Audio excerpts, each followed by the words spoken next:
Hello, hello, hello.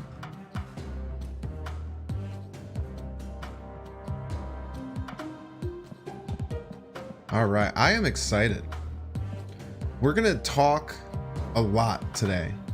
It's gonna be like our whole thing. Just chatting.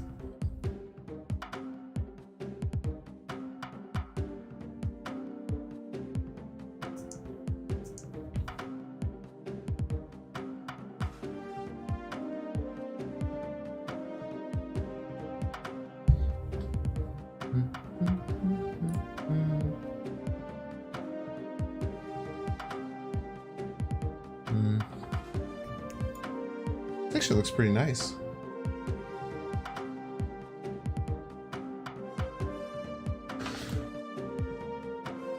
So we'll do that. That and that. Oh, that looks really nice. We'll do that.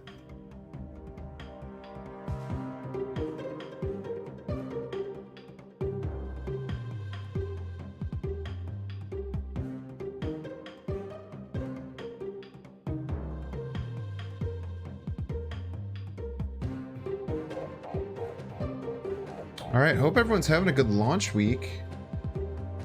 What we are going to do today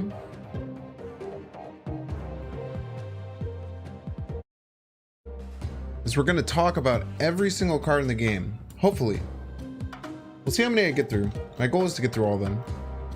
We're going to start with 1 cost, then go 2 costs, 3 costs, 4 costs, and we're going to start pool. Well, I guess we can look at starter cards too.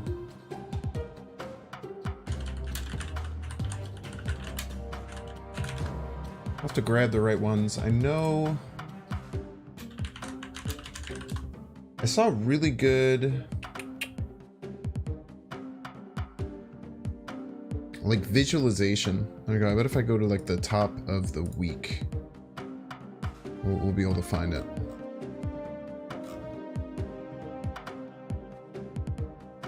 So I want to make sure I'm going through an order and kind of touching on everything.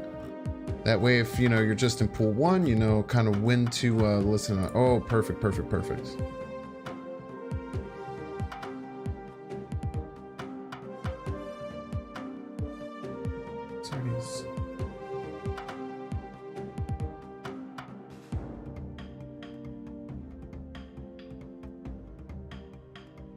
Okay, awesome. So we have all of our starter cards. Starter and pool 1 like combined on here. Is there Misty Knight? We'll make sure this works. We'll make sure we get this right.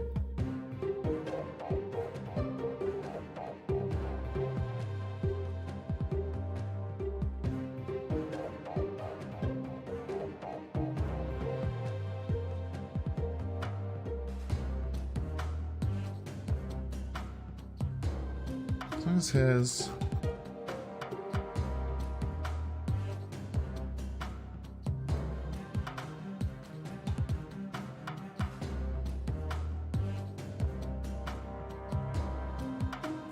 trying to find a really if anyone has a very easy way to break down what starter cards are not, because I see pool 1 but it doesn't show. I guess the starter cards would be like Hawkeye, and that recruit season is an extra one, and that gives you like Ant-Man.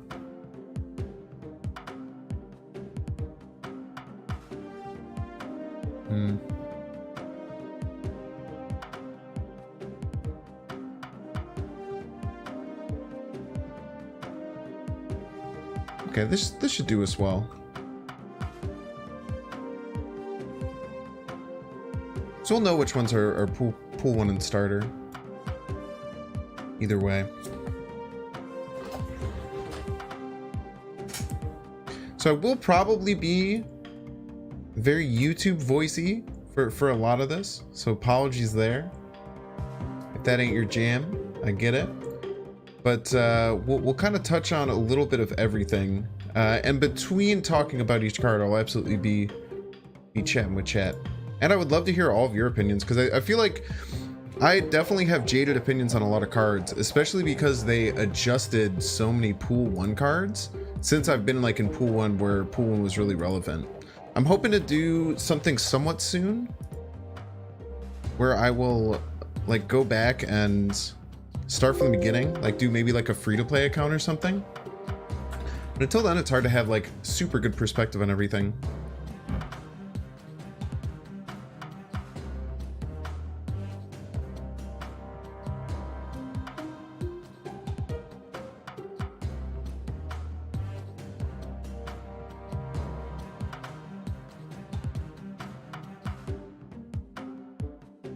So for the 1-drops, we're going to start in pool 1 and starter cards. I'm just going to kind of group pool 1 and starter cards because you'll get all of them pretty quickly.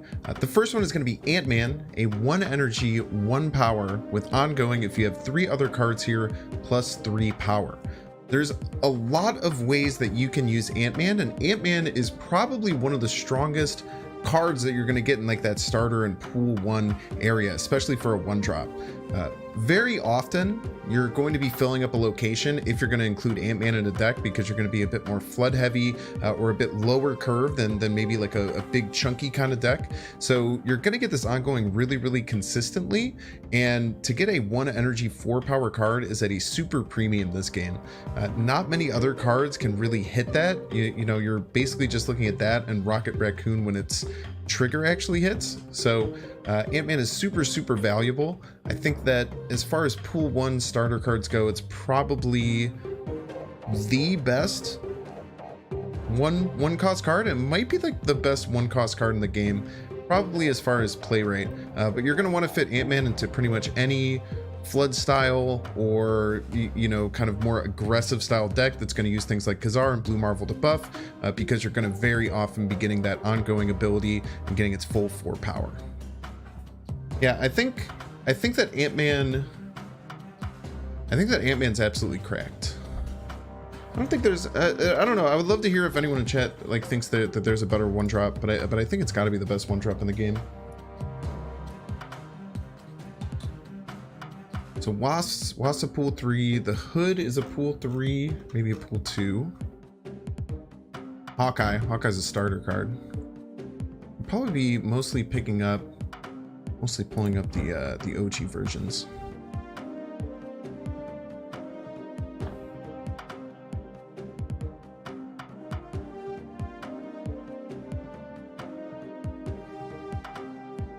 Seeing a lot of Sunspot. Yeah, Sunspot might be better than Ant-Man. Sunspot's incredible. Sunspot can fit into like just about any deck. I love Sunspot. There's just such a big caveat on like just about any 1-drop, right? That, you know, you just gotta cross your fingers that opponent isn't playing Killmonger. Up next, we have Elektra. Elektra is a 1 energy, 1 power with on reveal, destroy a random 1-cost card at this location. So Elektra is one of those cards where when you get it early, it has a really powerful effect. There aren't too many super strong 1-drops in the game, but being able to just fully trade, so if your opponent plays a 1-drop and you play Elektra, you're getting a full trade, right? You're deleting your opponent's 1-drop card and you're also getting 1 power. So, you know, you're almost always going to be positive when you're using Elektra, right? Elektra can be good. There's cards like Nova, which are going to be pretty common probably in any destroy style deck. If you can destroy their Nova early, they're not going to get full value out of it. That can be really beneficial for you. But as you get further on and in pool 2 you unlock Killmonger, Killmonger's just kind of a better Elektra in most ways, and it's very rare that Elektra gets seen in decks once you move past, I would say, like the pool 2 area. Elektra's still a really good deck that can go into any 1-cost focus deck or any kind of flood style deck because it does have that good even trade. Yeah, I think Sunspot might be the most played now that I'm thinking about it. Korg's got to be up there too. Probably Korg, Sunspot, and Ant-Man. I don't know, a lot of people are playing Nova now, or sneaking Nova into a lot of decks. Nova's pretty solid.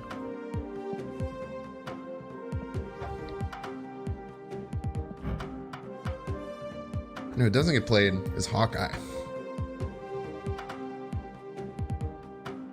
Hawkeye is a 1 energy, 1 power with on reveal if you play a card here next turn plus 2 power.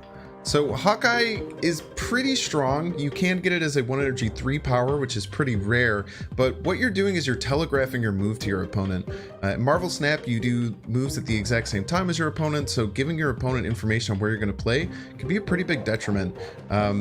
Forcing you to have a 2-drop and to play it on the same location on turn 2 usually doesn't pay off the cost of getting a 1 energy 3 power card. This card can see play in, again, any 1-drop focused deck that uses like Khazar. It's generally okay when you're in like pool 1 in the starter area, but it will quickly get overtaken, and can also find a place in a 3-cost Cerebro deck because it's one of the few 1-cost cards that Cerebro can activate. Yeah, Hood. I mean, that's a good point. I'm a huge Hood fan. I'm very much so a Hood believer. I think that I always liked the Hood. I was running Hood and like Devil Dinosaur style decks and stuff early on. The moment I had it, any like collector focused deck, any Moon Girl type deck, any Devil Dinosaur deck, back when like I first got Hood, I was throwing Hood in everything. Because like it ends up being a 2 energy 4 power card. When you just play both them out, it does take up 2 spots, so it's kind of like a what I think about the Hood as, it's a more controlled Mr. Sinister, and you get to like you get to hold the card in your hand, so you can do it over 2 turns. That's why like I don't think Mr. Sinister is that good. I guess if the problem is if you draw Hood on 6, it's just a bricked card. I guess that's probably like the biggest downside of the Hood, but most decks you'd be running the Hood, you'd probably want a different finisher anyway. What is Sunspot? Sunspot's pool 2, I think. Sunspot's pool... No, so... Where is Sunspot? Oh, it is pool... It's gotta be pool 2, right? Yeah. It's really weird. Pool 1 is broken down, it's alphabetical, and pool 2 is by... Or pool 1 is by energy level, and pool 2 is alphabetical. It's interesting. Squirrel Girl. Squirrel Girl is interesting. Squirrel Girl, I feel like it's better early on than people give it credit for. And until you get a lot better options, it fits into most destroyer decks, or most like destroy style decks.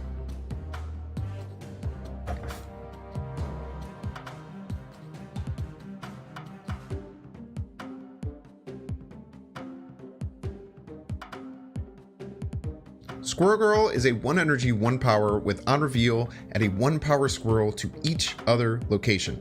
So Squirrel Girl is, when you look at it, a 1 energy card that grants you 3 power across all 3 locations. Squirrel Girl has a lot of positives, but also a lot of negatives.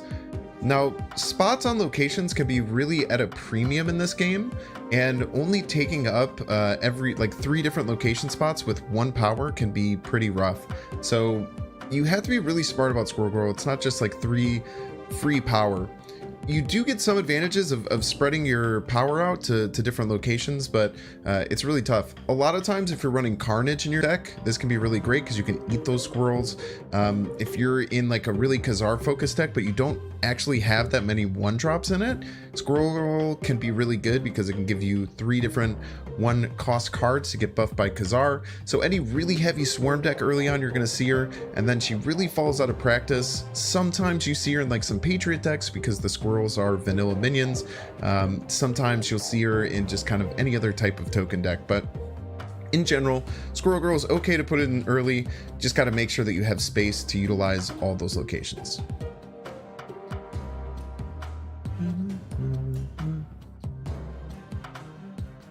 Fairy Pog and Patriot. Yeah, I run Squirrel Girl in my Patriot deck. I think I have it right here.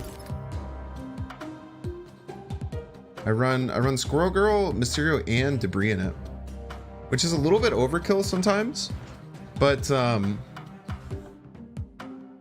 I found that like just always having one to play feels really, really good.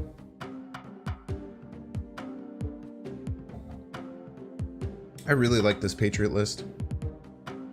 So a lot of people don't run in Patriot anymore. A lot of Patriot decks are now starting to run like Ultron as like a secondary finisher. It's pretty interesting.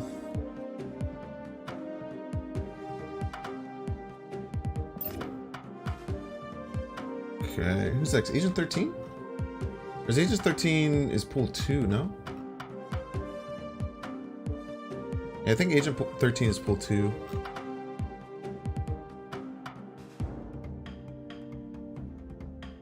Angel then. Man, do I love it. I don't know if y'all have seen this or appreciated this variant, because Angel doesn't see play that much anymore. But man, dude, this is just a god tier variant. It kind of gets ruined when you upgrade it, because the background gets all messed up, because the background in my opinion is like the coolest part. Love this variant. Maybe I'll show that for this instead of this. I'm trying to show like the main ones just so like it's what you end up getting. So I guess it helps people out a little bit, because like you start seeing like crazy random like variants of things. It's sometimes hard. Big competitor for best variant. Yeah, this one came out right when the game came out. There's been tons more variants added to the game over like through beta, but this one was right when it came out. This was like the first variant. I was like, I am getting this variant the moment I see it. It was this one, Chibi Armor I'd wanted for so long. I'm so happy I finally got Chibi Armor. I love Chibi Armor. There's so many good variants in this game. I'm a huge Chibi stan. I really like this Lockjaw variant as well. I call this Jake the Dog Lockjaw. Got the metal wings from X-Men Apocalypse too. Let's go. I really don't know anything about X-Men, to be honest with you.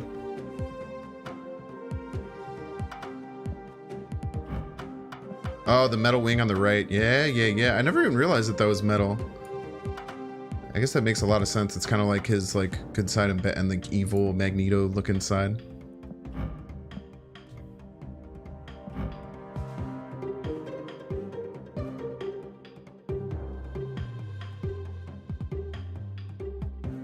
Angel is a 1 energy 2 power card with when one of your cards is destroyed, this flies out of your deck to replace it. So this is a really unique mechanic. Anytime there's a destruction on your side of the board, Angel is going to appear out of your deck and take that place.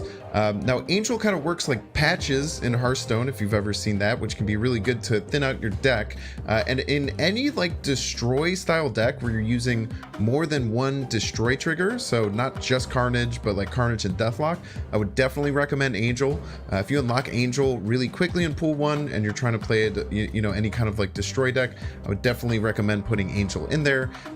Angel kind of falls out of favor later on for destroy decks, just because getting a 2 energy or 2 power card isn't that valuable and doesn't really take up a deck slot when there's a lot more valuable cards that you can fit in. But I think that Angel is always a really cool option, has one of the most unique abilities in the game, and early on definitely try it out in your destroy decks and see if you enjoy it.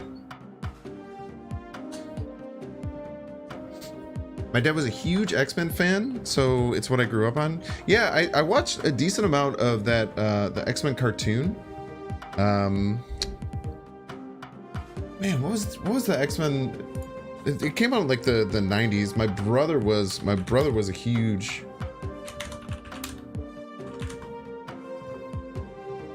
Just X-Men, yeah, X-Men the animated series. I watched a decent amount of this when I was growing up, mostly because my brother watched it. But I was like so young that I barely remember it, because it came out in 97. No, it came out in 92. It came out like. Yeah, it came out in 92, which is the year I was born. It said 92 to 97. So my oldest brother was a huge fanboy, and he would watch a ton of it. The song, the intro song, dude, in a movie with that has Professor X in it that came out somewhat recently, not to directly spoil. But Professor X makes an appearance in a recent movie, and it has a version of that intro song, and the nostalgia, like little snap that happened in my brain. Oh man, it was something special. What's up, Lewis 0818? Yeah, you know what I'm saying. I really try not to spoil things for anyone who's watching, because I hate getting spoiled stuff. But dude, the nostalgia little snap that happened was something else.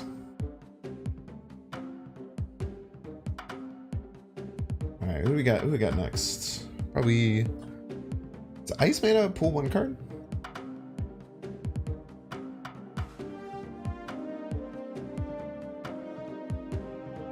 No, he's not, right? Yeah, Iceman's pool 2, but Korg is pool 1. Is Iron Fist pool 1? Iron Fist is pool 1.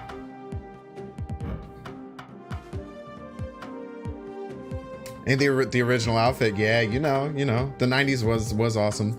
I feel like I do find myself coming back to some 90s stuff. You know, being born back then, and like it's weird though, because like when you're under 10, it's like you get these like nostalgia nuggets, but you don't really remember. I don't know, at least I know I don't. Series on Disney Plus, yeah, maybe I'll jump back into that. That would be a fun series to watch. I hear it actually like holds up pretty well. Like it's still held in really high regard.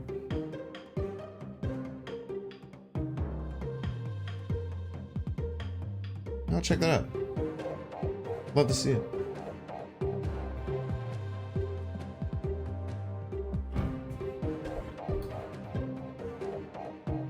Next up, we have Iron Fist, which is a 1 energy, 2 power card with on reveal, move the next card you play 1 location to the left after it reveals.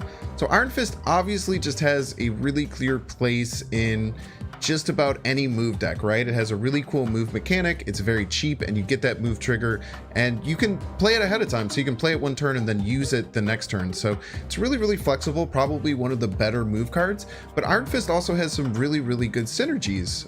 You can get a card into a position you might not be able to via like Death's Domain that would destroy a card you played into it, or something like the Sanctum Sanctorum. And it also has really good synergy with Angela. If you play a card after Iron Fist into that Angela lane, it'll move off to the side while still giving Angela the +2 buff, so you can get Angela even bigger than her so-called max of 2/7. So Iron Fist is a really good card in just about any deck. Don't think that it needs to only be in move decks. And if there's ever any kind of like arena or draft style format, Iron Fist is a great 1-drop because it gives you that little bit of utility to win some of those locations that you can't really get to. I love Iron Fist, dude. Iron Fist is a sneaky card. It's a really sneaky card. People really underestimate this card.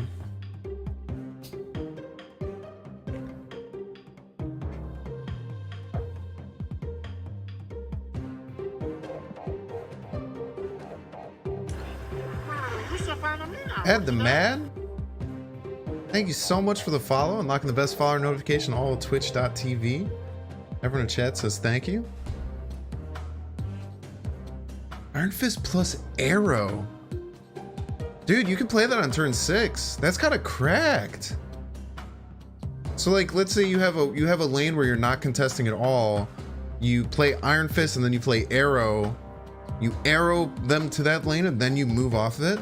Yo, that's so sick. I've never seen anyone do that. I love that combo. Dude, I feel like I need to play Arrow more. I played recently a Kingpin deck. I like built around Kingpin, and Kingpin was the worst card in the deck. I was so shocked. I built the whole deck around trying to make Kingpin work, and it was just the worst card. But like Arrow was so cool. Polaris was absolutely fire. You've been doing it since rank 30 up to 97. Let's go. Dude, I was talking about it at Q. I don't know if anyone was at QBrush today, but I was talking to Kanye about this. I feel like this card is so good. This card is insane, dude. This is like one of the best 3-drops in the game.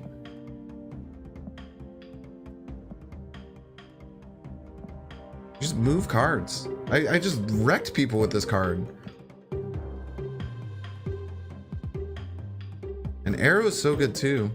I mean, one of my favorite highlights I ever had was when I was in QBrush with Offbeat, and we arrowed our opponent's Infinite into Bar with No Name on turn 6. It was so awesome. We had like 8 power already in Bar with No Name, and opponent skipped turn 5, so then we arrowed on Bar with No Name. We pulled the Infinite over, and then we put 20 points on there. It was so good, dude. I'll have to get back on that. I'll have to just like I'll have to try a deck like that again. Also, I hope you guys enjoy like this style of content. Essentially what I'm doing, I've wanted to do a video like this where I literally just talk about every card for a while. And I thought that I would just like do it off stream and just like do it not live. But I just figured like it would be cool to just do it live, and I could like do my YouTube voice, talk for a little bit, and then I could just shoot the shit with chat. So thanks for coming and hanging out with me. I put out a tier list today too that we did on Sunday. I kind of want to make some more content like that because every piece of content I put out on my YouTube has just been like the exact same thing, I feel. And it's like a cool format, and I like what I do in the videos. I actually edited 2 other videos that will go out. I'll probably put one out like early as hell in the morning for like EU, and then I'll put out another one tomorrow. So I have like our the Talkwin deck, and then the Destroyer deck. Someone asked if they're cool variants of the Shate. Nah, I don't love these. Like this Warpath one is pretty cool. This Green Goblin one I'm kind of interested in, but ever since I saw that red Green Goblin variant, I kind of want the red Green Goblin variant. So I try to only buy my favorite variant of each particular card. And then I really don't like how this Leech looks. Like, the OG Leech is such a cool looking card. This just looks weird to me. Nightcrawler's alright. And the Agatha's okay too, but I have the Chibi Agatha, which I prefer. And then I have the other Jubilee. The other, like, anime-ish looking Jubilee. Yeah, the Red Green Goblin is so sick. Yeah, it's Fuego. What are my top 3 most wanted variants? It's a really good one. Hey Binks, how's it going? I'm just hopping into the stream. How far along are you rating? Oh, just started. I just started a few minutes ago. I'm like, I'm still on the pool, like starter 1-cost cards, but it'll probably take a while because I'm gonna shoot the shit with chat too. What's good? How far are you over in card? Yeah, not far at all. We are just starting. Don't you worry. I say review. I'm not gonna give like star ratings or anything. Essentially, I just want to explain my initial thought. I'm explaining my initial thoughts on each card, why you might use it, what kind of deck you might use it, where it finds its place, like what kind of decks it finds its place. Is it better in like draft or arena style if that ever comes? Might it be better in competitive, stuff like that. Nah, man, y'all are in nice and early. We're actually moving on to Korg.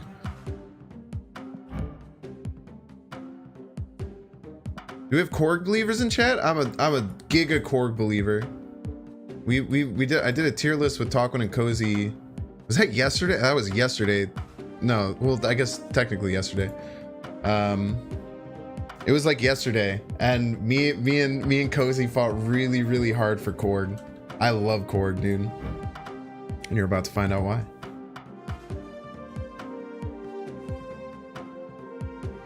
Korg is a 1 energy, 2 power card with on reveal, shuffle a rock into your opponent's deck. If you don't know what a rock is, it's a 1 energy, 0 cost card. And as the vanilla text reads, well, that's useless. So what Korg does is it's going to throw that rock into the deck and shuffle it in at some point. So you're potentially having your opponent miss one of their draws later on. The way that the math works out is that if you do it on turn 1, you're giving your opponent a 55% chance to draw that rock. So actually a 55% chance for them to miss a draw while getting a premium statted 1 energy, 2 power, 1 drop. I love Korg. I put Korg into almost any deck where I kind of want another 1 drop. It is super... Shit. I'm gonna have to do that again. I'm thinking about turning off follower notifications because I do this for YouTube. First Mutant, thank you so much, but it's okay. I will keep redoing things if you guys keep following me and giving me subscribers. I'll redo it as many times. Plus it gets better every time, so it'll be awesome. Thanks so much, I appreciate it.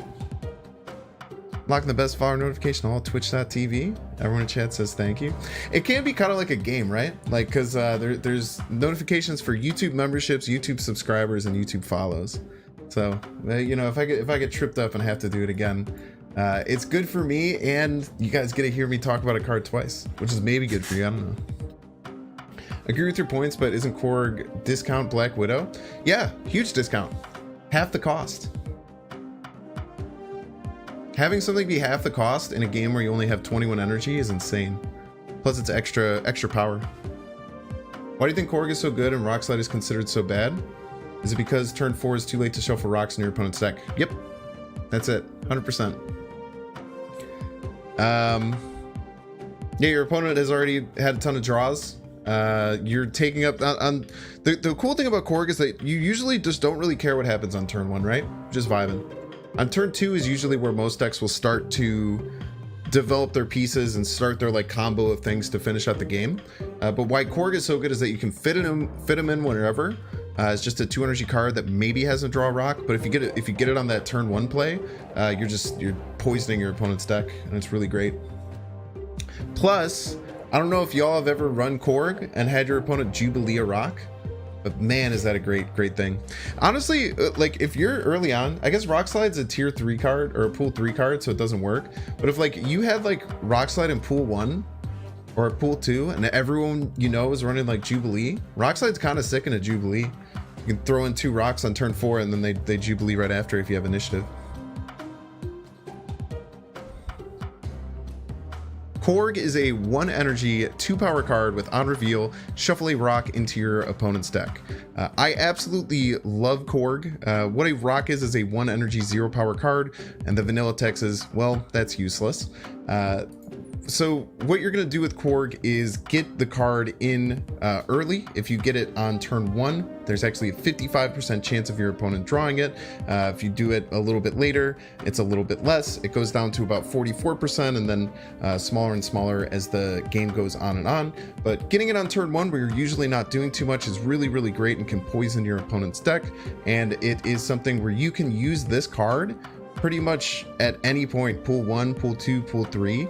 If you're just looking for a pretty solid 1-drop to fill in on your deck because you don't have any, Korg has always been one that I tend to go with, because getting a rock in your opponent's deck, they could pull it out with Jubilee, or it's going to cost them a draw. It feels really good when it happens. Korg's Ghost variant? Is that the one where it's like green? I think I've seen the Korg Ghost variant. I mean, I have the Chibi Korg. This is one of my favorite. I'm a huge Chibi guy. I love the Chibi variants. I love things that are tiny but have big heads. I'm a simple guy. When I see something that's like cute because it's small and has a big head, I get hype. I even have a full deck full of Chibis. So it's really hard. It's almost never gonna happen that I'm gonna take one when there's a good Chibi variant. Never understood the Ghost variant. Is it what some adventure he went on in the comics? Poof. Someone in chat might be able to answer you. I'm terrible. I don't understand any lore. I'm the lore L.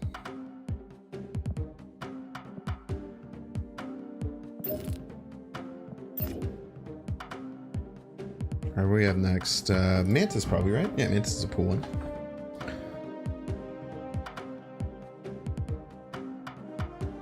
Mantis is a 1 energy 2 power card with on reveal, if your opponent played a card here this turn, draw a card from their deck. So it's one of those Guardian cards. Every single card that's from the Guardians of the Galaxy is going to have a very similar effect, where the on reveal is conditional on you calling out where your opponent is going to play.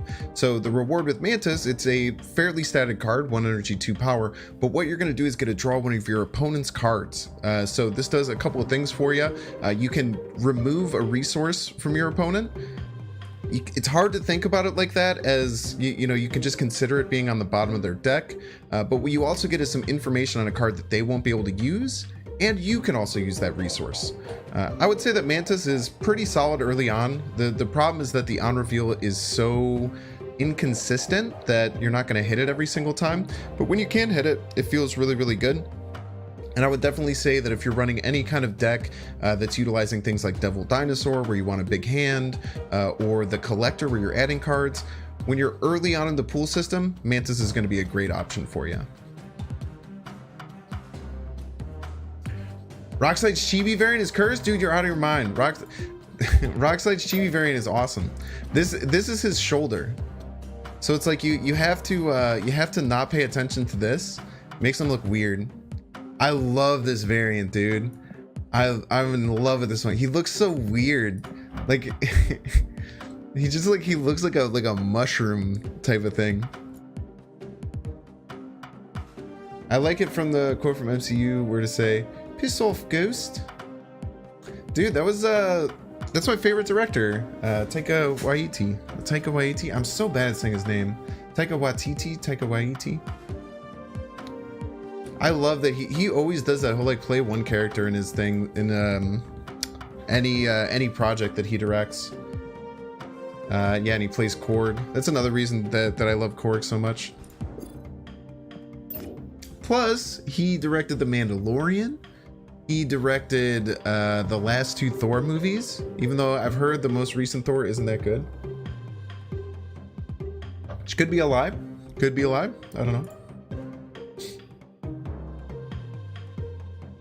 All right, what do we have next?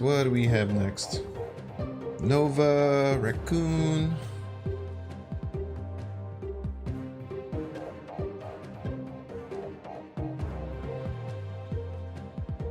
I guess Misty Knight's next, huh?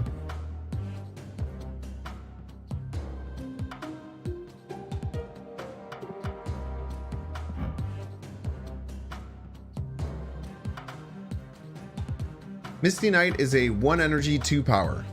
That's it. She's what we call a vanilla minion, a minion that doesn't have any stats.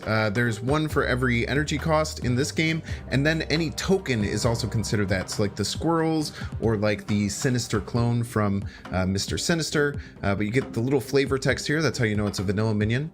Essentially, the moment you have the ability to replace Misty Knight with another 1 energy, 2 power card, you want to do that. Misty Knight can see some use in Patriot decks, which rewards you for running vanilla minions, or if Washington, D.C. is the featured location.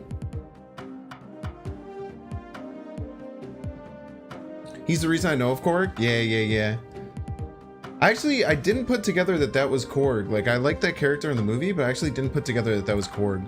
Because I have the terrible thing with movies where I'll just I'll finish a movie and I'll love it and I'll consume the whole thing, but I don't remember any of the characters' names. It's very weird. Christian Bale was so good in that. Dude, that's what I've heard. I've heard that like almost everyone who's watched it has said the movie's okay. It's not what I wanted out of like Thor, not what I got out of like Thor Ragnarok, but Christian Bale commits so ridiculously hard to the character. It goes out of control. They went too deep into the comedy. It wasn't the worst MCU movie though.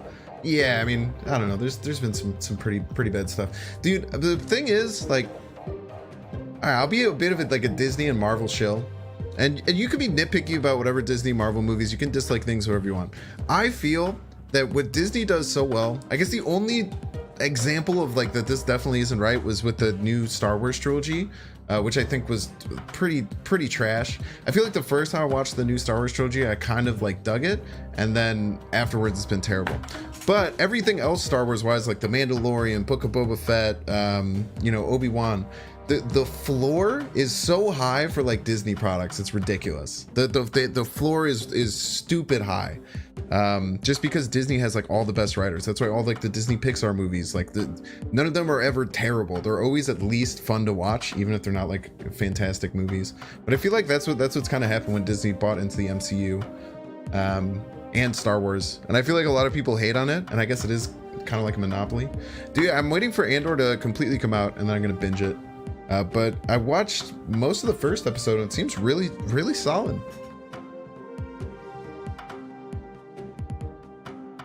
Best part of Boba Fett was when he wasn't even in it. Well, I don't know, man. Everyone loves The Mandalorian. What's the actor's name who does the voice? That dude's a stud, man. That dude is so good.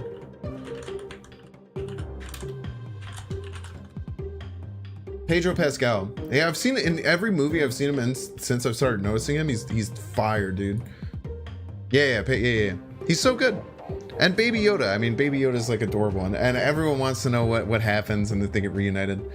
Like Boba Fett, it goes over the top. Like I remember watching the last episode of Boba Fett when the giant Wookiee is just like running, like throwing things off of, like throwing bodies off of him that are stabbing him. It's like, what is going on, dude? He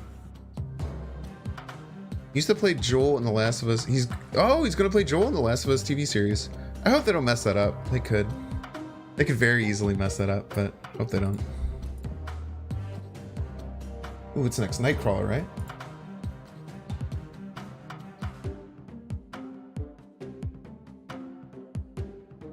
What? Hot teriyaki. Thanks so much for the follow. Unlock the best follower notification all at twitch.tv. Everyone in chat says thank you. Keen for Ahsoka? I wish Ahsoka was live act. Ahsoka's gonna be like a Clone Wars style, right?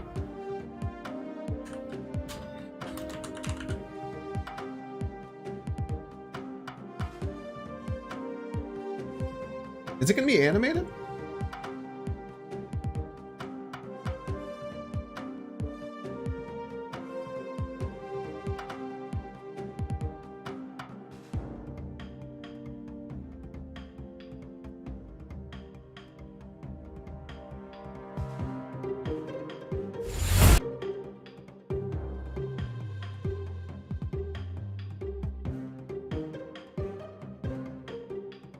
I get worried whenever video games get turned into movies or TV shows.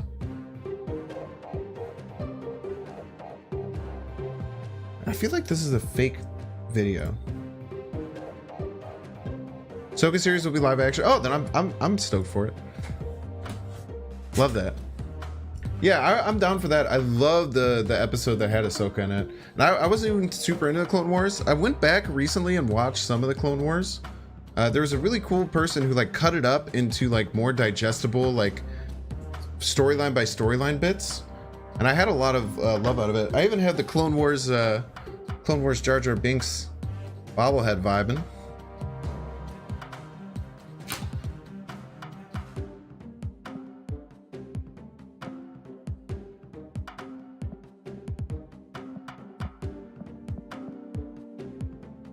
Just want to make sure I hit everyone. I don't want to like go back and like completely miss something. I'm pretty sure I have everyone so far.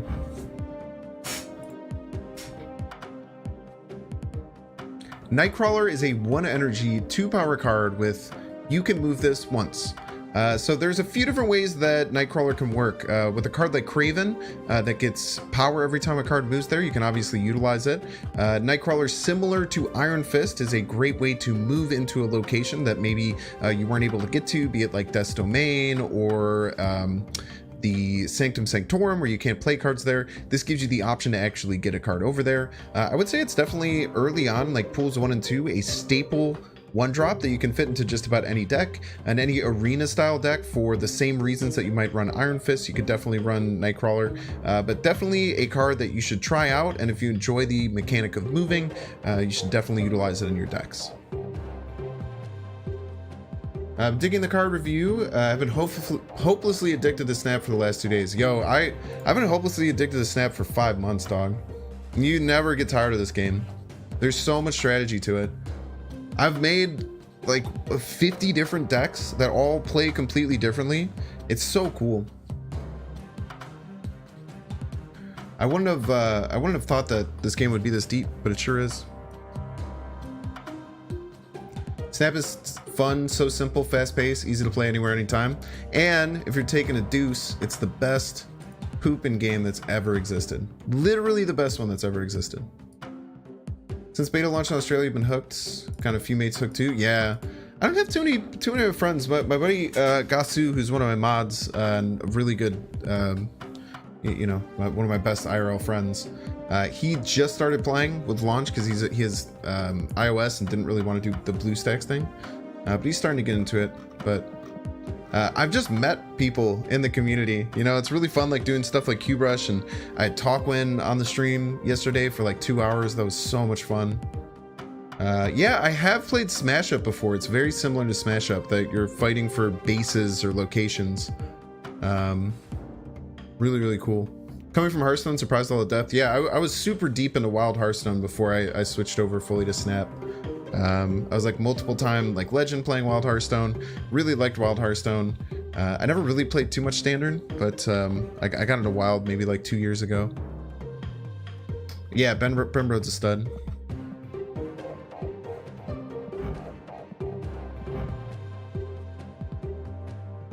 Nova is a 1 energy 2 power card with when this is destroyed, give your cards +1 power.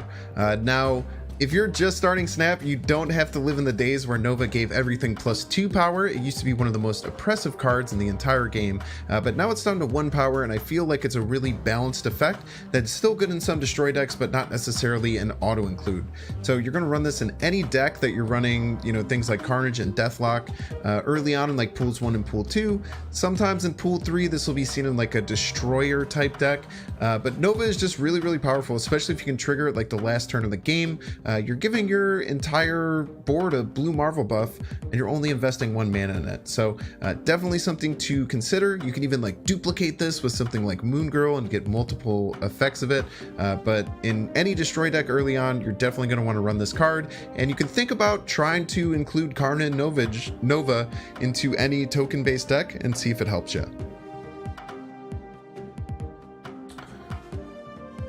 That Deadpool variant? Yeah, Deadpool variant's awesome. What do I play in Wild? I was actually, I was never really known in the Wild Hearthstone team, but if I was known for anything, I was like the guy who played weird random decks. Yeah, I have a list of every deck that I've run to Legend. But I played tons and tons of different things in Wild Hearthstone, and I always tried to be the person who would get like non-optimal or non-meta decks into Legend, which I thought was so much more fun. Am I Australian? Do I have like a fake Australian accent? You're not the first person who's asked me. I was talking to Talkwin for like 3 or 4 hours yesterday, so maybe it rubbed off on, maybe his Oceania accent rubbed off on me a little bit. But no, I live in the Midwest of America. Man, I really underestimated how often I'm gonna have to scroll down to get to what I want to find, but I'm gonna do it anyway because I'm already hard committed. Oh, look at this. Okay, I found it.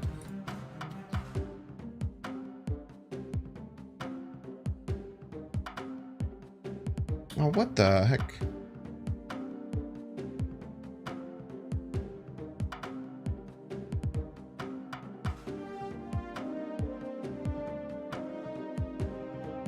Here we go. Oh yeah, dude, this is all psycho from when I did that tier list. So in Wild Hearthstone, I did my own kind of druid I called it Binks Druid. This is like an aggro style druid. I've gotten a legend with Hunter for like a Beast Hunter type deck, like a really small Beast Hunter. SKS Hunter was my own creation, where I used Spiteful Summoner, Keleseth, and Shando. That was a really cool one. I got to standard legend with Lunacy Mage. I got to legend with Even Paladin. I actually got top 200 one season with Even Paladin. Played an aggro elemental shaman, an even lock, and then an odd quest pirate warrior. That shit was crazy, dude. Sorry for people who don't care about Hearthstone, but I do like to brag a little bit about what I did in Hearthstone, because I feel like it was pretty damn cool. I like to play Pirate Road in Wild since it's so fast and no think. Yeah, Pirate Road got so sick when they added a couple of really strong like 1-drops and stuff. I'm Australian and I can't tell, to be honest.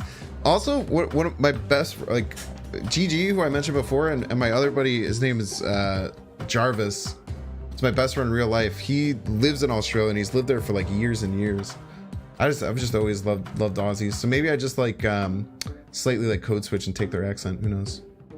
Low-key, Nova Destruction is better than Have My Trash. Is meta in lots of locations give tokens. Yeah. I mean, I think it's good. I mean, I played a Destroyer deck recently, and like Destroyer deck runs Carnage. You can even run Deathlock in it.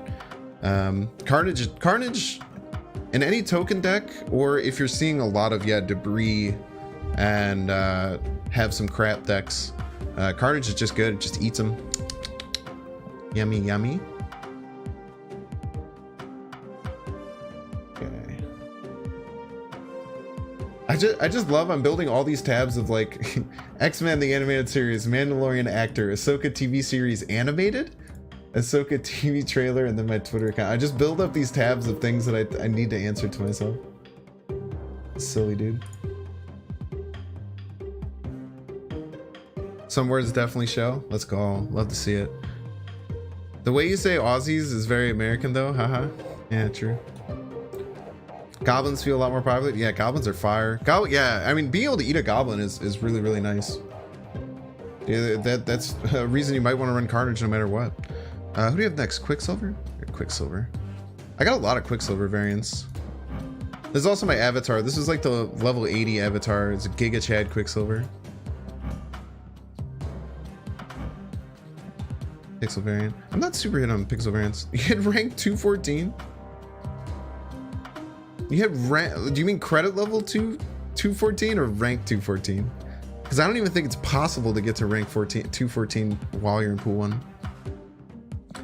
If you're looking for a pool 1 dex, I would say that the on reveal deck is pretty solid. So, you know, the one that uses like White Tiger, Ironheart, Odin, I'm sure you've seen it plenty. It's really good. Just any kind of like aggressive style deck with Khazar. So like run like 5 or 6, like 6 or 7 maybe 1-drops. And then throw Angela in the deck. Bishop's a pool 1 card too, I think, right? Yeah, throw like Bishop, Angela, a bunch of 1-drops, and then like Khazar and Blue Marvel in a deck. Even maybe run Onslaught. I think Onslaught's pool 1. Yeah, Onslaught is pool 1. Yeah, collection level for sure. And then yeah, you can run like a Devil Dinosaur type deck. So like Devil Dinosaur, Moon Girl, you'd run like Mantis, Sentinel, Cable, probably run like Iron Man in that deck, White Queen. You get some use out of White Queen, which is pretty hard to do. You run Carnage Nova in that deck. Like you can run like Carnage Nova, 5 other 1-drops, like Khazar, Blue Marvel, maybe Iron Man or something. Yeah, lots of really cool like aggressive things that you can do. I would recommend going to marvelsnapzone.com. Yeah, I'll put it in chat even. Marvel Snap Zone is pretty sweet. They have really good like different decks and stuff. But what I always try and tell everyone, and what I always did, even though if you're looking to be the best player, I've never even hit infinite. I've gotten to 99 before, but I've never gotten infinite. I'm not the best player out there, but I feel like I have a lot of fun, and I've never stopped having fun and enjoying this game. I would say like try and build your own decks. Try and have fun with it. If you're gonna net deck, and then if there's any card that you have a question about, take it out and put a different card in. Like just try and do your own stuff. No one knows when Pool 4 is going to come out. I hope really, really soon. What time is it where I'm at? 1:45 in the morning. I'm crazy though, dude. My sleep schedule's been super psycho since like Sunday. I did a 12-hour stream. So my sleep schedule's like all over the place. Plus I'm like a goblin. My girlfriend's out of town, so I'm like living alone. Like I'm turning back into like a crazy college kid. All right, what are we talking about? Nova? All right, let's talk about Quicksilver.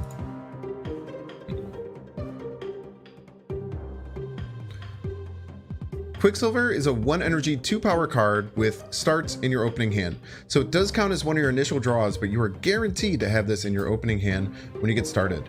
A lot of people will look at this card and get kind of excited about it, like you're always going to have a turn 1 play, but I would recommend getting this card out of your deck as soon as possible, and in only incredibly fringe situations would I recommend adding this card to your deck. The problem with a card like Quicksilver is that you have 12 cards in your deck and you're going to draw 9 of them naturally over the game. So about 75% chance to draw every card. If you're adding Quicksilver, you're going to draw Quicksilver 100% of the time, and that's going to pull and make you less likely to draw any of your other cards in your deck. So unless you're considering Quicksilver the best card in your deck and you're really prioritizing playing a 2 power card on turn 1, which I really don't think you should, I would almost never run Quicksilver. There is some argument for some decks like Flockjaw to run cards like this to make sure that your bigger cards stay in your deck and you can use these smaller cards early. But I personally believe that you should really never run this in just about any deck. I just don't think that the math makes sense. Son is obsessed with Black Panther right now. He's been waiting to unlock it. Yeah, if they release Black Panther how it looks like it is, I need to do an Exodia version of Black Panther, because the one that's leaked, it's that it doubles its power, and that is crazy. It's almost 6 p.m. Thursday night there. Yeah, super early Thursday morning for me. Correct, yeah. Damn, you're around Sydney or Morville then. I'm singing 250 in West Australia. Oh, you in Perth, mate. You in Perth, mate. I know my Australian stuff. I even played I haven't played rugby for 8 years. That's more Australian than half the people in Australia. Look at that. Because I never played Aussie rules football, but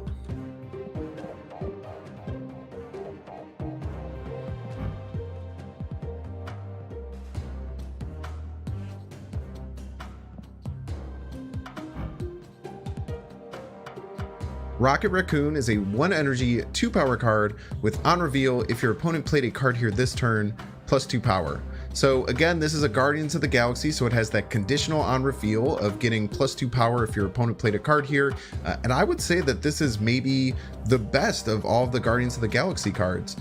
Getting a 1 energy, 4 power card is really, really strong. When you're early in like pool 1 and pool 2, and you're running any kind of deck that runs a lot of 1 power cards, I would definitely think about including this card in your deck.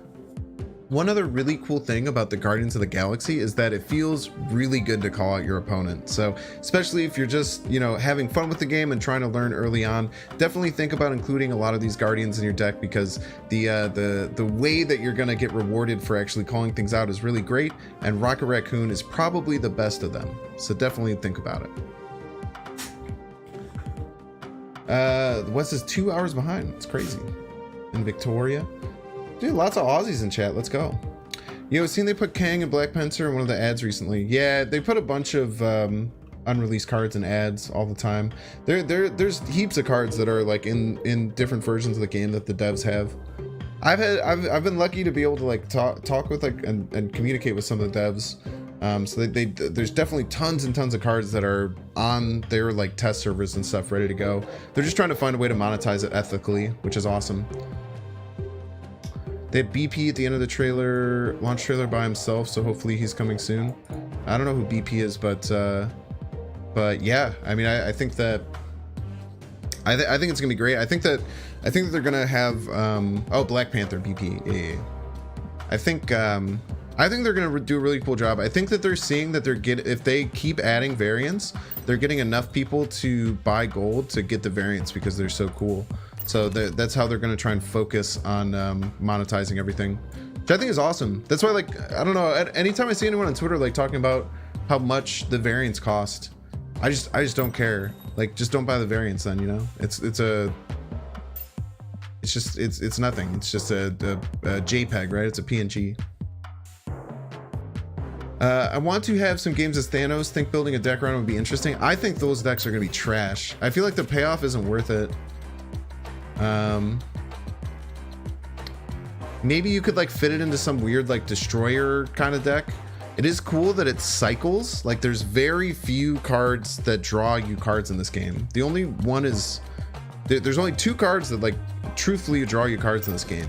It's Adam Warlock and Jane Foster.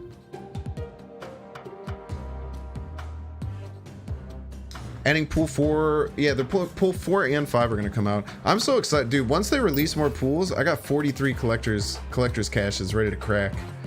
I'm so excited if they do it that way.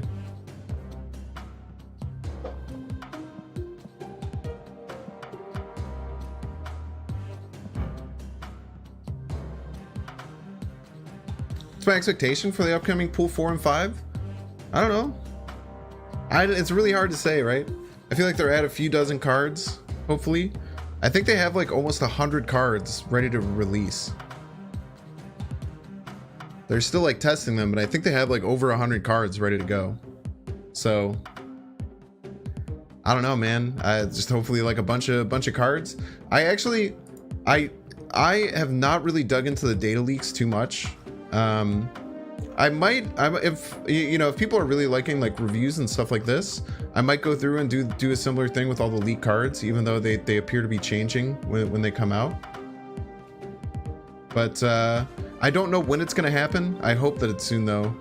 That was one of the things that didn't really, I don't know, it kind of stung a little bit as a beta player, going into going to like launch day yesterday, right? Like there's nothing new for me, right? You know, like there was nothing new going into the game. It's really exciting that there's a lot more people in the community, and I love that people get their hands on it. But like everyone was asking me like, oh, how hyped are you for launch day? And I just wasn't that hyped. I was just like, I know that there's not going to be any new content. I know that there's not going to be any changes. I know that there's not going to be anything new for me to do. I can just play the game, and it'll be like cool to celebrate and hang out with people, but just weird. Can you save caches like that though, or does the reward roll when you get to it and it just shows you when you open it? Well, I sure hope that's not the case, because every single person with a full collection is doing the same thing I am. Maybe not everyone, but I think that there are hundreds, if not thousands, of people doing the exact same thing I am. And if they just like, if they just wreck you for it, because they cap how many credits you can have, right? So once you get to 5,000 credits, you have to spend them. So if they like cap your credits, so you can't just save all your credits, and then they cap it so that if you're on these collection level that these aren't rolled yet, it'll make a lot of people unhappy, and I don't think they want to be unhappy. Also, all the devs play the game. All the devs you play devs on ladder all the time, so I just don't think they would do that. Dev really got us by showing some new cards like She-Hulk and other cards saying they would be released. No, they were actually very clear that on the Discord they were very clear that they weren't going to launch new cards. So I disagree that they got people thinking it. I guess like showing other cards, but you have to think about it, right? Like all these media pieces and stuff that they're putting together, you never necessarily know when they did it. They also were planning on releasing a bunch of new cards through Nexus events by now, but because they had like the worst reaction to Nexus events that any community's gotten in a really long time, they shut it down. So it's like, I don't think that they were doing that to try and do anything. I think that they're on a different timeline than what the players are, I suppose. It's just hard. I mean, I try and look at things through that scope of like what they were actually thinking, because so far Second Dinner has my goodwill. Like if it's like a AAA company or like some huge company, I never have goodwill. I'm just like, oh, they're just trying to screw over players. Second Dinner is a very community forward company. It's really cool. I have a lot of faith built up. They lost a lot of faith with Nexus events, but then the Giga Chad way they completely changed it. Yeah, dude, Samuel Jackson's gonna come on my stream and play with me. Copium. Pull 4 and 5 by the end of the month. Yeah, we'll get news, I'm sure, before the end of the season, which is like November 8th. So in the next 3 weeks or so, I guarantee you we'll get some kind of news.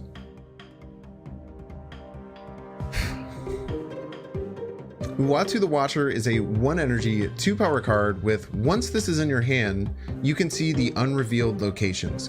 So it's a really cool and very unique effect. When you have this in your hand, you get this really cool animation, and you can click on the unrevealed locations and see what they are. So I really have a lot of love for this card, but from a competitive standpoint, it's kind of just a 1 energy, 2 power. The only time that you might want to sneak this into one of your decks is if there is a featured or hot location that is very restrictive or very important to know where it's going to be. Having Uatu the Watcher as your 1-drop can be a pretty good choice, but overall, it's probably not super competitive. I love Uatu, dude. I played when the raft was available. I was playing a 1-drop Dracula deck. So it was all 1-drops. Khazar, Dracula, and the Infinite were the only cards in the deck. Drink some water, stay hydrated. Oh, I've literally already went through this much water. I do probably need some more water soon. Thank you though, I appreciate it. It's always nice to have people taking care of you, you know?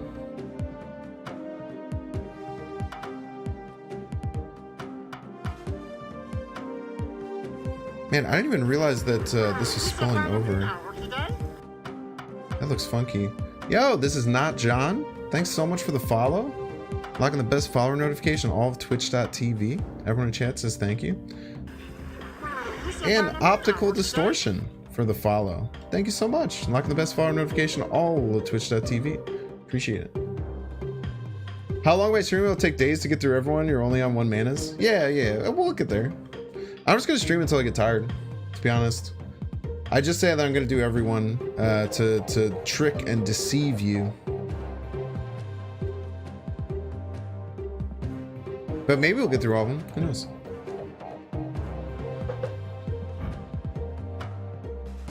Really, time is relative, you know? I can say that I'm doing all of them. I never said the time frame, you know? You know what I mean? Yondu is a 1 energy, 2 power card with on reveal, remove the top card of your opponent's deck. So it creates a really cool animation. A whistle sound happens and you destroy the top card that your opponent was going to draw next turn. Yondu, damn it, you got me, Trinity Scent. You got me, Trinity Scent. I showed up at Yondu and thought it was alphabetical. No. We're so far away. Danny, what's up? Welcome in. How long did it take to get how long did it take to get all of them? That's a really good. Oh, dude, you're fine. It's I was making a joke. It's like I can never be upset with follower notifications messing up trying to do YouTube stuff. Yo, what up, Milky Snap? Welcome in, man. Howdy. Nah, I will always be happy and excited for someone to follow me. It's really cool. I also set up new YouTube subscription notifications that should be pretty cool. I have a members one and I have a subscriber one now. So instead of just having Twitch followers, there's different ones now for if someone subscribes to me on YouTube or if someone becomes a member on YouTube.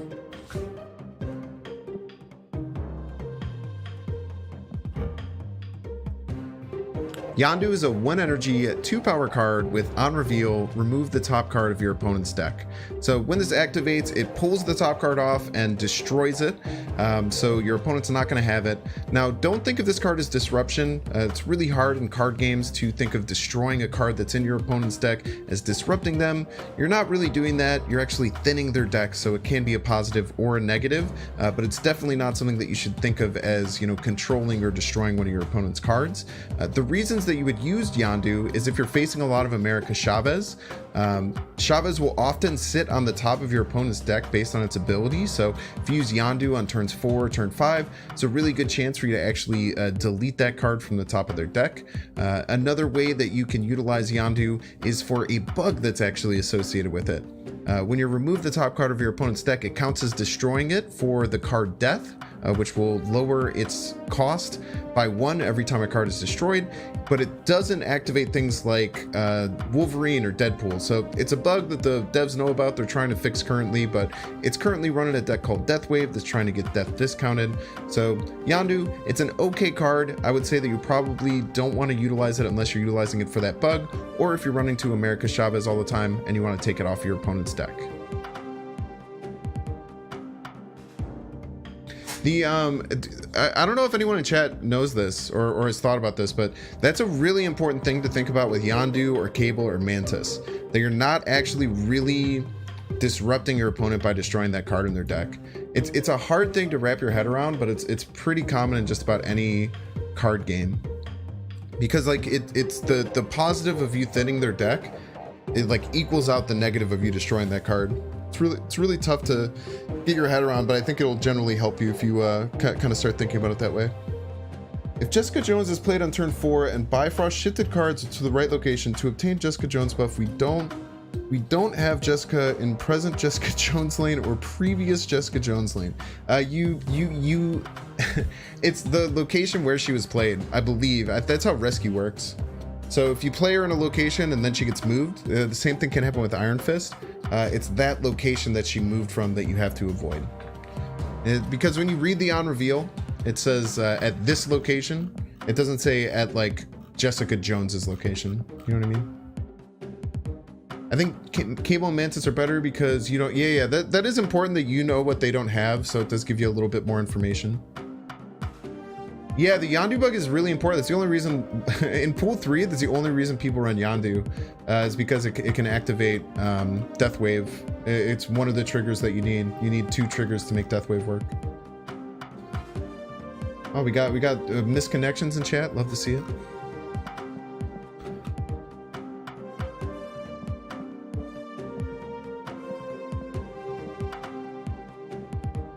Which one's the real blade? This is a variant, right? Oh, this is the Avengers variant. This is the real blade, right? It's got the smoking gun.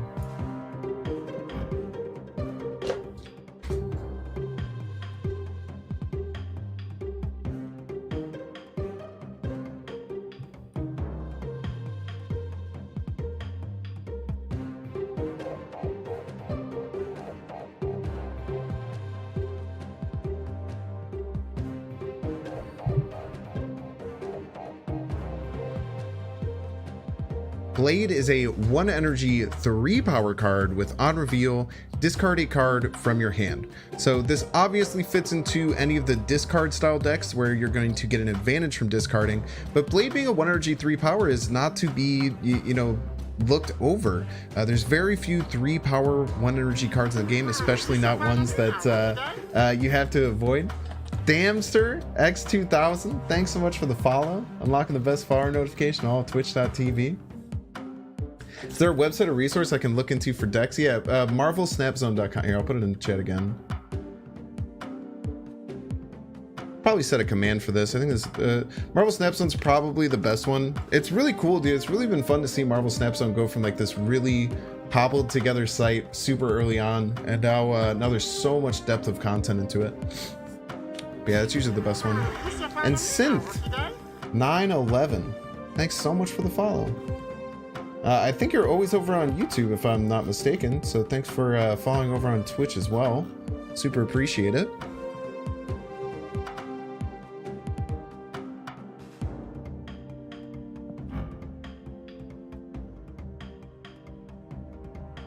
Blade is a 1 energy 3 power card with on reveal, discard a card from your hand.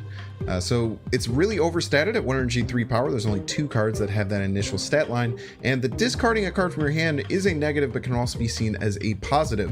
There are cards that like when you have your hand completely empty, like Strong Guy, and there are cards that get advantages when you discard them.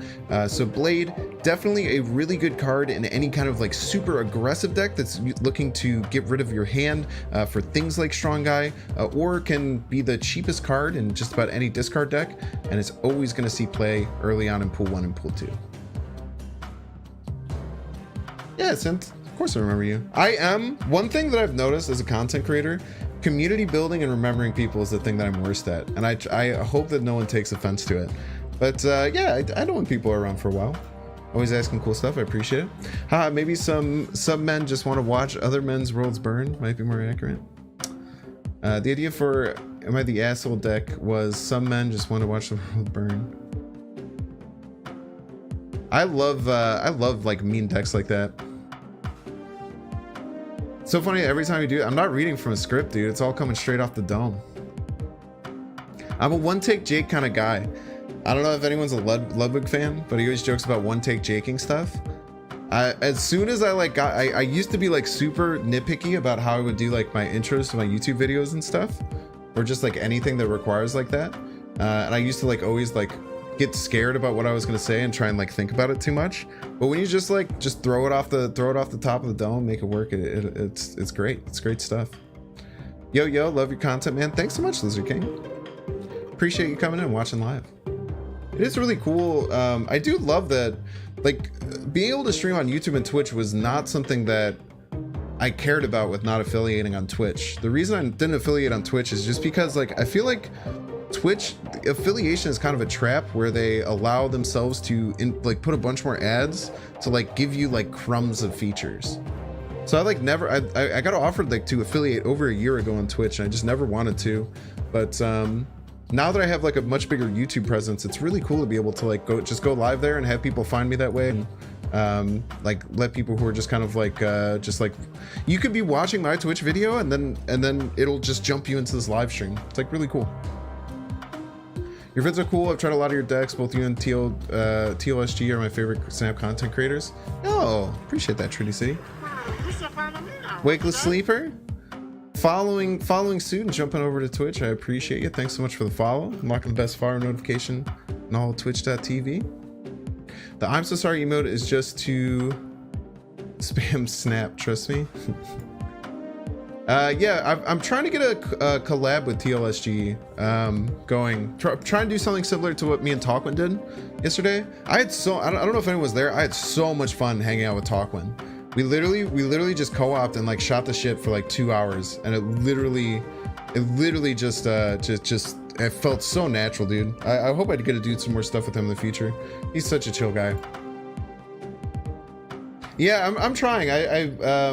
He's really busy, dude. That guy works harder than anyone else in the Snap community. No joke, dude. The fact that he puts out those like long, well-edited videos, like they're more edited than my videos that put out. I was doing daily videos for a while, and it was just so hard.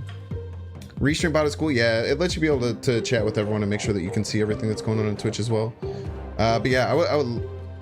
Yeah, dude. He works so hard. I'm so impressed by what he's done and how he always finds stuff. I hope this daily lunchtime stream. Yeah, it's so cool.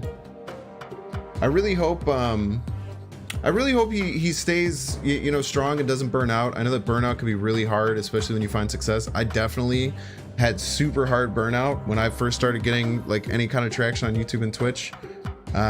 So I hope he's doing well with it, yeah, I hope to collab with him in the future and connect with him if he finds time. But one thing that I always do, like I reach out to a lot of content creators about you don't think he sleeps? Yeah, I could definitely see that. Watching always makes me want to get into making Snap content. Dude, it's fun. Doesn't take much effort. You just gotta talk, get involved in the community, talk in people's chats, be around Twitch. It is hard to grow, especially now. I got really lucky. Both me and TLSG got really lucky to get the growth that we had early on because we jumped on it super quick. So I had like exponential growth early on YouTube. It's gonna be really hard to break onto YouTube now, and you just have to be okay with that. And you have to know that your first few dozen videos are gonna get 10 views, which is tough, but just try and get better. But yeah, I would definitely recommend anyone who wants to join the space.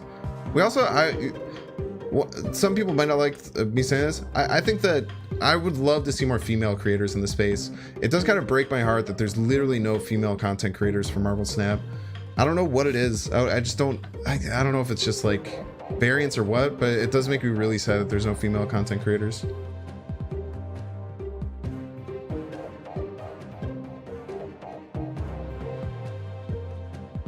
I'll definitely once I see one pop up, I'm definitely gonna start signal boosting them because it's tough. Yo, thanks so much. I really appreciate it. Gonzalo Guevara Leon. Snap is such a good game to stream or upload because it's not very congested space. Yeah, I mean, if you want it to not be congested, I would go at it now. I think that's gonna be pretty crazy. Is Pool 4 coming soon? Yeah, no one knows when Pool 4 is coming. They haven't disclosed. They said more info is coming soon. Is all anyone has. Dude, I think that was all the Pool 1 and Starter 1 drops. So what do we have left? What's Pool 2? Pool 2 is Agent 13, Ebony Maw, Iceman, Sunspot. Cool.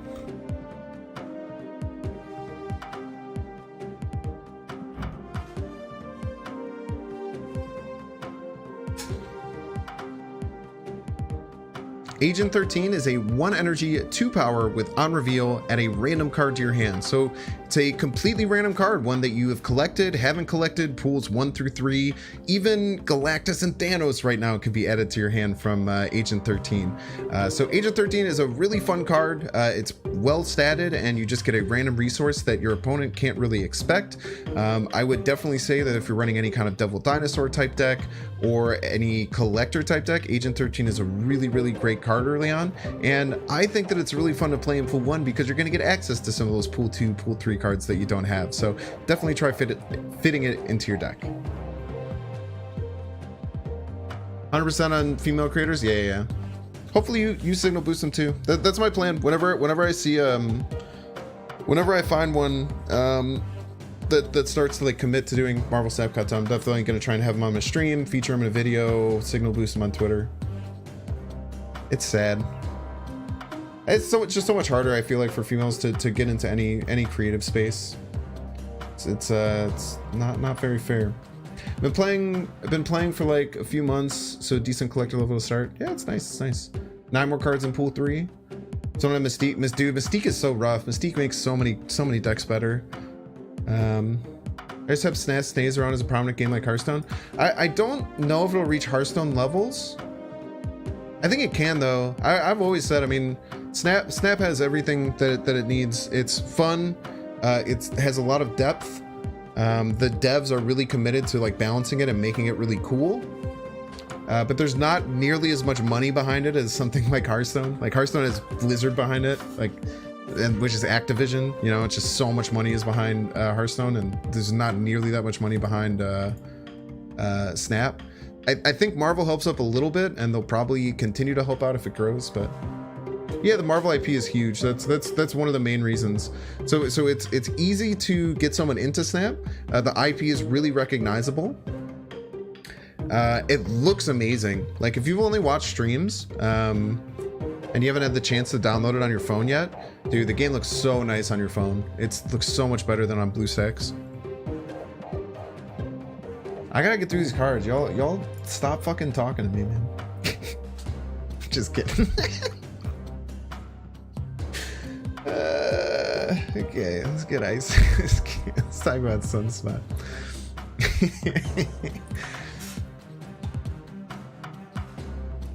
All right. Sunspot is a 1 energy, 1 power card with at the end of... am I getting a little bit of... I feel like I'm getting a little bit of camera delay.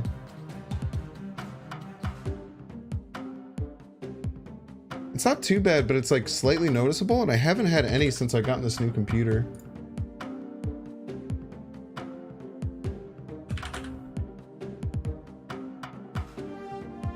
Let's do the old camera restart trick. Tends to help.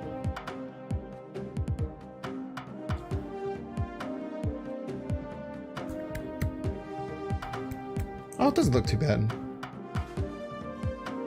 PC version is a bit buggy, but still, yeah, it seems like there's some annoying thing. I'm still playing the BlueStacks version. I'm not gonna lie to y'all. I still haven't switched to the Steam version. I could probably switch to the Steam version for this. It doesn't really matter, right? Let's see. You know, this will actually be fun. Let's see if there's any difference or if it looks better.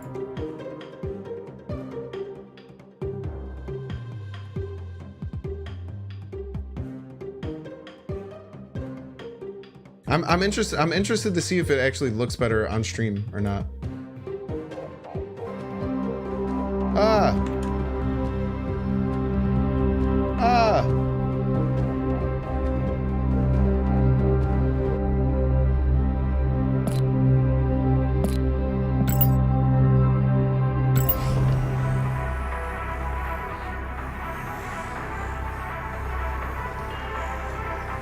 You don't have to do this full screen mode, right? Oh!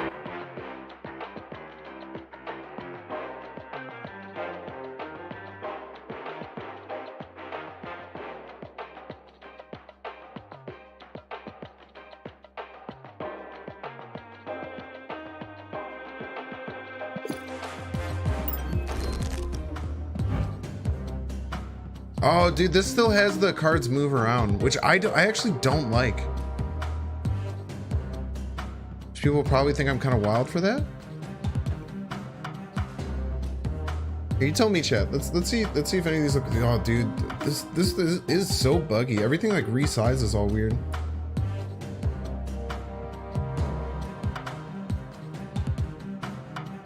Let's go ADD stream. Okay.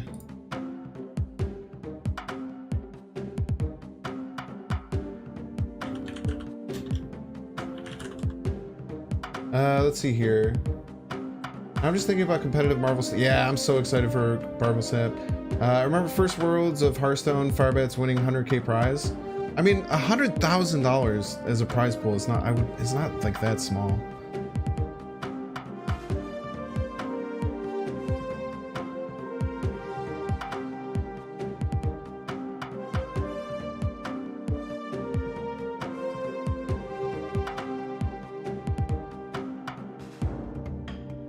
It's just so wide, dude.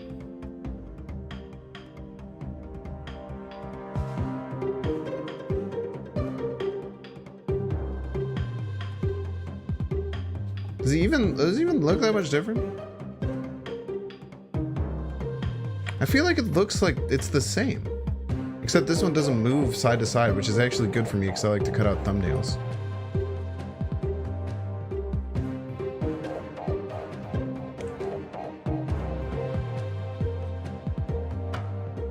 Looks better with the PC layout, but I believe there's changes coming. So there's a while. Yeah, that's gonna be for a while. Might not be till like next year. I'm playing mobile and Steam. And I definitely like Steam better. So I'm making it clear the bugs are related to the PC implementation side of things and not the game. Yeah, 100%. Yeah, I think it's it's basically the same, except this one is just thinner, which makes it better for this layout because you get to see my big beautiful face. I think after tomorrow I'll probably do it. I just have to reset like all my layouts and stuff. If I fully switch to the Steam version. Yeah, Lego variants on Reddit were pog.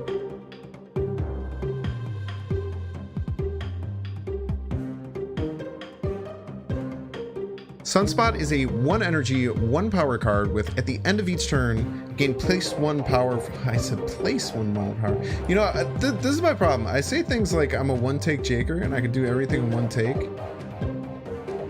But then once I say it out loud, then I lose the ability, you know? It's just one of those things. You just have to like accept it. Sunspot is a 1 energy, 1 power card that reads, at the end of each turn, gain +1 power for each unspent energy.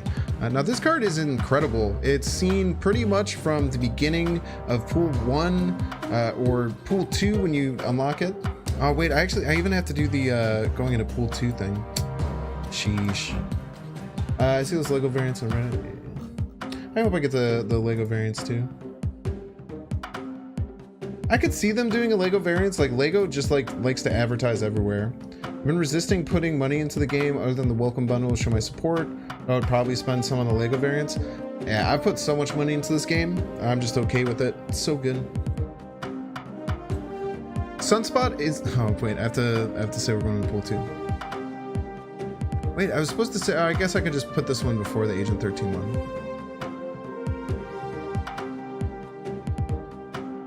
Yeah, that can work, right? Agent 13's Pool 2, right?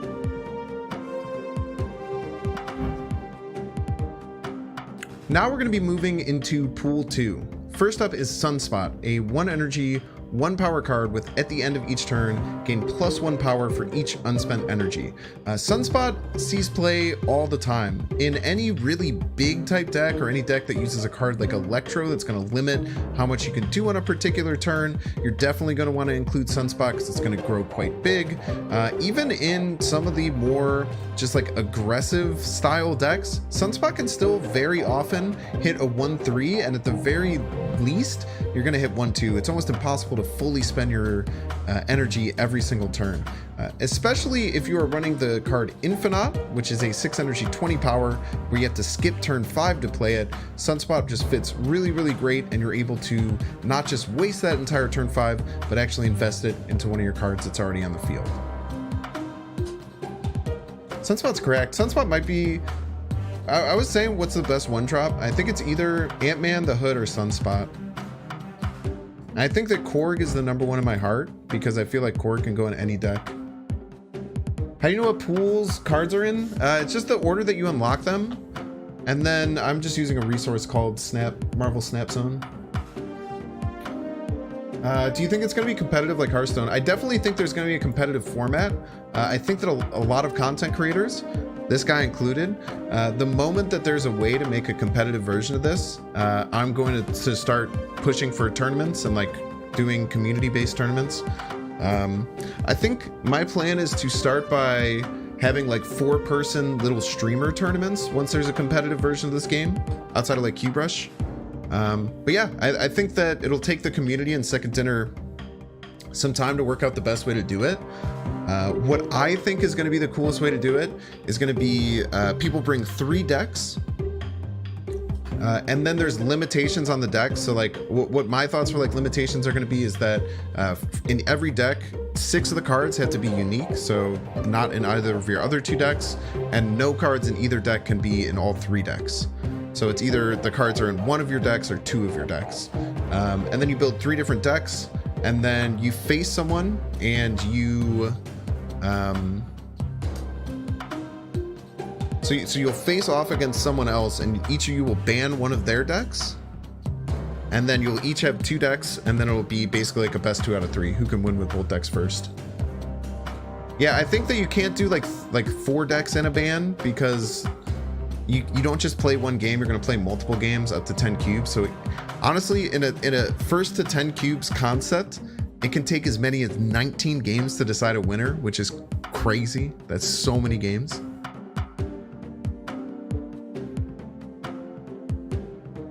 How do you, they said they're adding friend battles, so it could be, yeah, once there's friend battles, we'll do it. Cause we'll do like Discord screen sharing and stuff. There also needs to be a spectator mode to make it work. Waj, Textman, thanks so much for the follow. Locking the best follow notification on twitch.tv. Everyone in chat says thank you. 1 viewer away combined from 69, nice. And Z Darkside for the win, or fuck the world, whichever one it is. Thanks so much for the follow as well. Getting Jar Jar out there, locking the best follower notification all twitch.tv. Everyone in chat says thank you. It's nice when they come in little bursts like that, little bundles. Okay, what are the other? There's 2 more. It's Quinjet. Quinjet's pool 2? No? Is Quinjet pool 3? Who's that? Who's that? Travers GG. Thank you so much for the follow. Lock the best follower notification, all twitch.tv. Everyone in chat says thank you. I'm actually surprised we haven't gotten any YouTube subs yet, because I just put in so much time to set up a YouTube sub, and we've gotten like 10 if anyone is a YouTube stan, wants to check it out. What's up, PogChamp? Love to see it. Quinjet is pool 3, interesting. Oh, Iceman. Iceman's the 2-power one I'm missing.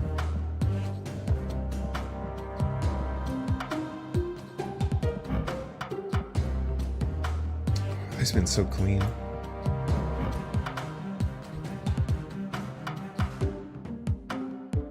Iceman is a 1 energy, 2 power card with on reveal, give a random card in your opponent's hand, +1 cost, maximum of 6. It is really nice that they added this, because otherwise you can brick your opponent's 6-drop. So I do think that that's the fair way to do it. But Iceman is kind of similar to Korg. It's a card that can go in pretty much any deck that needs a 1-drop. It is really good utility for kind of breaking up your opponent's combos, making your opponent's game plan kind of wither a little bit. And if your opponent does end up playing that card, you're kind of paying 0 energy for a 2-power card, which is really, really good. So I think that Iceman is one of the best cards. In Pool 2, you're definitely going to want to start adding it to your decks, and it can fit into just about any deck because it has a nice, simple, on-reveal ability that can be utilized anywhere. Iceman's Pog, dude. Alright, everyone in chat, so who do you like better, Iceman or Korg? I feel like this is a very fierce debate amongst so many people. Is that some people think Korg is better and some people think Iceman is better. Yo, Lizard King, thanks for jumping over to Twitch, hitting that follower notification, having Jar Jar come out and screen, everyone loves it.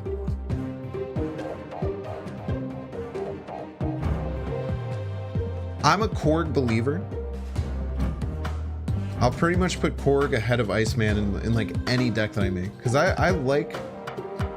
what I've realized is that a lot of the choices I make are how much I dislike when something happens to me. When I draw a rock, I'm pissed. When I have a card that costs 1 more in my hand, I'm upset, but usually not really mad. So I think Korg is better. Iceman hitting a negative is really satisfying. Korg because it bricks a draw. Dude, I swear it's 50-50. There are some people who think that Iceman is better and some people think Korg is better. I also think if you have Korg and Iceman in your hand, you always play Korg first. I think you always play Iceman for sure. Maces up their current hand, giving it a 6 cost card. That's critical. It's instant retreat. No, it doesn't work that way, actually. Iceman, it's a maximum of 6. So you can't brick a card. Give me a sec, my girlfriend's calling me.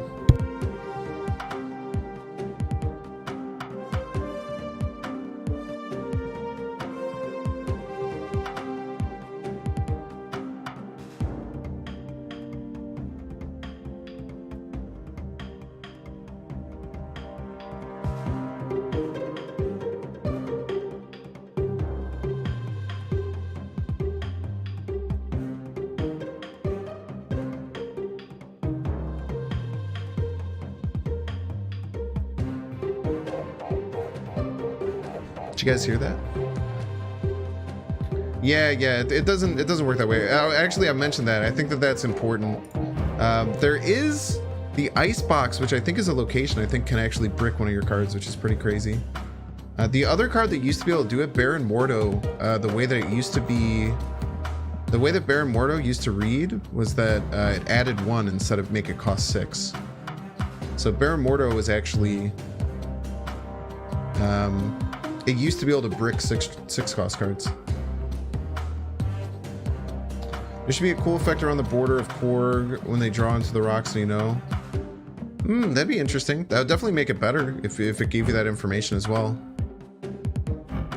I always love when there's like a Subterranea game, and then you also put a Korg in there. You also Korg rock them, and then if they play it, you can see if it was created by Subterranea or Korg, so you can feel really smart.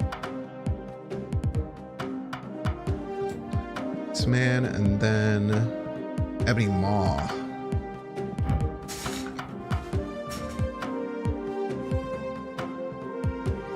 Ebony Maw is a 1 energy 7 power card that says you can't play this after turn 3.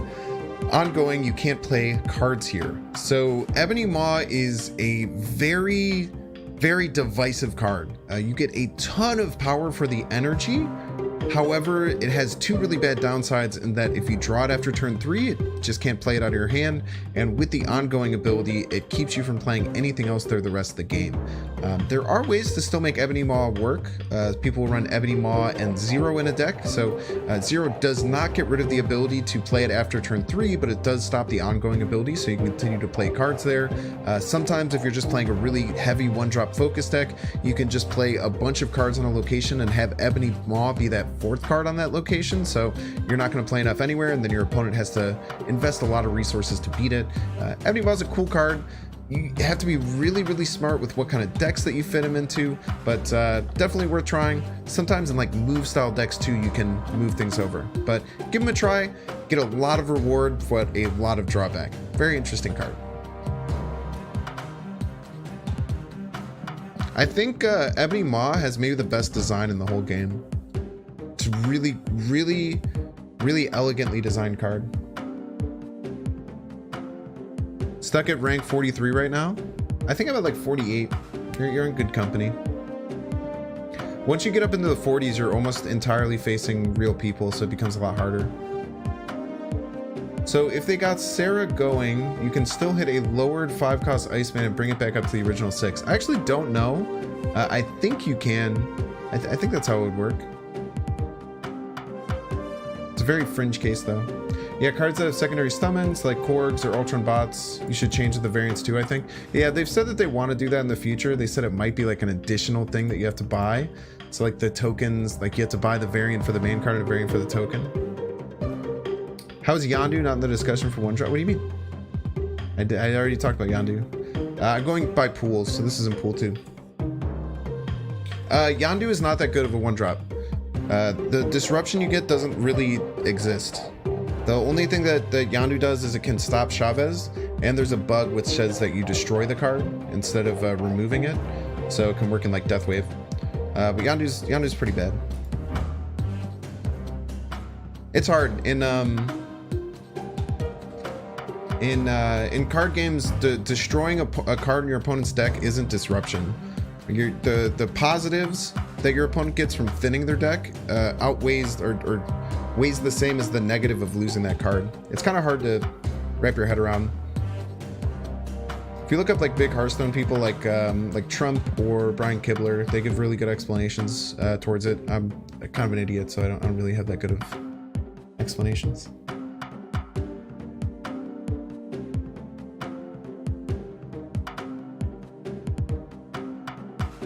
There's so few 1-drops in there's so few 1-drops that are pool 3. It's just Zero and Quinjet, right? And the Hood and Deadpool. It's the Hood, Deadpool, Human Torch, Quinjet, Zero. Look at the Zero skin. It's pretty sweet, right? I pulled the Zero skin The moment I stopped streaming my zero deck, I was so upset. I did a whole stream with a zero deck with the base zero, and then I pulled this one literally the moment I ended my stream. Hate to see it. Yo, wait, really? I believe they have corrected the record. Apparently Yondu is functioning correctly? Is that true? That's good to hear. I had no idea. You're only good when you proc him multiple times. It's still not good when you proc him multiple times. I do have one of my only shorts on my...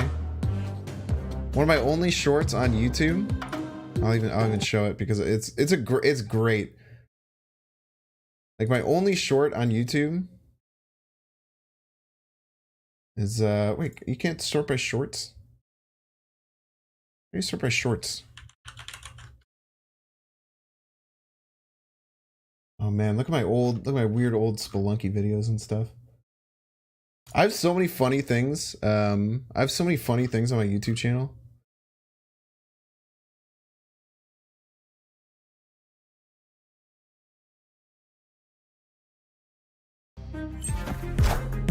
Look at this.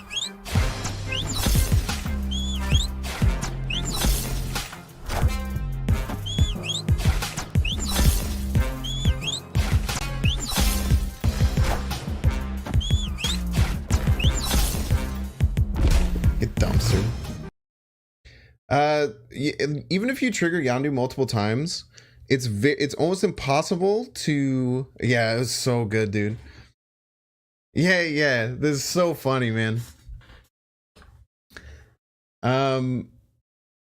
Even if you trigger it multiple times, it's very hard to. It's very hard to actually mill your opponent.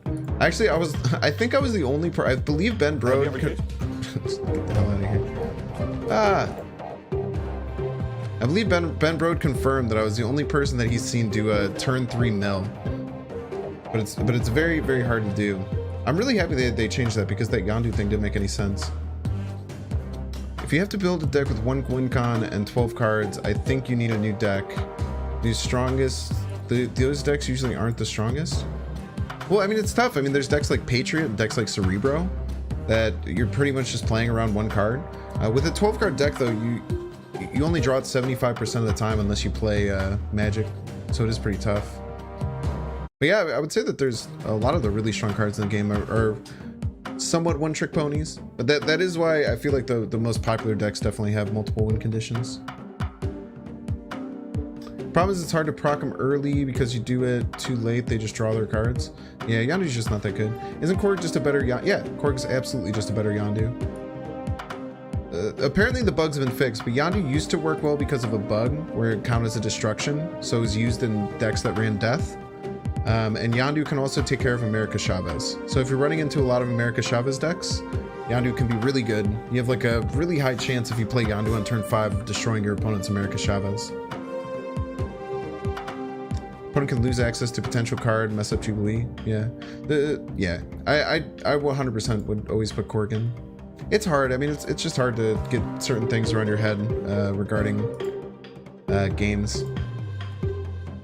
I don't pretend to like know everything, but I do know that. I have had that drilled into my head.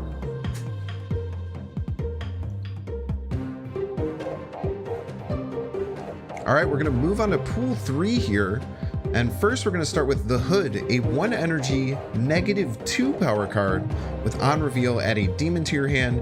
Demon is a vanilla token type minion. It's a 1 energy 6 power, it says a deal is a deal.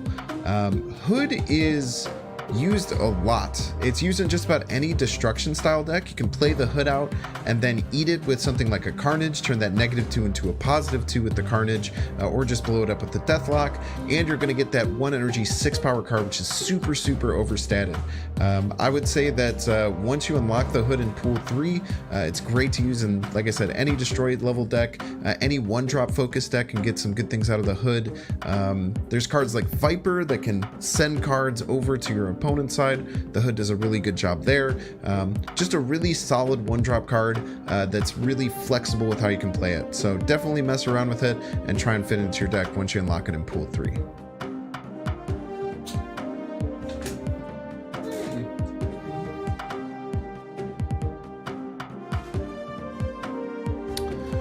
The trade is you get to actually see inside their deck, but Intel is debatable value. Yeah, Intel's very, very low value. Very low. The biggest problem with Yondu 2 is that it's shared information, right? Like Mantis and Cable, you get to see the card, but they don't know. Knowledge is good until you know the meta. Yeah. I mean, if you think Yondu's really good, keep playing with it. I think that you know you should try and do everything that you can to learn about the game and experiment, but it's just kind of just some general knowledge for card games, I would say.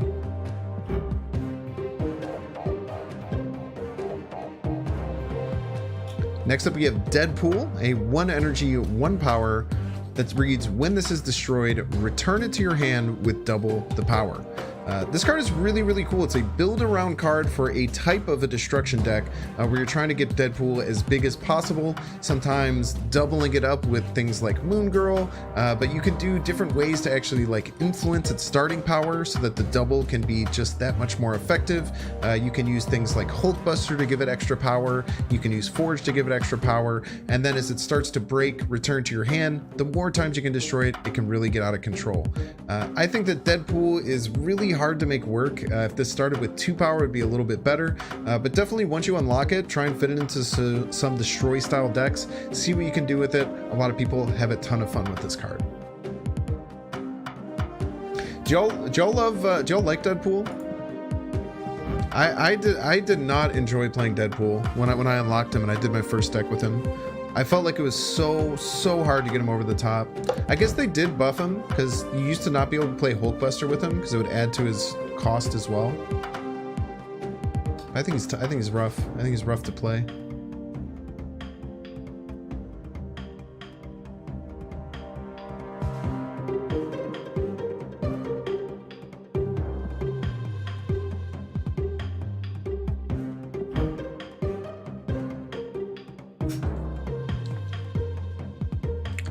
Quinjet is a 1 energy, 2 power card with ongoing. Cards that didn't start in your deck cost 1 less. So this is a really cool effect. So any cards that you might get into your deck from things like Agent 13, Mantis, Cable, cards that you copy with Moon Girl, all of these are going to get a -1 discount if you can play this out early. I think that Quinjet is a great addition to any deck that would run the Collector. Anything that you bounce back to your hand isn't going to work, but when you're adding more cards to your hand through things like... Blake, thanks so much for the YouTube sub. I think I've been waiting for that one to come up. I just made that one today.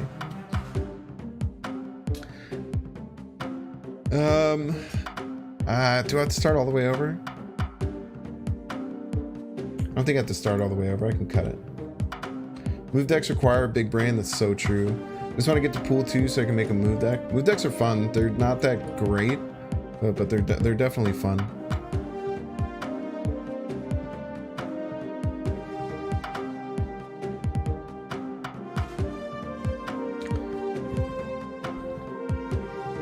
I think we can just cut it. I think we can fit it in.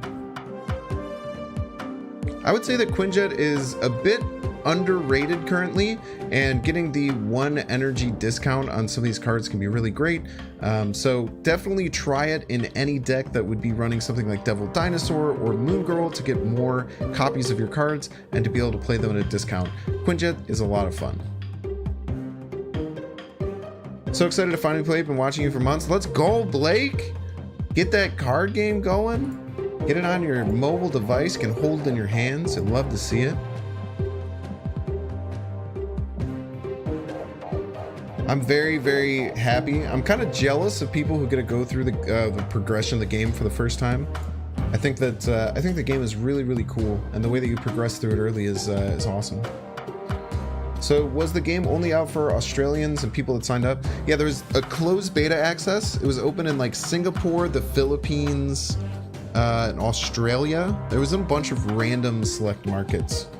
But I got beta access the day that they started. I literally, like 2 minutes after they opened it up, I got my beta request in, and I got super lucky to get it immediately.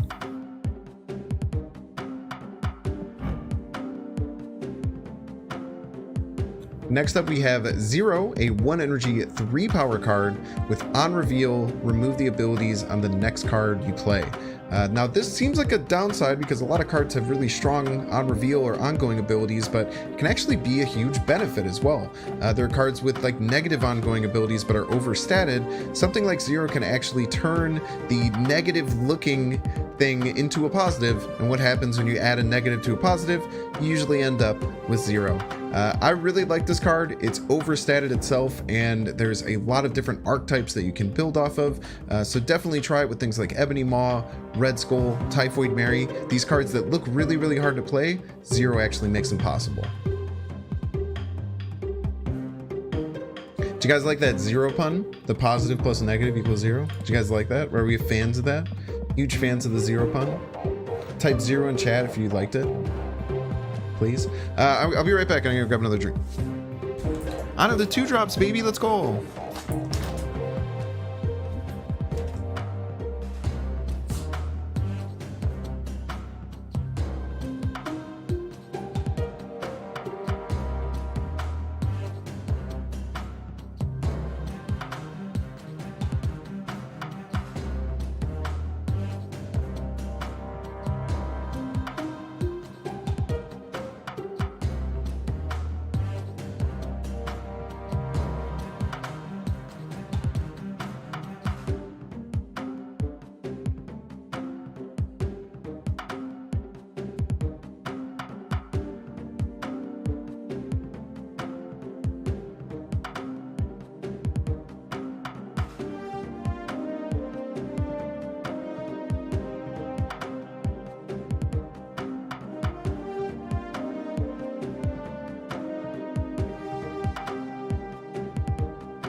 Let's go. We got 1-0 in chat. Love to see it. Love to see it. Night Zero. Or Night. I said Night Zero. Night Lizard King. Thanks for hanging out. Adam Warlock is interesting. Seen Ari comboing it with Yellowjacket and Wasp recently to draw his whole deck. Yeah, it's interesting. I feel like what he would probably run Jane Foster, Wasp, and Yellowjacket all in the same deck. Kind of makes sense. I was running Adam Warlock in every single deck I was playing on Sunday because I was playing Exodia decks and I was trying to get combos. So I was running Adam Warlock in almost every deck. It's one of the only draw cards in the whole game. It's kind of crazy. Interestingly enough, if anyone here watches the Can't Stop Snapping podcast, which Michael does, very cool dude. I've been on it 3 times, I think. The first time I was on it, we just talked about all of the 2 drops in the game, and I had some really bad takes on some of them. As I do with most things in this game. Oh wait, I have to do the Human Torch. I still have another 1 drop left.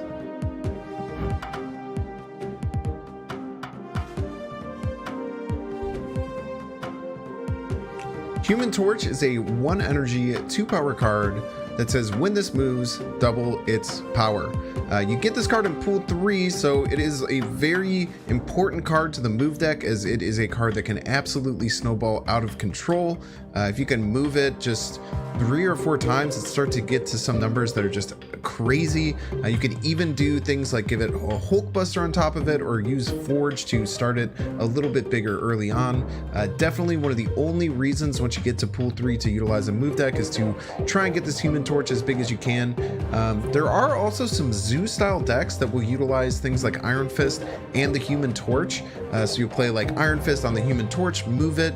Then there's cards that can bounce cards back to your hand, like Falcon and Beast. So there are some other utility ways to utilize this card with other cheap cards, but in general, it's a staple card in just about any move deck. It's one of the cards that can spiral out of control, a really fun build around card, and if you're going to do any kind of move deck, definitely try it out.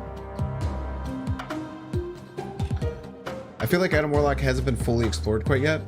The problem with Adam Warlock is that if you're relying on using a card like Adam Warlock to draw your whole deck, the reward has to be really good, and it's just so easy to play around. Because you mentioned like having Wasp and Yellow Jacket, right? If you play on turn 2 Yellow Jacket, Wasp, you know, Adam Warlock on top of, let's say, like a 2 power card, it's really easy to beat that. And that lane is now just absolutely bricked for the whole rest of the game. So it's just tough. I think that Adam Warlock, the only reason he's played is because he's the only card that draws cards outside of Jane Foster. I don't have Black Widow either. One of the 9 I'm missing. It's tough, man. I'm like freaking myself out that I didn't do one of these cards. I did all the rest of them. I just didn't get any 0-cost cards. Oh, I guess we should add the 0-cost cards on, right? Like, where am I gonna add these other than to the 1-cost card deck? So we're also going to squeeze in the 0-cost cards in pool 3. So the first one, we have Wasp, a 0 energy 1 power card, and it's a vanilla card, so it doesn't have any kind of special text. It just has flavor text there. Wasp pretty much will only see play in a Patriot deck that rewards you for playing vanilla minions, or in a deck like Lockjaw. So Lockjaw, you want to have really cheap cards to be able to cycle through on that Lockjaw lane. This card also works really well with a card called Jane Foster, which will draw all the 0-cost cards in your deck. So if you're going to run Jane Foster, pretty nice to run this card too. One of the few ways to get card draw in the game. Adam might be better when Thanos and Galactus win cons are released. I don't know how it would work with Galactus. I guess if you really just want your Galactus, it would work. Yeah, people run Adam Warlock in the Patriot decks and Guardians of the Galaxy decks now, but I still, it just doesn't feel good to me. But it's cool that people are experimenting with it. Love to see it.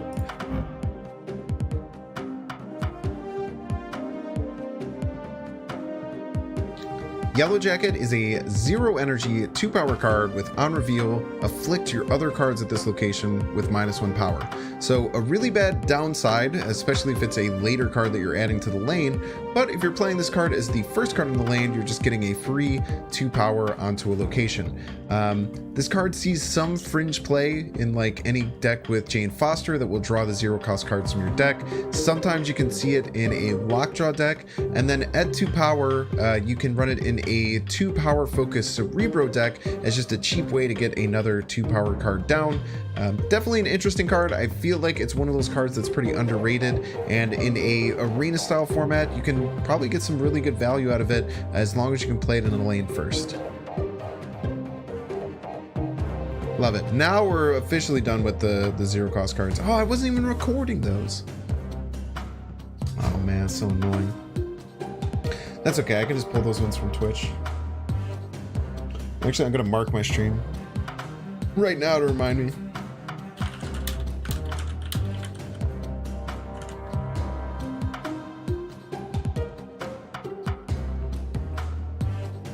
All right, moving on to pool 2.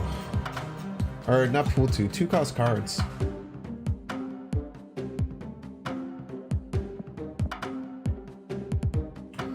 Forge, Angela, Cable Carnage, Sinister, Craven, Armor, Domino.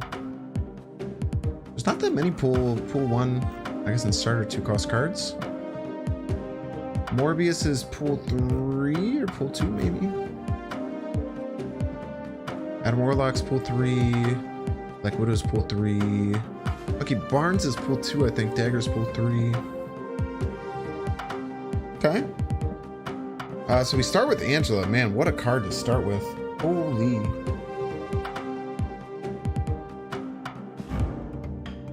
Angela's a really good card. Do I have a job outside of live streaming, or what is your job? Man, dude, actually, I haven't mentioned this in on stream in a really long time. I was in sales for a long time, but I'm currently unemployed. I don't consider streaming my full-time job. It is still just a hobby.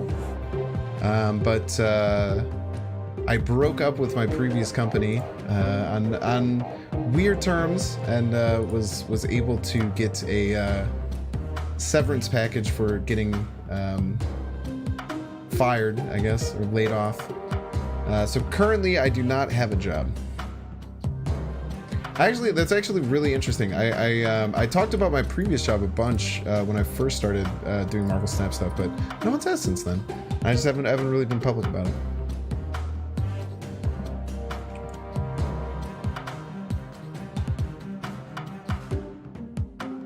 But if I do end up getting another job, I'm starting a couple of business. I've started a couple of businesses. Yeah, severance package is sick.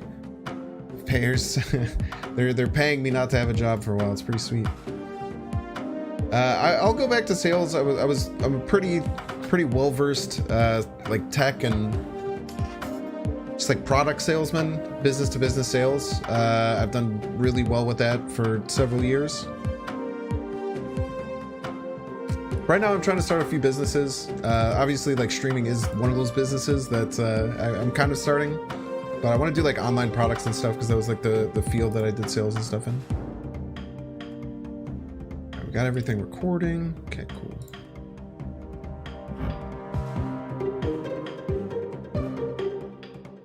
So starting with the Pool 1 and starter level cards, the first one is a big one. Angela, a 2 energy, 1 power card that reads when you play a card here, plus 2 power. Angela is an absolute powerhouse in Pool 1 and Pool 2, and you are going to have a really good reason once you unlock this card not to have it in just about every single deck that you're going to play. If you play Angela first into a location and fill it, it's essentially a 2 energy, 7 power card, which is insanely high on the curve. Getting a 3 energy 7 power card is really great, and you're getting this for 2 energy. You can also manipulate cards using things like Nightcrawler and Iron Fist to pull cards away from it. But what I would say, if you are new, you're in Pool 1 and Pool 2, put Angela in every single deck unless you find a reason to get rid of it, because this card will win you so many games just with its power level alone. It's one of the best ways to win a lane early on. Angela is so cracked. If you're not running Angela and everything, you just run this and everything. It's the best card, especially if you have the sick chibi variant like I do. Do your own business for sure. Be your own boss. Yeah, I mean that's the hope, right? It's always hard. I'll get to the point where I need to get another job eventually. I'm trying to make it until at least like February before I have to get a job if I need to. But I'm hoping I don't have to. I'm a builder, a bit rough in Australia at the moment. Floods and interest rates are killing the industry right now. Yeah, in Australia, you guys have like an actual, like, somewhat livable wage that a lot of people get paid at a minimum. It's kind of crazy. America's so ridiculous, like what the minimum wage is. I still can't believe that her skirt is a big belt. No, it's not her skirt. She's wearing, I guess it's a skirt. I don't know. Why are you looking down there, weirdo? Just cute. She's cute and thick. Hey, Angela's Pool 1.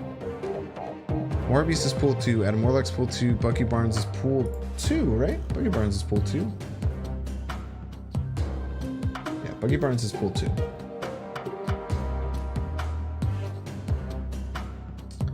Forge is Pool 1.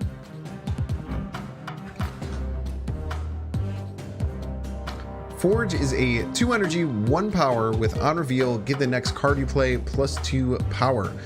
Forge is a really unique card. You're technically getting 3 power for 2 costs, so it's just about vanilla stats, but you can usually use that 2 power for your advantage. So you can add it to something like a multiple man to make sure that when it copies itself, it's a little bit bigger. Things like the Human Torch and Deadpool, cards that double, getting some additional power on those is really beneficial. You can also use it with cards like Mr. Sinister or Brood that will copy that power to multiple different copies of it. Forge doesn't surprisingly work with Mysterio, so make sure you don't make that mistake. Forge is just a solid card if you're making any kind of move deck that's trying to snowball cards, or if you're running any deck with Mr. Sinister or Brood. Definitely something that you're going to consider, but overall kind of middling. Once you get to Pool 3, you don't see too much of it.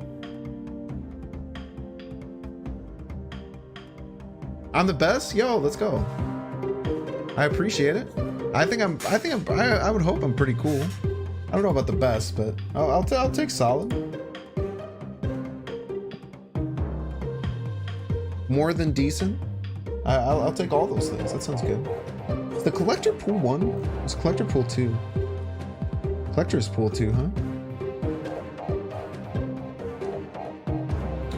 Beast is pool 3. Cable's pool 1. Look at this cable. I love this little cable. How is this a baby variant? It's not really a baby. It's kind of like a... You love me? That's a little parasocial, but I take that. I'll take that. I want to be the very best, like no one ever was. Hey, I read that you can buy a season pass for 10 money, but I can't find out how. There's no option to buy it on the season pass page. Yeah, I mean, I don't know. That should be, if you go to the season pass, there should be some kind of button, like if you click on Spider-Man, you should be able to unlock it. So just click on this variant, and should have some options for you to unlock it. I think there's like a button up here. I don't know where else it would be. Maybe it should be somewhere on this page, or if you click it, there should be something here. I don't know. I think the button goes away once you unlock it. So that's all I got for you.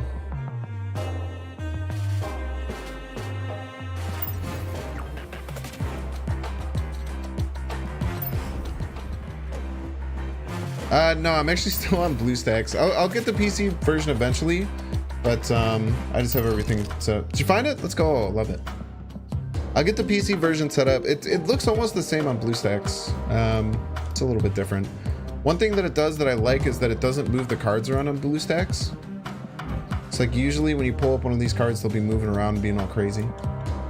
If it's a new account, I think they're getting the starter pass first. Yeah, that's true. You do have to complete the recruit season. Good call, Burrito. I appreciate that. So you'll have a recruit season to start. You have to get through it. It is on Steam though. You can definitely get it on Steam. I have it downloaded on Steam. I just don't have my screen region all set up for it yet. Yeah, there will be a YouTube video for every single level. 1 cost, 2 cost, 3 cost, 4 cost, 5 cost, 6 costs. There will be 6 YouTube videos. I've been BlueStacking it. Yeah, right now I'm playing on BlueStacks currently.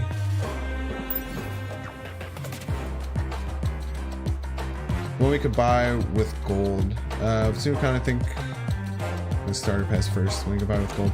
Did you get the Iron Man and Hulk variants? I only got the Iron Man version. I don't have and will never ever own or spend money on any Apple product ever. I think that Apple's a dog shit company. If you like your iPhone, it's totally fine. You have your own opinion. I'm team Android 100%, but I will never give Apple a dime of my money. I think that it's a dog shit company. I think that their products are really nice. There used to be a big argument that Apple products were just worse than Android products across the board. It's not the case anymore. Apple products are really, really good now. I think they're about the same. Apple might even have some advantage. Apple now has some advantages over disadvantages. But I just think that so much money that you pay into buying an Apple product is into their crazy brainwash marketing. Like how you can't send them any messages, you can't like do any kind of video messaging with Android phones, you get like the blue bubble. All of that are things that you are paying to have happen, and it's all because of Apple, it's not because of Android.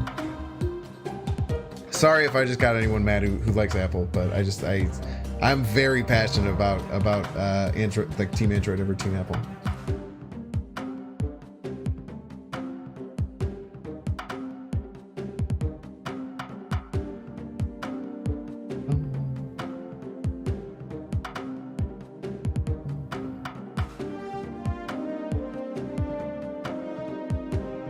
So I'm just gonna get rid of a few things to make sure that my camera and stuff keeps running smoothly. Battery is always my number one, so always PC and Android for me. Yeah, I feel that. Base take, love that. I got an iPod when I used to get Iron Man, but it's Dev Team Apple. For a self-proclaimed innovative company, they don't have many original ideas. That's true, but I mean that used to be way worse. Like I will give Apple credit; their products are on par with pretty much any Android products now. There used to be like Android phones used to be way better than iPhones for like a few generations, and people who don't agree with that are wild. But they do have really, really good products now.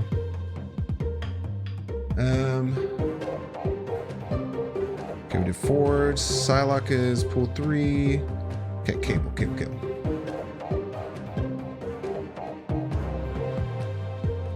Cable is a 2 energy, 2 power card with on reveal, put the bottom card of your opponent's deck into your hand.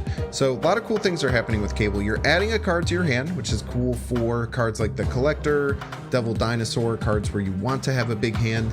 You're getting information on what that card is that you stole. Your opponent doesn't have that information, so they don't know what card that you stole, and you can use that resource later on. So Cable overall is a really good card in pool 1. It starts to fall off a little bit in later pools, but I would definitely say that any deck that takes advantage of having a big hand, any deck that uses things like Quinjet or anything where you want to have cards that get randomly generated into your hand, Cable is going to be a really good choice for you. Ooh, sorry. The variants exclusive to platforms. Yeah, you have to like log in on iOS device and log in on an Android device to get the 2 variants. Do I like Blade? Like the character or the card? The card's like good. The card's one of the better discard cards. It's overstated, 1 energy. 1 energy cards are always really good. I remember using my Android voice search for something because someone's Siri wasn't working and my Galaxy just shit on their phone. Damn, get wrecked.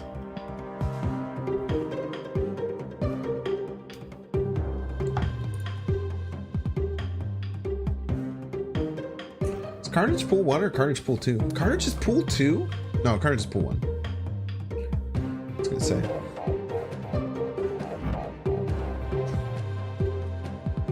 Carnage is a 2 energy, 2 power card with on reveal, destroy your other. Thanks, City Below the Sea, for the YouTube sub.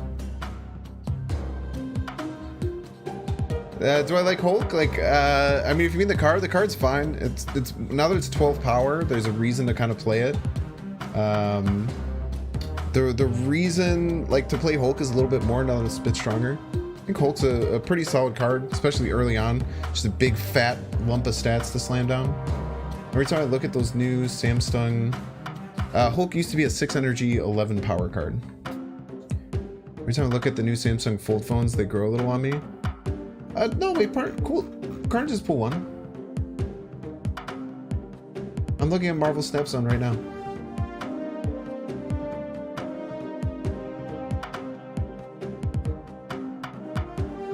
Any tip for anyone who's just starting? Have fun. Play a lot of different decks. If you're going to net deck, try and add at least 1 card to it that's not in that original net deck so you can get used to testing and trying different cards. And yeah, just don't be surprised when you get up to like rank 30 and 40 and you start facing humans and you start losing. Just try and learn from every single game. Try and think like, hey, what could I have done better? And learn the snap mechanic. The snap mechanic is really hard. If you watch content creators, like if you watch me, if you watch pretty much any content creator, we're all really bad at snapping, except for like the ones who are like the really hard tryhards. I'm the worst snapper in this game. So if you're watching my videos and you see when I snap, terrible examples, because I do everything for content. NetDeck is just like Googling best Marvel Snap deck and going to a resource and finding like statistically the best deck and then just playing that. I think that playing and experimenting gets you better at the game. Trini said, yo, thanks so much for coming and hanging out. Have fun watching Black Adam. I bet it's gonna be okay. Just like everything The Rock is in.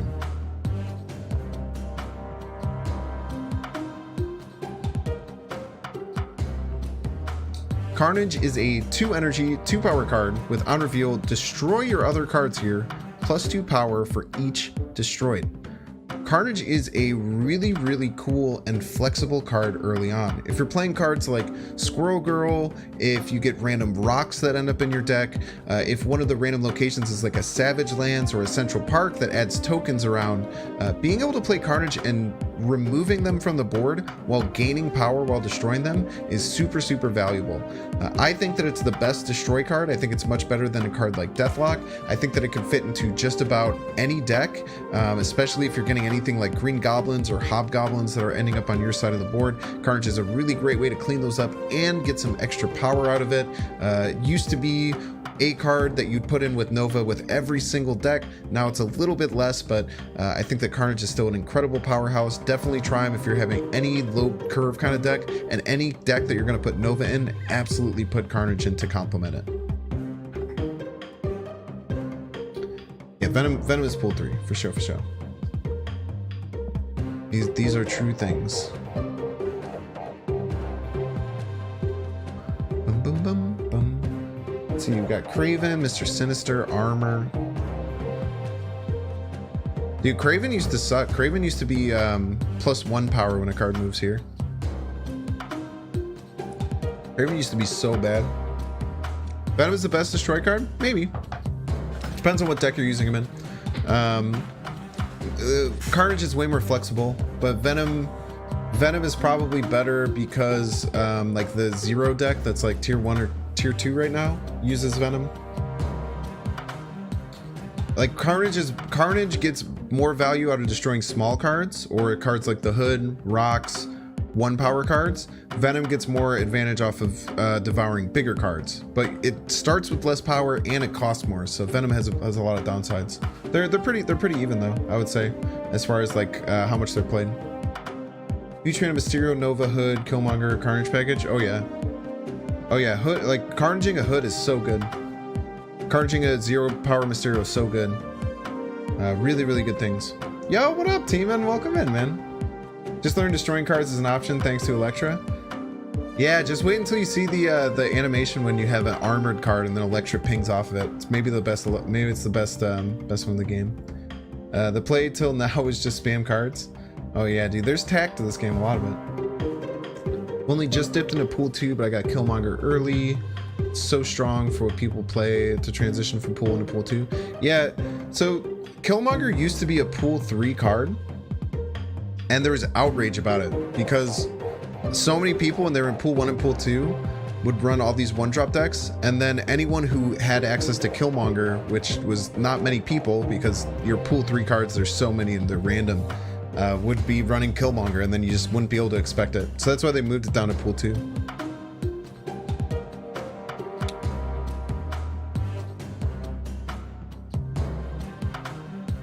Yeah, Killmonger's cracked. We did an event called Cube Rush. I shoutcasted it today, and one of the challenges was playing a deck with all 1-cost cards, and it was just so funny. People would just play through a whole game, and then on turn 6, the opponent would play Killmonger and destroy your entire deck. Yeah, Killmonger's cracked. Killmonger's cracked. That's the big change. Like once you get into pool 2 and you start facing people who do pool 2. Yeah, Killmonger really changes how you have to think about deck building. And you often want to save Killmonger for later on. Okay, Goose is pool 3, Invisible Woman's pool 3 for sure. Kraven is pool 2, so we'll go Kraven. Kraven is a 2 energy, 2 power card that reads when a card moves here, this gets +2 power. So it just says when a card moves here, it could be either side of the location. So cards like Arrow and Polaris that can move your opponent's cards, or Juggernaut to move cards around, will actually trigger this effect. And you can also trigger it on your own side. So Kraven starting as a 2 energy, 2 power and getting +2 power whenever something moves. It's much better than it used to be. It was buffed early on in beta, and I definitely think it's worth playing and toying around with, even not in just movement decks. If your deck just has like 1 Iron Fist and 1 Nightcrawler, you can get this up to a 2/6. Really powerful stuff that you can get out of it. So definitely toy around with Kraven. Any deck that you're running, any card that moves like a Juggernaut or anything like that, try and fit Kraven in and see what you think. And then in base move decks, in pool 2 and pool 1, definitely going to want to include Kraven for that extra power bonus. I think Kraven's underrated. After it was buffed, I think it's a lot better. Everyone's playing like 5 1-drop costs at that level. Yeah, because our zoo is just so good. The location that hides a card is the funniest thing. Oh, Dark Dimension, the one that gives you like the Invisible Woman buff. Yeah, that one's it takes some time to understand how that works. There's a lot of mental thought that goes into A lot of mental thought that goes into utilizing those locations and like the timing of when to do things and like counterplay, because do you see your opponent play into it, you know, like the cost of those cards. Daredevil is not free. That's true. This is true. Daredevil was a season pass card. I don't even think you can get Daredevil right now. It'll enter pool 3 eventually. Okay. Mr. Sinister is next. It really does suck though when you don't get like the tokens in a variance, because I had like this cool Mr. Sinister pixel variant, and then it's just like it just has this Giga Chad dude that comes out behind him.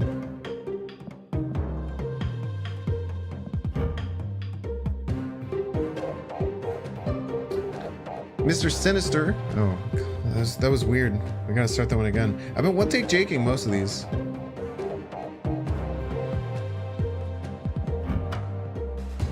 Mr. Sinister is a 2 energy, 2 power card with on reveal, add a Sinister clone to your location with the same power. So what it'll do is it'll take a copy of itself. So realistically, you're getting 4 power for a single 2-cost card, which is, you know, really good stats for the cost. However, it's also taking up 2 locations. So there's a good part of it and a bad part. Some things that you can utilize the clone for in any kind of like Patriot deck, or if Washington DC is there, it is a vanilla minion, so it can get those additional buffs. This can be a great way to set up for your Carnage. So even though you're going to take up 2 spaces, the Carnage can eat both of them. So you get those spaces back. This also works well with things like Forge. So if you play down a Forge and then play Mr. Sinister next, it's going to copy that +2 power. So any kind of buffing effects like a Koye or Nakia to buff this card up, you're going to get that effect doubled. So in pool 1 and pool 2, there are some places for Mr. Sinister if you're running Forge in your deck, or like I said, any of those kind of buff cards. But as you get further, this usually phases out. I think Mr. Sinister is rough. I never played this card. I never ever played this card. Yeah, dude, Giga Chad Sinister, like this dude, kind of whatever. Giga Chad Sinister clone. Look at this dude. What a unit. What an absolute unit.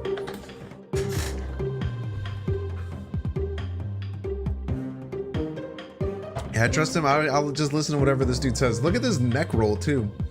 What is the point of this thing behind him? You know those neck rolls like Mike Allstott like used to wear them? Like there's like fullbacks that would wear these big things like for football so that you don't like break your neck when you smash your head into people. It's absolutely wild. Absolutely wild.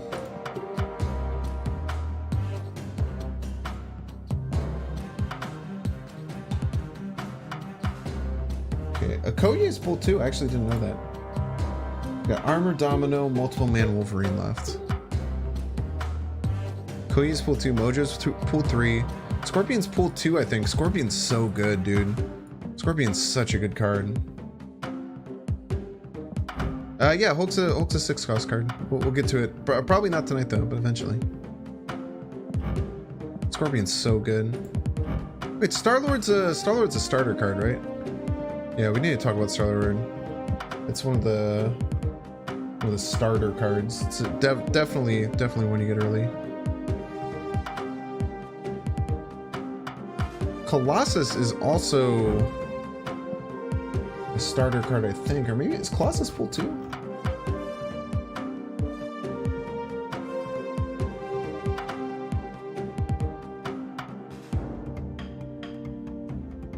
Colossus must be a starter card then, right?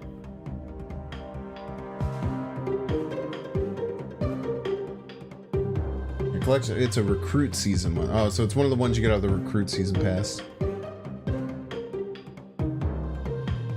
And then Star-Lord just starts in your deck. That's interesting.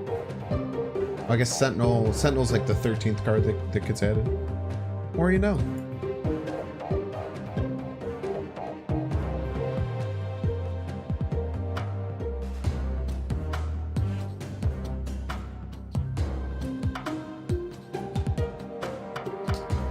Scorpion is great.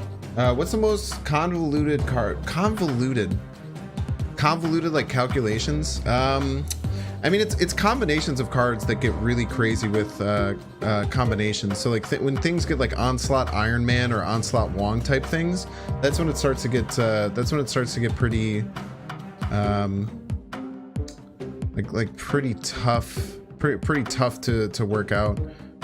Mysterio is a pretty convoluted card. It gets kind of confusing. Dracula has some like weird mechanics when it works with like Apocalypse. Things are usually pretty straightforward. The game is so tight that there's really not much room for condelusion. Is condelusion a word? Condelusion might be a word. But yeah, anything like my Exodia like decks I was running on Sunday are the craziest ones. Or the Omega Red deck I was running with Talkman can get kind of crazy with how much power you have to deal with. Nothing else is like that crazy. Like a leader gets a little bit nutty when like multiple leaders happen or anything like that. Yeah. Star-Lord is just there. Nakia is quite convoluted if you're trying to combo something specific. Yeah, I'm happy that they fixed Nakia, because Nakia does the left two cards in your hand. Moon Girl can also get a little bit weird, especially if you like double Moon Girl. There's some weird stuff. If Gambit kills a Mysterio, does it let them know if that one's the real one? No, I don't know. It doesn't show anything. Make a Brood deck with her. Yeah, try to make a Brood deck with Nakia. Yeah, when Nakia was your whole hand, I had a really cool one. I have a video that's called Big Broods, I think. Where we use like Brood, Mr. Sinister, Forge, Nakia, Okoye to just try and make really big things. We ran Patriot too. That deck was fun, but I think with Nakia getting nerfed so hard to the ground, it's really rough. I think that Nakia should be 3 cards. I think if Nakia is 3 cards, I think that it's not oppressive anymore, and sees a bit more play.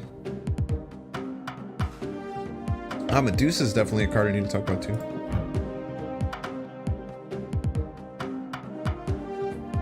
Medusa is a 2 energy, 2 power card with on reveal if this is at the middle location plus 2 power.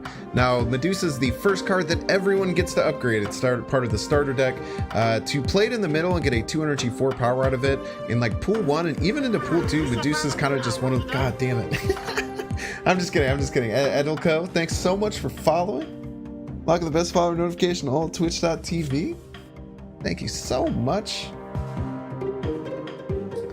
Medusa is a 2 energy, 2 power card with on reveal if this is in the middle location plus 2 power. Aw, dude, I love when they come in spurts. Tector Ben, thanks so much for the follow. Getting Jar Jar out there, locking the best follower notification on twitch.tv. I really like that they added like a hair effect to Medusa. It's like when you move her just like around randomly, her hair is just kind of like vibing all over the place. A cool card. And I have the Chibi variant, which is just like a huge, it's always a huge buff. Always a huge buff when they have a cool Chibi variant. Medusa is a 2 energy, 2 power card with on reveal if this is at the middle location plus 2 power. Medusa is one of those cards that's going to start in your deck, and it's just going to be a staple 2-drop early on. Getting that 4 power is really easy as long as you can play it on the middle location. Can fit into like an Odin type deck where you can trigger this again if it goes in the middle location. And just like an overall really solid card. It does phase out when you get into pool 3 and there's more options available. But remember, this is the first card that you're going to get an upgrade, and it can definitely stick around and be a staple card for the first couple months that you're playing the game, and you have a lot of fun with it. Angela's one of the best cards in the whole game. Angela might be the best card in the game as far as like being like a staple card that can fit in almost any deck. Angela's absolutely cracked. Even in pool 3, any kind of aggro deck is going to run Angela. It's so good. Medusa, I need to talk about Star-Lord. I think I skipped anyone else though, right? Yeah, I don't think I skipped anyone else. Invisible Woman, Craven, Medusa, Sinister, Mojo's pool 3. Oh, Okoye. Okoye's pool 2, I believe. Is Okoye pool 2? Okoye feels like a pool 2 card. Dude, Okoye used to be a 2 energy, 1 power, give all cards in your deck plus 2, and very few people ran it. Okoye was so criminally underrated early on. It's kind of wild.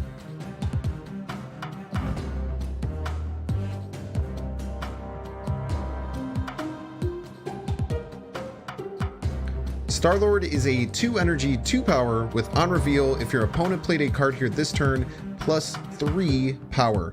So Star-Lord is one of the Guardians of the Galaxy. They all have a very similar effect where it's a conditional extra bonus if you can call out what your opponent says. Star-Lord just has the best voice line. If you get it right, he goes, "Got him." It's absolutely wonderful. So I think Star-Lord's a lot of fun to play.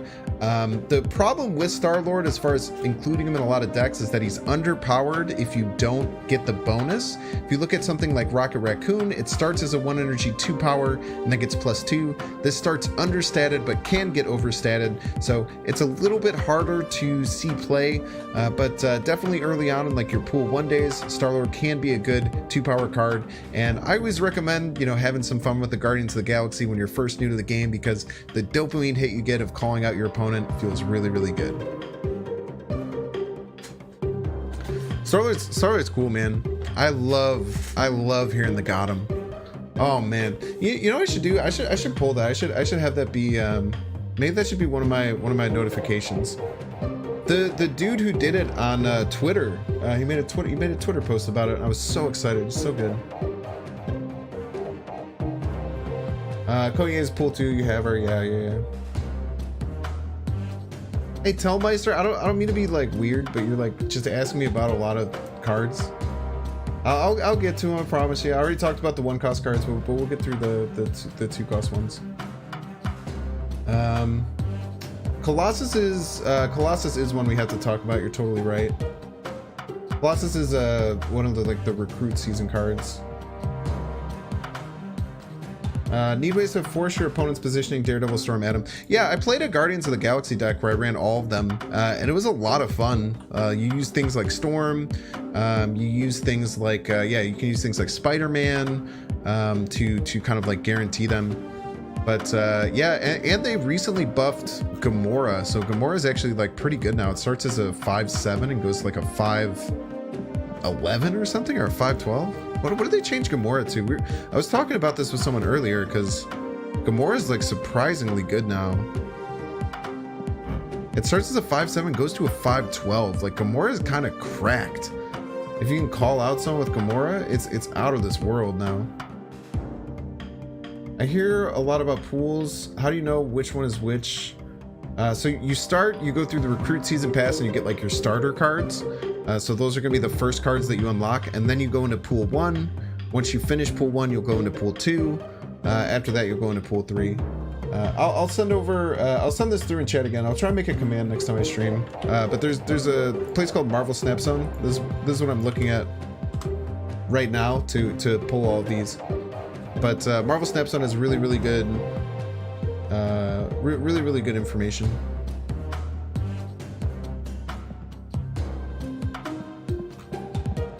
Tell you about all the different pools, how things fit in, everything like that.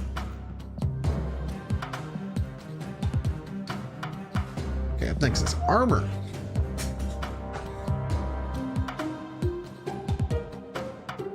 Armor is a 2 energy, 3 power card with ongoing. Cards at this location can't be destroyed.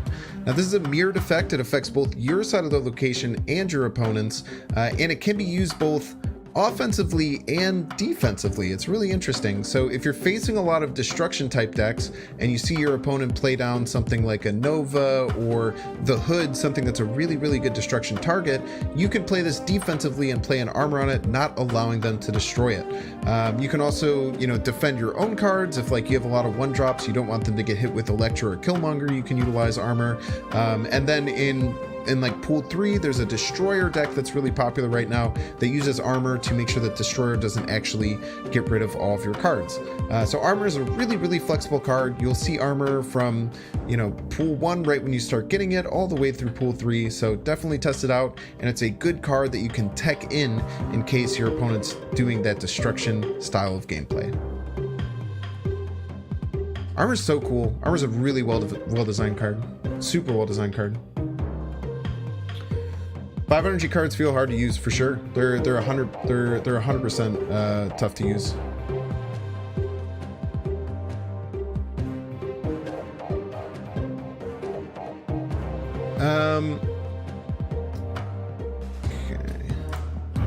I hate this this Colossus variant.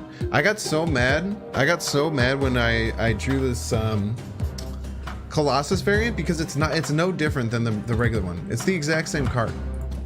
There's like there's so many variants or there's so many cool things that happen, but like this is just like it's the exact same thing. I guess it's like more of like a comic book style, and I guess his arms are very large. But this is one of the variants I just got. I was like very confused. Yeah, it's like 2 frames. It's 2 frames of the same thing. He took another step closer. You're totally right. But then I got the chibi one and I'm just like, oh, I don't have to worry about the other ones anymore anyway. It's like yeah, the meme of the dude running towards you really fast. Or like you're looking in the rearview mirror and you see like this, and then the second time you see this, it's just getting closer and closer. Yeah, the Terminator meme.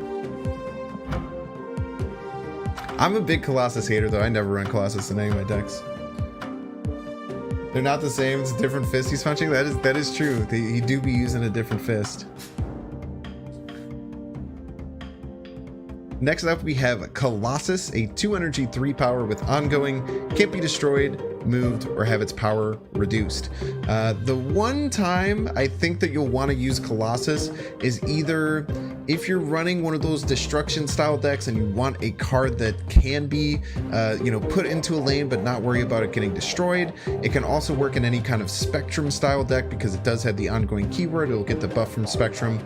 I don't think that Colossus is that great. It's cool that it can't be reduced in power or moved, so maybe you can find some ways to fit it in. Sometimes it does even see play at the highest level in like that destroyer type deck, but I think that the Colossus is just okay. It's fairly statted. Definitely want to use it in a Spectrum deck early in pool 1 and pool 2. Huge Colossus hater. I've never run Colossus in a deck, I don't think. I'm pretty sure I've never run it. I think I ran it in Wangoing. I think I ran it in like a really aggressive version of Wangoing with Spectrum, but never really did it too much. Good in a hazmat? Yeah, it could be good in a hazmat deck. Sometimes people would tech this into like the hazmat Exodia style decks. So like it can win a lane by itself because everything else is going to go down and it'll be the only one that won't go down in power. So yeah, if you're running like a hazmat eat some crap style deck, could make some sense. Should have told me that sooner. I could have added it into the video. Your loss. Okay, Domino's another tier 2. So Domino, multiple man. Scarlet Witch is 2 or 2. Oh man, we have a lot of 2 cost cards. There's so many 2 cost cards. What's going on with that? I was using him in my early pool 2 nonsense destruction stuff, and he was only ever good in that death location. Yeah. When you get death, yeah. Sometimes you feel like you have an enormous brain when you drop him into the death domain. I'm also a huge Domino hater too, so any Domino believers, I'm sorry about what I'm about to say. Domino is a 2 energy, 3 power with the ability you always draw this card on turn 2 and not before. So this is kind of a series of cards with Quicksilver that'll show up in your hand on turn 1, Domino that shows up on turn 2, and then America Chavez that shows up on turn 6. I think that both Domino and Quicksilver should never really be run in any deck. I think that the statistical disadvantage that you put on drawing any other card by running Domino into your deck is too big of a disadvantage to being able to play that 3 power card on turn 2. I don't think that the first 2 turns of the game are that important, and trying to get it out there, it doesn't really matter. So if you look at the statistics behind it, I personally think Domino shouldn't be run. Maybe if you're running like a Lockjaw or Jubilee focus deck where you want to keep your bigger cards in your deck, you can consider it though. Oh man, Tellmeister, why are you gonna do this, man? Now I'm gonna have to time you out. I hate having to time people out. Sad. I just wish people would like behave. It's like really not that hard.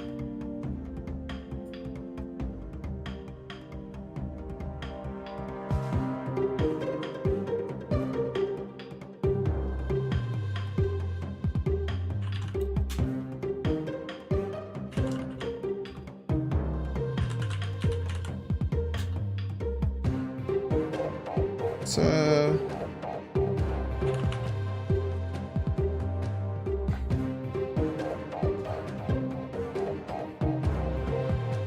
it's like the first person who's ever had to get like had to get like moderated in my chat.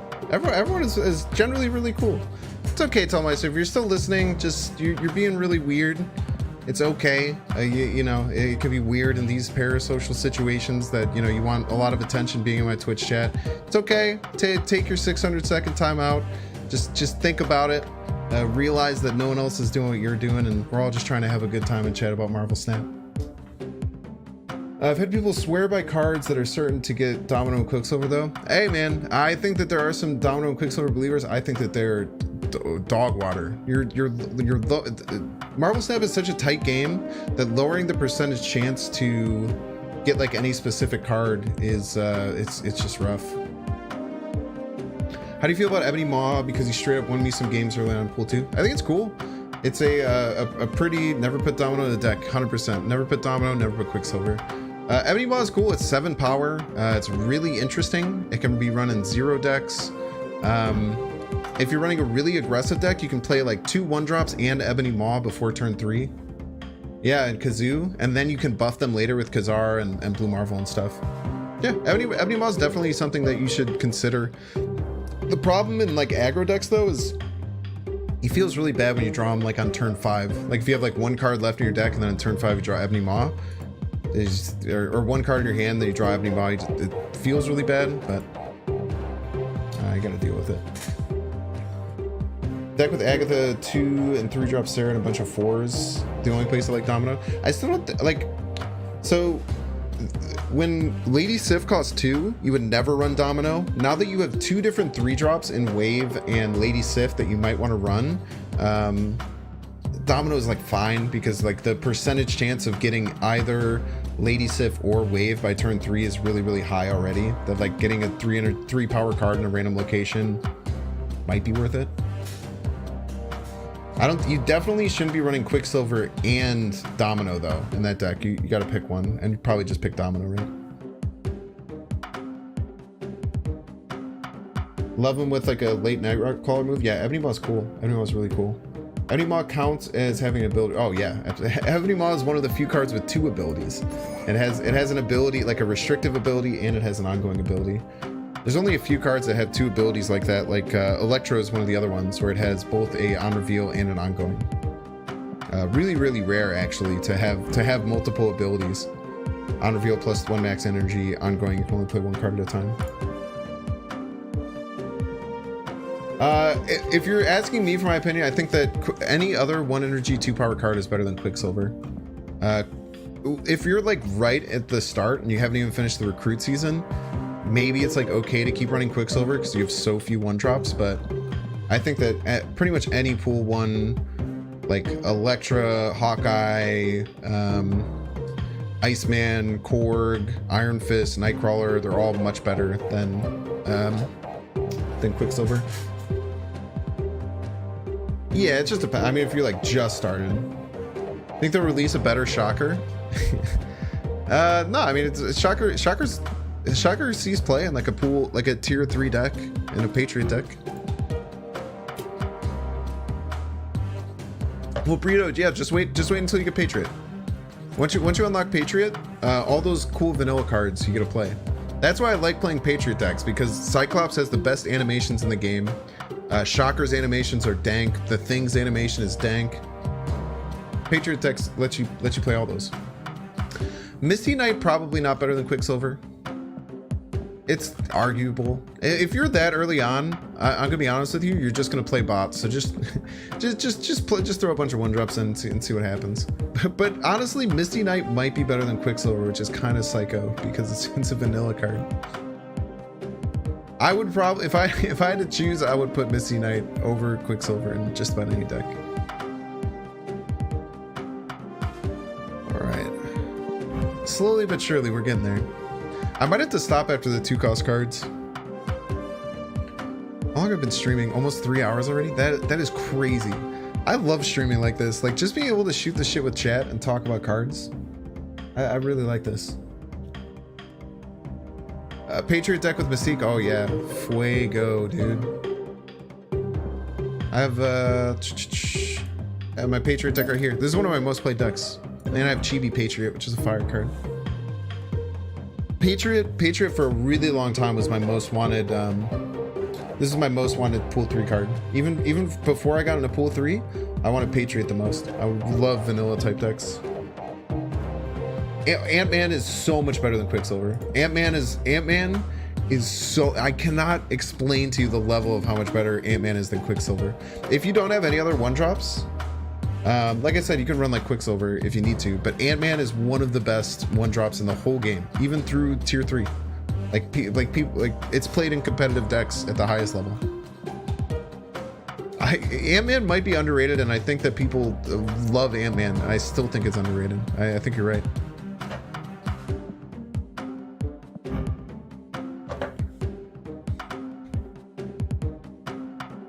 Multiple Man is a 2 energy, 3 power card that reads, when this moves, add a copy to the old location. So this is one of the big engines for any of those move decks.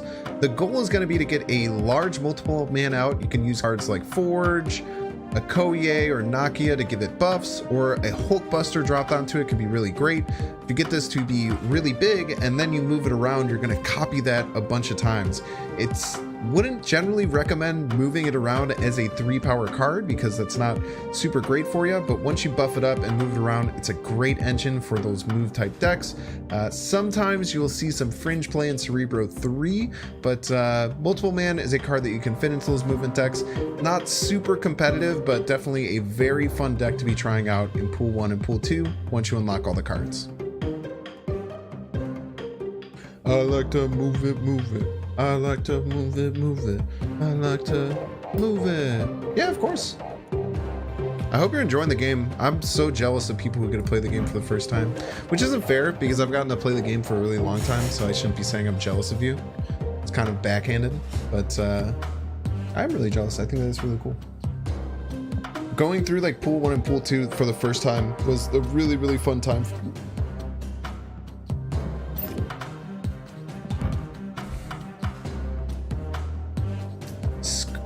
I hate that I do that. I notice this on recordings.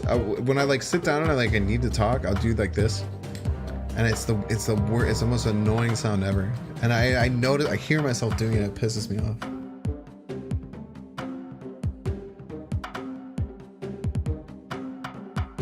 Kind of wishing you could watch a good movie for the first time. Oh yeah, 100%. Like what? Like oh man, dude, if I could watch The Prestige again for the first time. Oh man, what I wouldn't give to watch The Prestige for the first, second, and third time, for the like to go back and completely erase it from my memory. Oh man, dude, I'd pay a lot of money for that. Scarlet Witch is a 2 energy, 3 power card with on reveal, replace this location with a random new one. Changing locations is really important for certain decks. There are some decks that can get completely screwed if a location messes with their core game plan. So Scarlet Witch can be a really, really awesome card to add into just about any deck. It's just that flexible. This used to be a 1 energy, 2 power card where it was crazy overpowered, but at 2 energy, 3 power, it's still a really good inclusion in any deck. There are some people who are huge Scarlet Witch believers and think that you should run it into just about everything. You might want to use it if your deck has certain locations that are really, really bad for it. You can use it as a surprise to win some locations like Bar with No Name, or, you know, changing a limbo that might be down from your opponent. So if you change a limbo on turn 6, you actually don't get to go to that turn 7. Also, there's big locations like the TVA, which stop the game on turn 4. You can use something like Scarlet Witch to surprise your opponent who might be playing out all their resources on turn 4, and then you're like, no, we're actually going to finish this game out. So Scarlet Witch is an awesome card. Definitely experiment with it, and it can fit into just about any deck that you might need a 2-drop. If you haven't seen the Prestige, if anyone in chat hasn't seen the Prestige, it's a beautiful film. Chef's kiss. I won't ruin anything about it, but it's one of those films that you can just sit down and watch. Yeah, his name's Vin Kilsner. Vin Kilsner, I believe is how you say his name. Sorry if I'm mispronouncing that. But he's one of the people who helps out a lot with Marvel Snap Zone, helps with like the tier list and stuff. He puts Scarlet Witch in every single deck. It's hilarious. He just says like if you're not running Scarlet Witch, you're just giving yourself losses to it's probably my favorite movie. Probably my favorite movie ever. That and The Departed. The Departed I really, really like.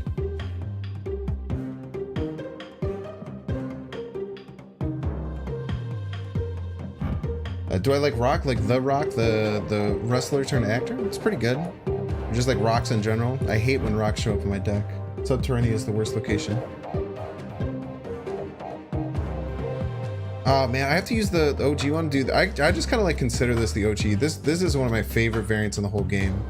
It's so clean. I guess I should use this one. I hate when rocks are in my deck. I like when they're in my opponent's deck though.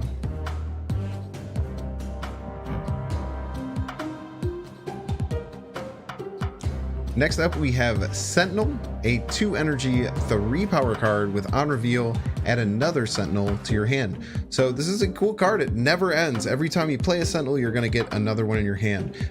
There's very little card draw in this game. So when you're playing an aggressive style deck in pool 1 and pool 2, this could be a great way to just know you're always going to be having a play and always going to be able to get that 3 power somewhere on the field. And this is especially good if you're playing any kind of Moon Girl, Devil Dinosaur collector type deck to get additional resources. This card sees tons and tons of play early on in pool 1 and pool 2, but starts to phase off as you get deeper into pool 3 and more options become available. Definitely enjoy your Sentinel and try and get good payoff. Try and see how many Sentinels you can play in one game. It's a good challenge. Sentinel just makes me think of Marvel vs. Capcom. Oh man, dude, the energy, the energy of Marvel vs. Capcom. Playing that in the arcade, it's good stuff. If you could make a new location, what would you have it do? I generally like locations that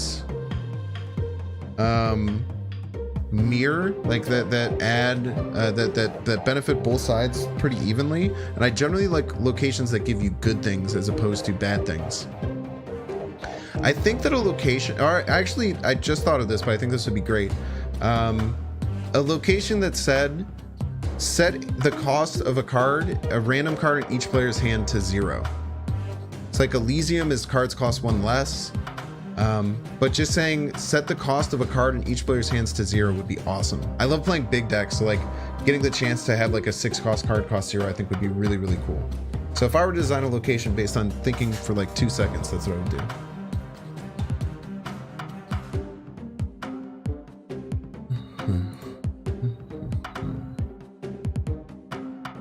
Korg, are you talking about Korg? Yeah, Korg is a great card. I use Korg in almost all my decks. It'd be cool if there was like an Assassin's Guild location that every time a card was destroyed, all cards there gain +2. That's an interesting idea. I like that one a lot. I would vouch for that. The only problem with new locations coming out and being so specific to different archetypes is that it ends up feeling like if you're not playing those archetypes, it's bad. But I would like the idea of the Assassin's Guild because it's mirrored, right? In your idea of it. So like if I just play cards there and my opponent destroys cards, I still get the buffs. It'd be interesting. If I could make a card, what card would I make? Man, I don't know. That's really hard. This game is really, really tight. And like a lot of the cards are, you have to think a lot about how they would work with multiple different things. You know, I've always wanted, I've always wanted to see a card where you can like, you can pull cards out of your opponent's hands with something like Dr. Octopus, right? You can pull your opponent's cards out. I would love to see like a 4 energy, maybe 2 power that said on reveal, switch this with a card in your hand. It's like you play it and then it pops back in your hand and switches with a different card in there. And then you can keep playing it each turn to play random cards out of your hand. I think that would be really cool. First time here, been to the game and have been having a blast, but for the last few hours I've been getting a matchmaking error. No, well, I haven't been playing the game. I've just been sitting here talking. But I would recommend uninstalling, reinstalling the game. Usually helps out if you're having errors like that.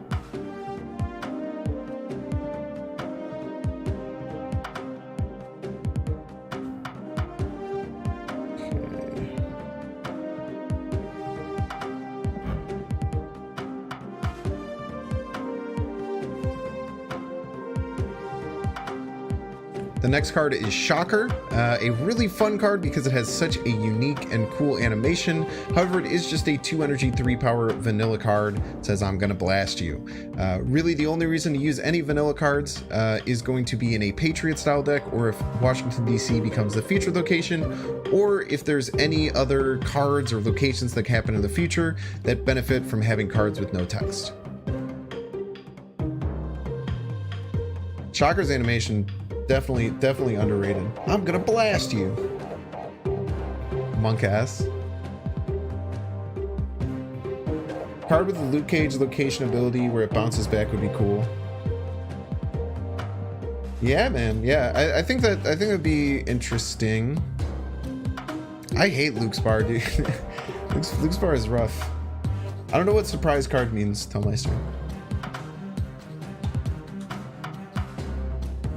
Let's see. Wolverine's the only one left, I think. Wolverine Lizard. Wolverine Lizard. I think those are the last of the 2-cost cards.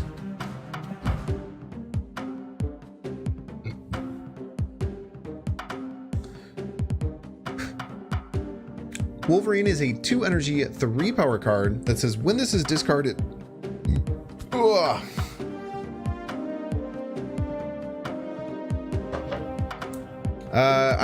Am I playing on PC? I'm actually playing on BlueStacks still. I do have the PC client. It's good. It looks more like the tablet version than the mobile phone version. It works fine on PC. It's just kind of like a big mobile client, honestly. I was thinking a card that makes all cards of the location -2 Colossus support. Yeah, that would be a cool card.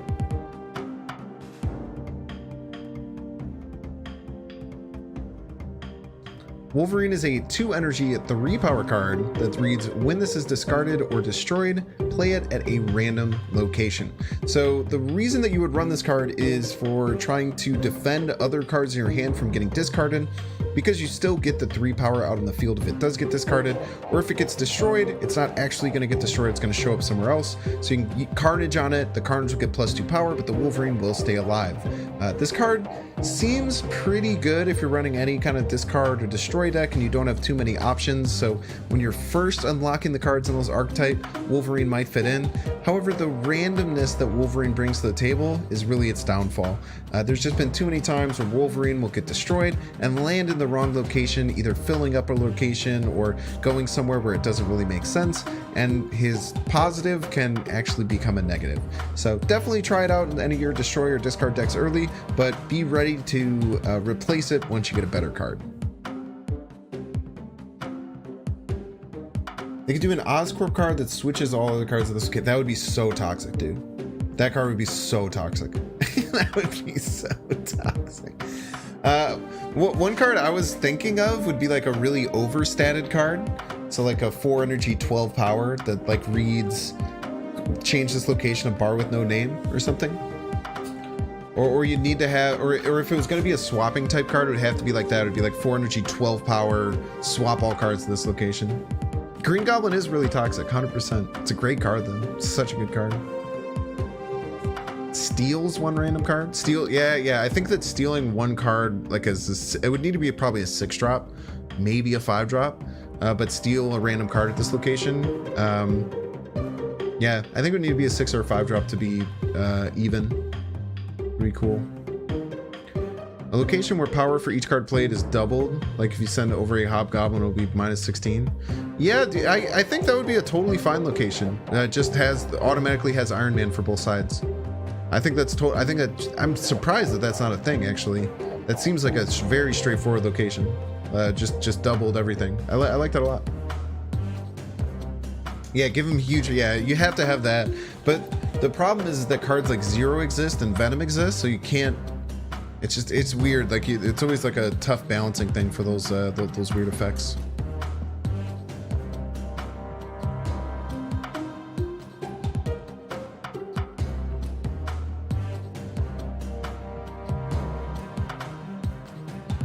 I think it's just Lizard we have left for pool 1. Dude, Lizard sneaky overrated. The Lizard used to be trash, now it's okay. Lizard is a 2 energy, 5 power card with ongoing -3 power if your opponent has 4 cards here. Now this card used to be a 2 energy, 4 power with the same effect, and I think now it is a very, very strong card in pool 1, and definitely something you should be including in decks unless you're facing tons and tons of flood decks. The thing that you can do with Lizard is you can hold onto it until later in the game.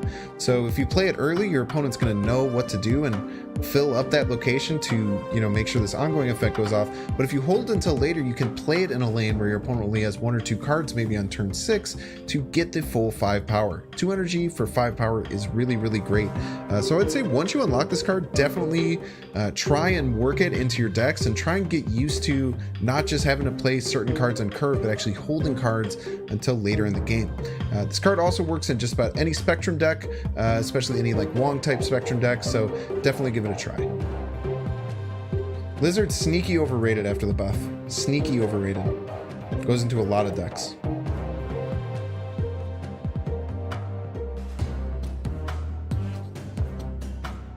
I think we've encountered a few times, if you remember me. Saber Dots, is that your name on the ladder? Didn't know you was a streamer? Yeah, look out. Look at this guy. I mostly do YouTube stuff, so I'm pretty much streaming to... I was going to do all of this offline, but I just decided it'd be fun to hang out with people between doing all my reviews of all the cards. So I do tons and tons of stuff on YouTube. I don't recall Saber Dots. Maybe I do. I don't know. Did I beat you? Did I destroy you? Did I wreck you?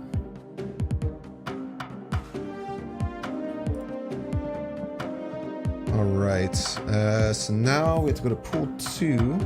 I just want to make sure we got everyone. We got so who's pool 2? Okay. I'll just believe that I was big brain and I figured it out right. He starts with Bucky Barnes.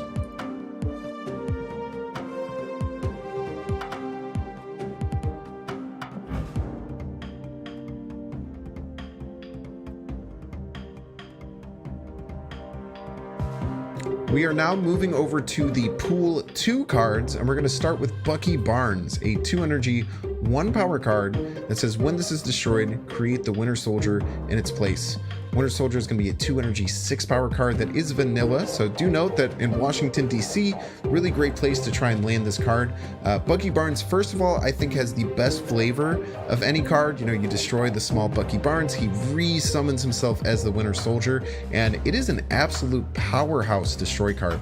This is seen the moment this gets unlocked, it's going to be seen in every single card with a destruction mechanic in it, all the way up to a really powerful pool 3 deck and destroyer. So definitely think about Bucky Barnes in any destruction style mechanic, and make sure that you're trying to use the vanilla status of the Winter Soldier to your advantage. This card is an absolute powerhouse, and you're going to see it a lot once you hit pool 2.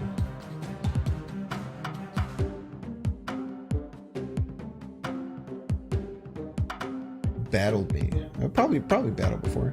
Thanks for the suggestion to reinstall a hep. Let's go! Tech support Binks popping off. Get absolutely tech supported.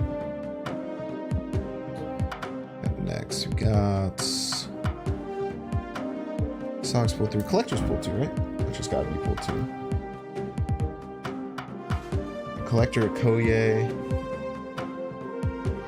Swarm. Scorpion.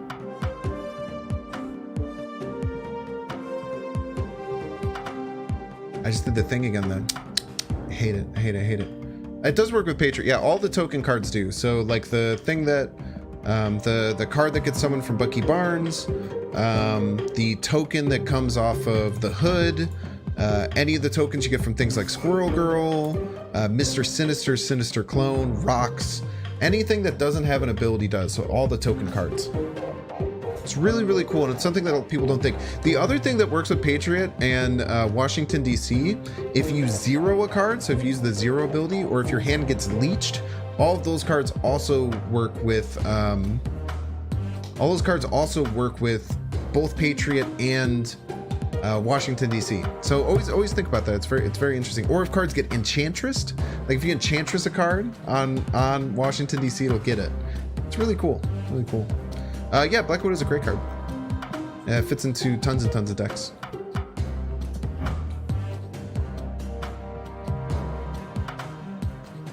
The Collector is a 2 energy, 1 power that reads when a card enters your hand from anywhere except your deck, plus 1 power.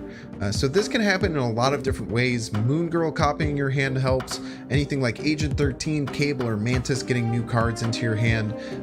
If you get things like the Beast or Falcon to bounce cards from the board into your hand, all of these will affect the Collector.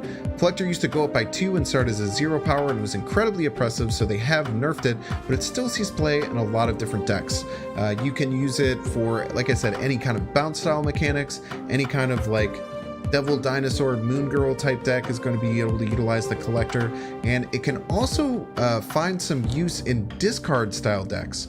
There are cards like Swarm and Apocalypse where you discard them, they reappear in your hand. This will also trigger the Collector. So Collector is a really versatile card. It got its power level more in line so that it's a bit fairer to use now, but definitely going to find a lot of ways to utilize it. So sneak it into a lot of different decks, especially if you want to run something like a Quinjet. It's my favorite thing to pair with the Collector.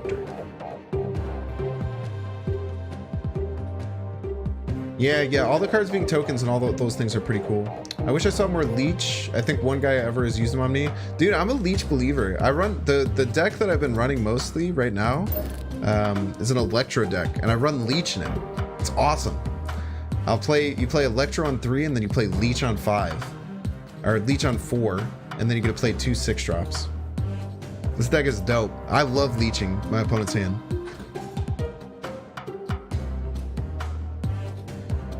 What's your go-to 1 energy card? So I was just talking about Quicksilver. I think Quicksilver is one of the worst cards in the game. Quicksilver actually is a big negative because it lowers the chance of drawing other cards in your deck. I think that the staple 1-drops early on are going to be Ant-Man, Korg. So in like pool 1 and starter decks, Ant-Man's really, really good. Korg is really good. Nightcrawler is really good.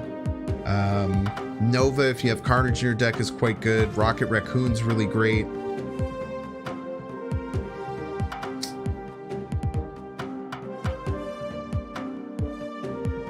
Yeah, when you get to tier 2, Sunspot is pretty awesome.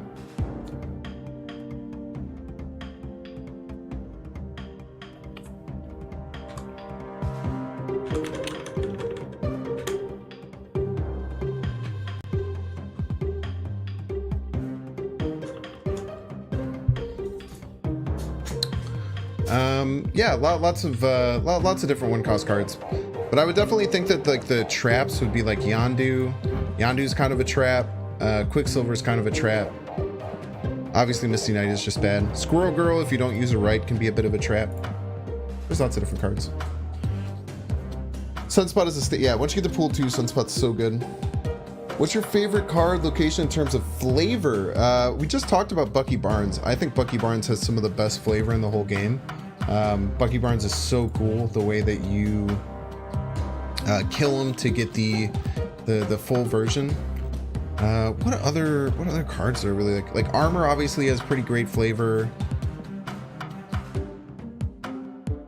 Mr. Fantastic has awesome flavor. Ghost Rider has really good flavor. Obviously, like Rock Slide and Korg are pretty cool. Misty Knight is great if you're banking on... Yeah. Any Patriot deck is going to run Misty Knight for sure.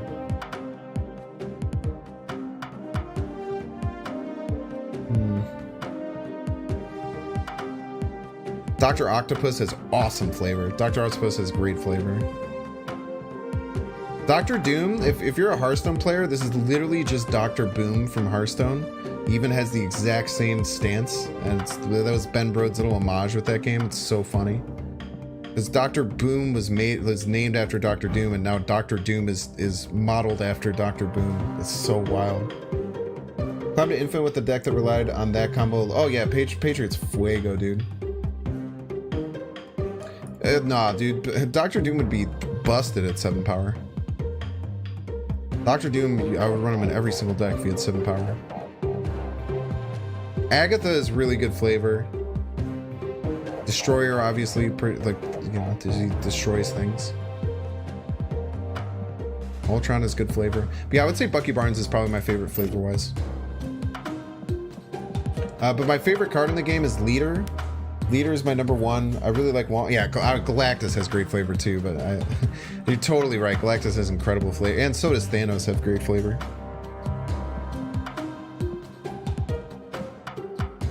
So I just started pool 2, so we have Bucky.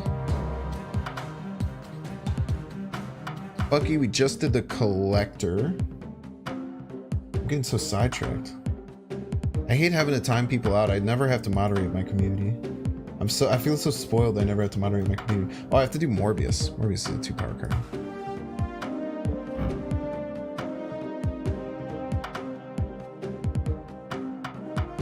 Next up, we have the meme himself, Michael Morbius, a 2 energy, 0 power card with ongoing +2 power for each time you discarded a card this game. This is going to fit into just about any discard deck, especially one that's trying to discard things like Swarm or Apocalypse a lot of different times. Works really well with things like Hellcow. If you're even just getting 2 or 3 is really great discards, Morbius is going to work.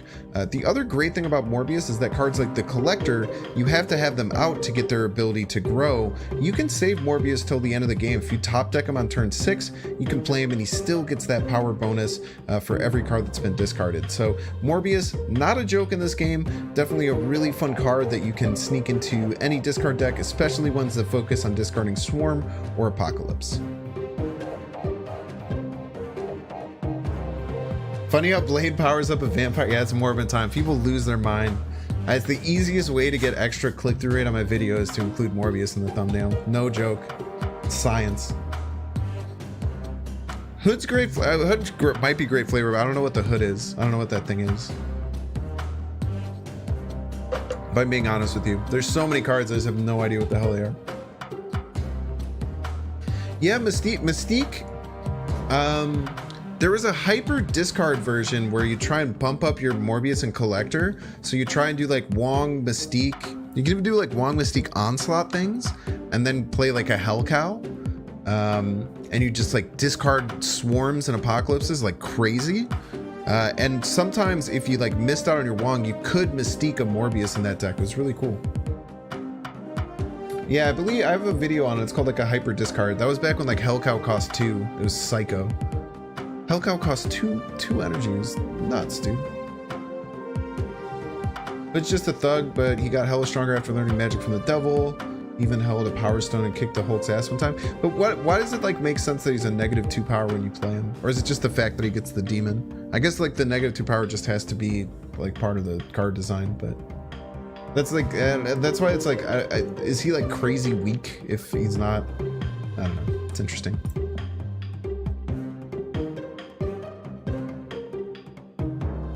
Let's see. There's not many tier 2. Oh, Koye's on here. Koye has been nerfed twice. One of the few cards to ever be nerfed twice. Koye used to be a 1/1. The card was so good. And it used to be a 2/1 that had +2 power, which is crazy, but no one really played her. He has sacrificed to get the double powers. Trading his power for the... Yeah, it makes sense. Yeah, I've been watching more Marvel lore since I got into this game, like Comics Explained and stuff, just to like learn more about some of the cards. It's good stuff.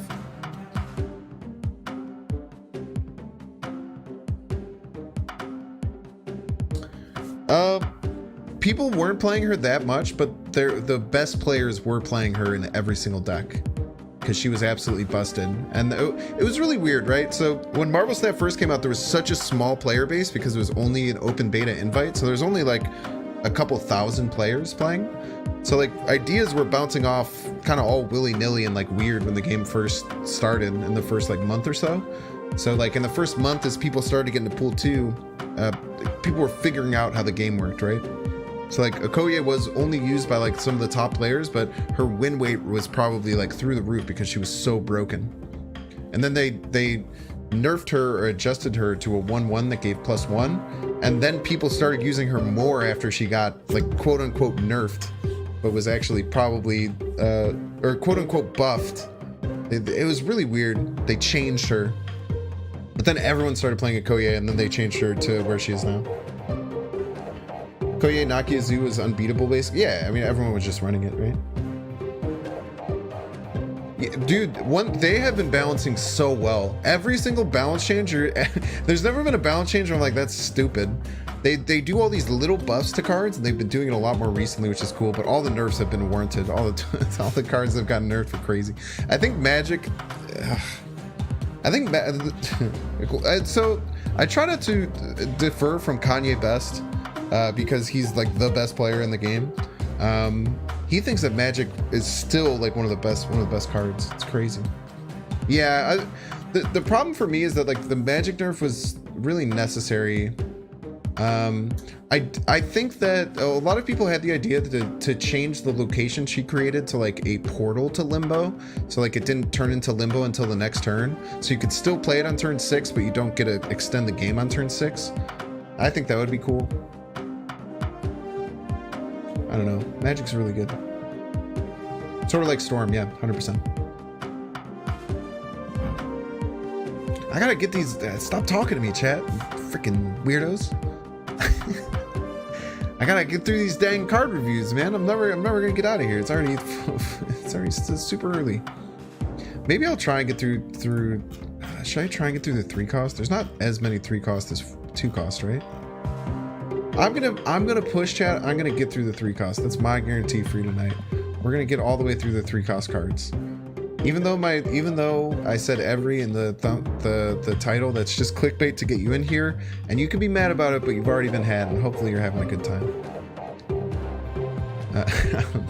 Okay, Okoye. Okoye is a 2 energy, 2 power card with on reveal, give every card in your deck +1 power. So Okoye has had a couple of different changes and was really overtuned and overpowered early on. Now it kind of sits in a really good spot where it's rarely seen and mostly in decks where you're going to get more than just the additional buff out of playing it. So decks that have token type cards like Brood and Mr. Sinister will want to use this, but honestly when you get this in Pool 2 and you're running any aggressive style deck, I definitely think it's worth trying out in your deck to see how you like it, because the additional power that you can get for your later turns can really pay off, and at a 2 energy 2 power it's really nice. It's kind of like the opposite of a Scorpion. A Scorpion's going to do -1 to your opponent's hand. This is going to give +1 to your deck. So those cards are really similar, both really strong 2-drops to include. In Pool 3 it's starting to lose a little bit of faith and not as much play, but in Pools 1 and Pool 2 definitely throw Okoye in your more aggressive or lower statted decks. Okoye worked on your Electro ramp up. Yeah, you can definitely run Okoye in the two spot. I run Scorpion for pretty much the same thing. I run Scorpion in that deck. The reason I don't like the reason I like Scorpion over Okoye is because with Electro you're only going to play 1 card per turn. So unless you're always playing your top deck and not playing cards that are already in your hand, you're not going to get as much juice out of Okoye, in my opinion, that you can get out of Scorpion. But I think that both of them are really good inclusions. Should have made Magic's on reveal not trigger on 6 instead of not being able to play here. I totally agree with that, Saberdot. It really sucks if you top deck her on turn 6 and you just can't play her. Or if you get Dream Dimension. Like, Dream Dimension sucks. Just being able to play her for 3 power if you absolutely have to is really nice. Dude, Scorpion is so good. I'm such a Scorpion believer. Kind of like how I put Corrigan as my 1 cost card when I don't know what to do. I put Scorpion as my 2 cost card. The effect is just so strong.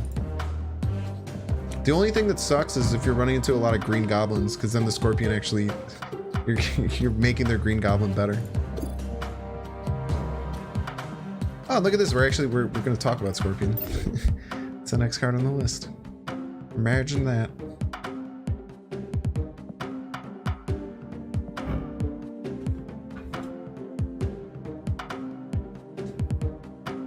Scorpion is a 2 energy, 2 power card with on reveal, afflict cards in your opponent's hand with -1 power. Scorpion is a powerhouse card and is my go-to 2-drop when I don't know what to put into a deck. If you can hit 2 or 3 cards that your opponent is going to play with -1, essentially you're playing Scorpion as a 2 energy 5 power card or a 2 energy 4 power card. It's also that disruption can be really nice against cards like Iron Man and all these various cards that might add additional copies. If your opponent's playing Mysterio, it'll hit all 3 copies as opposed to just 1. So once you unlock Scorpion, I would definitely recommend throwing him into a lot of your decks. Try him out, see if you feel like playing Scorpion early allows you to snowball and get ahead later in the game because your opponent's going to have a bit weaker of a hand. But definitely this has the big stamp of approval as one of the staple 2-drops in the entire game from pool 2 all the way through pool 3.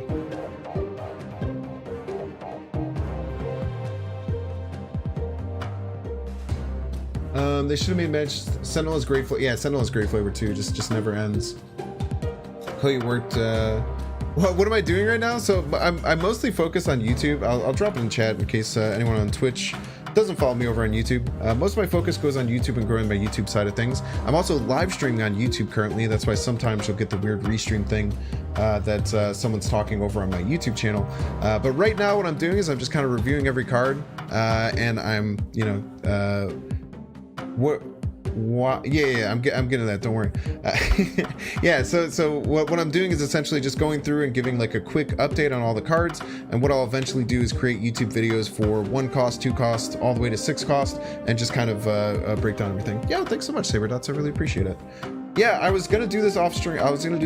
And just do this, but I was just like, wait, this might be fun because like otherwise I'll just sit here in silence and just go through all these cards. It'll take forever. But I can just sit and like talk shit to chat and like hear chat's opinions on everything. Oh, you like my nails? Thank you. I got them before TwitchCon.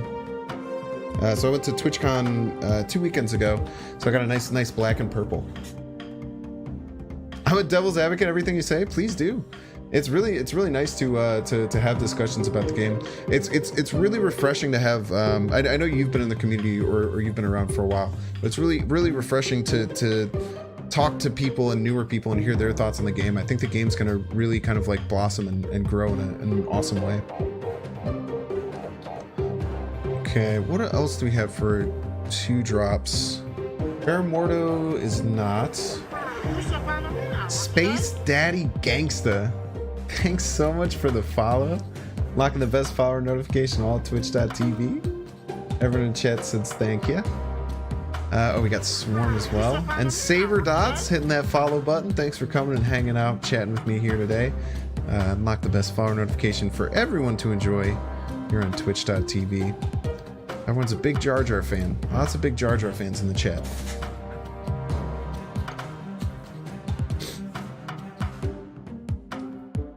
Swarm is a 2 energy, 3 power card that reads, when this is discarded from your hand, add 2 copies that cost 0 to your hand. Now this card has a big and very unique ability. So there's a few different ways that you're going to utilize this card. In just any general discard deck that you're building early in pool 1 and pool 2, it's a great inclusion. If you're discarding this card, it's going to protect your other cards you might not want to discard, and you're going to get free 0 energy cards to play out on later turns. So it can be really nice to just kind of like aggressively go out and just play 2 cards really quick on turn 6, along with your Apocalypse that you're probably also playing in this deck. This also has great synergy with the card The Collector. If you discard this, it's going to buff Collector twice because you're adding 2 new cards to your hand. So any discard deck early on. Aaron. Oh, I love how you spell that. Aaron. Aaron. Never run Swarm in a Loctrod deck. It's a trap. Yo, that sounds cool. I would mess with that. I would definitely mess with that.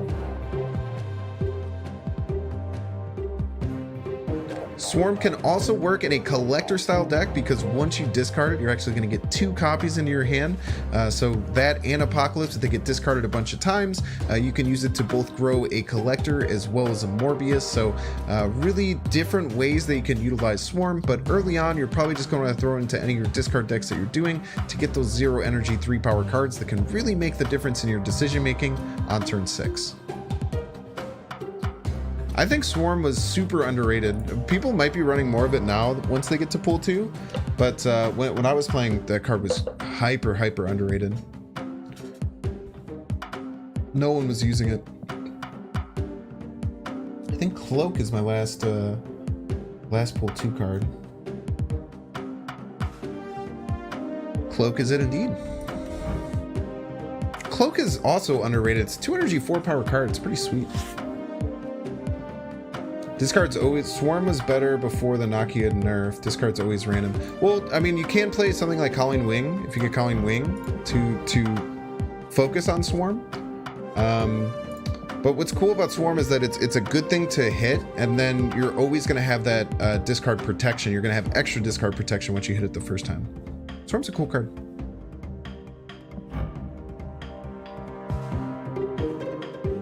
Finally, for Pool 2, we have Cloak, a 2 energy, 4 power with on reveal. Next turn, both players can move cards to this location. Cloak is a very interesting card. It's overstated, so 4 power for 2 energy is pretty darn good, and it's a very cool mirrored effect. So if you can utilize this effect a little bit better than your opponent, it's definitely going to be worth it. Any deck that's running Craven can definitely utilize a Cloak. If you Cloak on top of that Craven location, your opponent has to sort out, do I move any cards here? Because if I move cards here, I'm going to buff my opponent's Craven, or am I just going to let my opponent take advantage of that by themselves? Cloak has great synergy with things like Angela to pull cards off of that location and open up more spots for it. And Cloak can give you some cleanup on a key lane where maybe you're trying to do some kind of combo. You can pull away any tokens, rocks, any disruption style cards that your opponent can throw out down on there. I would definitely say that Cloak is an underrated card. When you unlock it in Pool 2, try and fit it into some decks other than just move decks and see how you like it. 4 power for 2 energy is a huge premium, so definitely worth checking out. Cloak is sick, dude. Cloak gets smacked into a different location by Iron Fist. You can move cards to the original location. Yeah, it's very cool how it works. I'm gonna grab another quick drink. I'll be back.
Whew.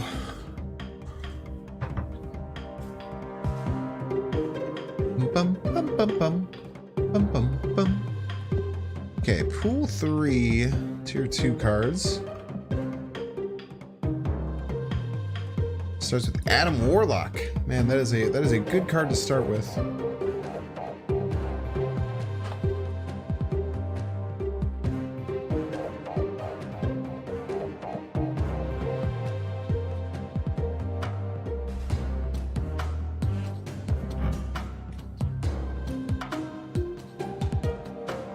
So now we're starting with pool. good timing. Han Eric. Han Eric. Thank you so much for the follow. Locking the best follower notification all twitch.tv. Everyone in chat says thank you. Adam Warlock. Oh wait, we have to say that we're moving over to pool 3.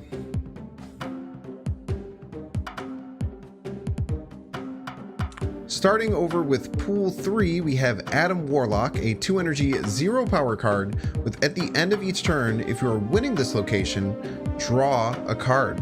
Drawing a card is something that very few cards actually have. So it's this card, the Infinity Stones that Thanos will shuffle into your deck, and Thanos isn't even out yet, and then the Mighty Thor, Jane Foster, the only cards that will actually give you your own card draw. So card draw is a huge premium, and you can see why this card is so understated. You get 0 power for 2 energy, and you have to be winning at this location at the end of your turn to draw that card. The problems with Adam Warlock is that you're not getting any power out there. It's hard to get him down early and be winning at a location. Some certain locations make it a bit easier, like Atlantis or Nidavellir, some ways that you can give it additional power if your opponent's side is empty. But Adam Warlock is a card that has a really hard time fitting into any deck right now, as taking up a board space for 0 power and using your whole turn 2 is going to be really, really tough. For some hyper combo decks, like all of my Exodia decks that I do like using Adam Warlock because you want to just have any way that you can draw cards possible. But unless you're having some kind of very specific combo deck, which usually isn't going to have the best win rate in Marvel Snap, Adam Warlock probably isn't for you.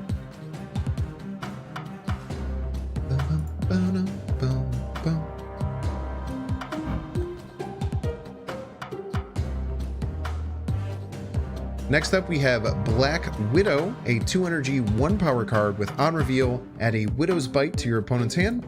The Widow's Bite is a 0 energy, 0 power card that says while this is in your hand, cards in your opponent's deck cannot be drawn.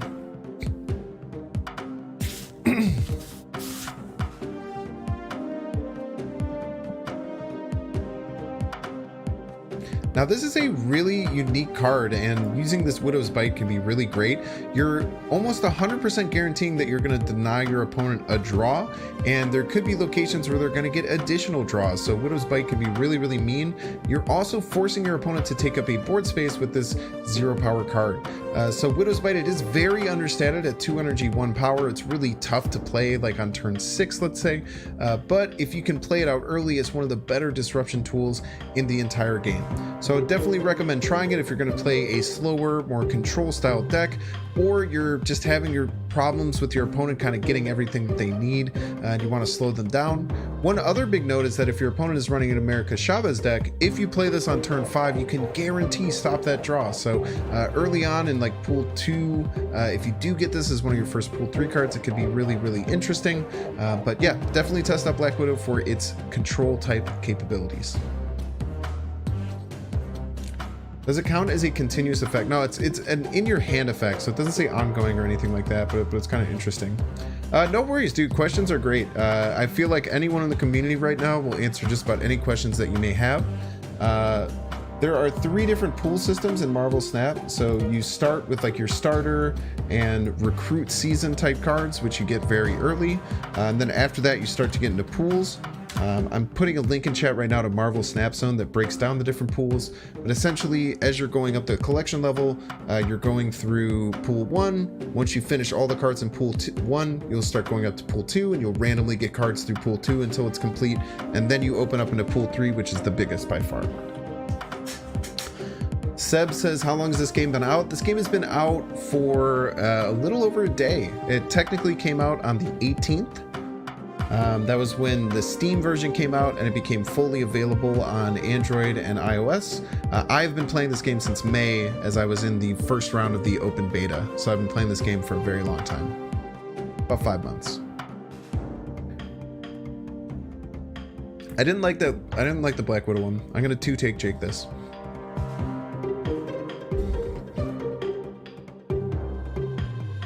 Next up, we have Black Widow, a 2 energy, 1 power card with on reveal, add a Widow's Bite to your opponent's hand. Widow's Bite is a 0 energy, 0 power card that says while this is in your hand, cards in your deck cannot be drawn. So Widow's Bite does two things when you put it in your opponent's hand. It's going to deny them a draw next turn, so they're not going to draw at the start of their turn, and they also are going to have to play it out. So if they have to play out this Widow's Bite, it's going to actually be a huge negative for them because they have to put a 0 power card into one of their location spaces, and you only get 12 of those. So this is a really great control tool. Even though it's so understated, it gets fit into a lot of control style decks where you're trying to make sure that your opponent has really low power. So definitely try it out if you're playing any slower style deck, as a really good way to lower your opponent's just ability to get all of their cards out.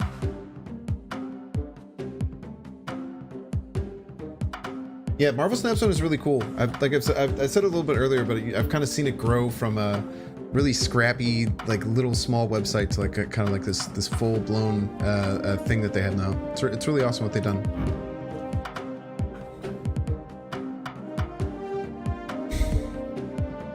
Dagger is a 2 energy, 1 power card that says when this moves to a location, +2 power for each card your opponent has there. Now this is just a really great card in any move style deck. If you have a lot of move mechanics and this can trigger multiple times, it can really snowball out of control. It will count, like let's say you cloak and you move to that location, it will count any of the other cards that were there and moved at the same time. A lot of people won't run Dagger in their move decks because it's a bit hard to make it move. A lot of the move cards focus on having like a higher power card or different ways to kind of specify it, and you're only going to get the full thing out of this if you're moving it later in the game. But definitely a great thing if you get this as one of your first pool 3 cards, especially before Human Torch. Try it out in a move deck, see what you can do with it, and see if you can try and get this. Sebs22, thanks so much for the follow. Appreciate it, man. Lock the best follower notification on twitch.tv. Just started, basically I'm going to curve out with my energy each turn. The advanced concepts are still behind me. Oh yeah, it takes a while. The game walks you through things really well though.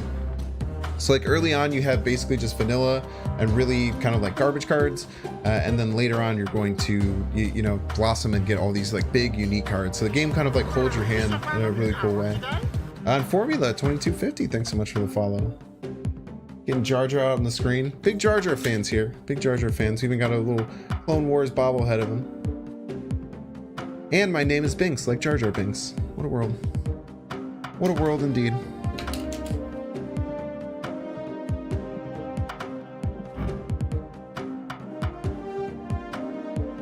So I would definitely try out Dagger in just about any deck with any kind of movement mechanics. Even just like a Cloak and an Iron Fist, you can try and make Dagger work. If it gets that full burst of power, it's going to be really powerful for you. Or if maybe you just have a Heimdall at the end of the game to try and move it into a big power location, try and make it work. It's a lot of fun. Yeah, it does make sense that it works so well with Cloak though, right? Because Cloak and Dagger is the whole thing. First time I've ever heard someone say they're a Jar Jar Binks fan. Hey man, your ain't first, you're last, you know what I'm saying?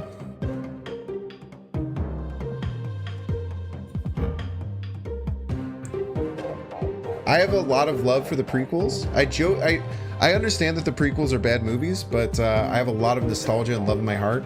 I will, if I had a choice and you said, hey, we're going to watch one of the 9 Star Wars movies, there's a 100% chance I'm picking either episode 1 or episode 2. Even though they're objectively not great movies, I love them and I will enjoy every fucking second of watching those movies. How did you never put 2 and 2 together? Binks, Jar Jar? Yeah, I know. Most people don't see it. It's kind of sneaky.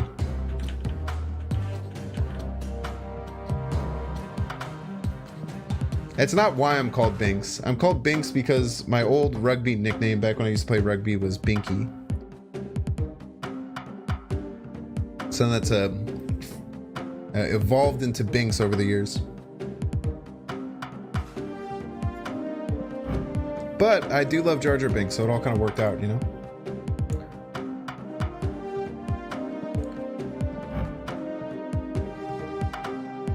Hazmat is a 2 energy, 1 power card with on reveal afflict all other cards with -1 power.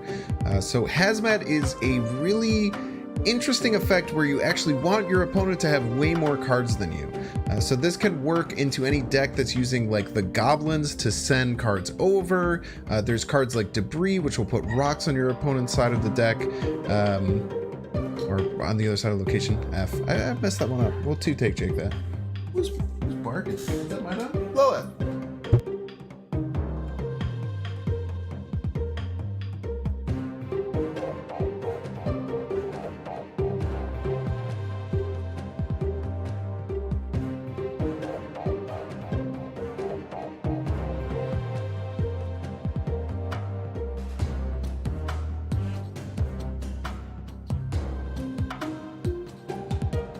Sorry about that.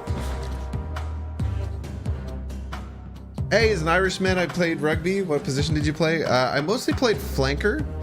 I played all through high school and all through college. I was actually all state in college and in high school, but that doesn't mean too much in America. There's not too many rugby players out here. But yeah, I eventually, when I got to like my later years of college and I started to not care about it as much, to be honest, I was more caring about drinking and partying. I found a lot of value on my team by being able to play any forward position. So I called myself a small prop, a big flanker, a short lock, and a tall hooker. So I could play all four positions. So basically what I would do for my college team is, since I had really bad, I didn't work out as much as everyone else, and I didn't have the tank to go a full game, I would essentially be the second person on, and I would just replace any forward that came up because I could play any position. But I love rugby. Rugby's such a fun sport.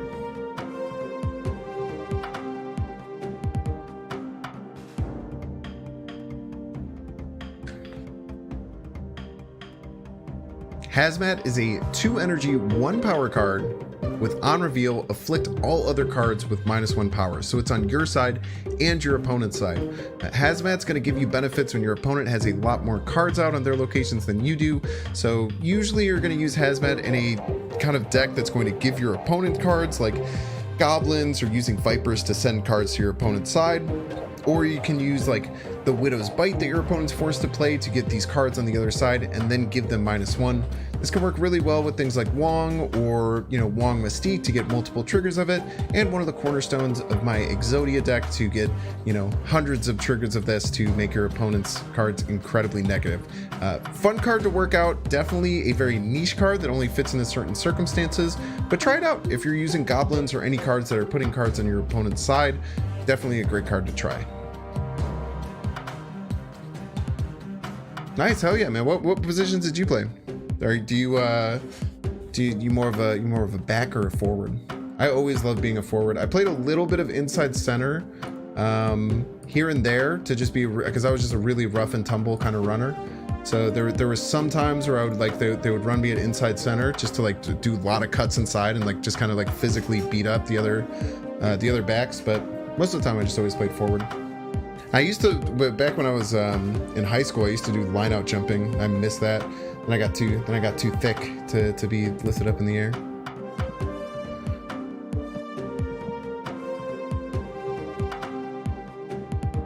Man, I use Psylocke a lot. I've split Psylocke so many times.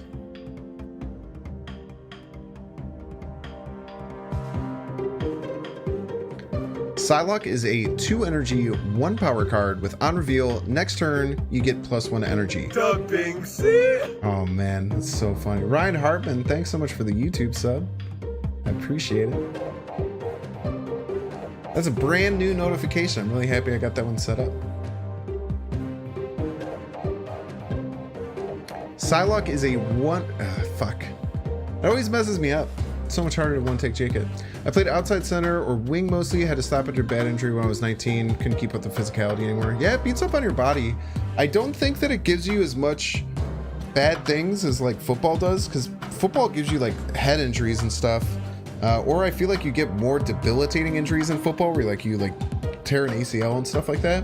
Whereas in like rugby, it's more just kind of like rough and tumble. Like I got scars all over like my nose and fists and stuff from getting hit. But yeah, I definitely feel that it's tough to keep up with the lifestyle. What is cool is that anytime you get back in shape, you can go back to rugby, which is awesome, because people play rugby until they're so old that they can barely walk.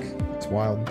Even here in the States, like there's men's clubs. There's multiple men's clubs within like a half-hour drive of me that I can join. I just haven't had the want to get back in shape to feel comfortable doing it. Kid named Julian, thank you so much for the follow. Locking the best follower notification all twitch.tv. Everyone in chat says thank you, appreciates it. Psylocke is a 2 energy, 1 power card. With on reveal, next turn, you get +1 energy. This is one of the few ramp cards in this game, and ramp is really, really important in a 6-turn game. Being able to play out cards a little bit early is really, really great. I love using Psylocke for cards like Sarah or Magic, or maybe a 6-cost card to get it out just a little bit early and be able to play multiple 6-cost cards or something a little bit ahead of the curve. I would say that this is probably the least used of all of the ramp cards, but if you're unlocking this early in pool 3, definitely give it a try with some like big style decks and see what you can do with it. I'm a big Psylocke believer. I feel like a lot of people really, really hate Psylocke. Yeah, thanks so much, Kid Julian. Thanks for coming in. Hope you're enjoying sitting around and hearing my takes on cards. I'm a huge Psylocke believer. I use Psylocke all the time. Use Psylocke in like Mr. Negative, use Psylocke in Sarah decks. Love Psylocke. A lot of Psylocke haters out there though, and a lot of them are better at the game than me. Better than me at the game, so I tend to like believe them, but what are you gonna do? Beast is another card I never made a video on or didn't do. I don't really like the Bounce Bros deck. I don't know if it's just because I'm bad with it, but a lot of people like the Bounce Bros kind of deck. Yo, Gallagher Gal, welcome in. What's up? Good to see you again. Oh! Dude, my girlfriend just got, she has this really cool tattoo in her, never mind, because I'm not going to show you, so I don't need to describe it. My girlfriend just got a tattoo. She just sent me a picture. It looks really cool.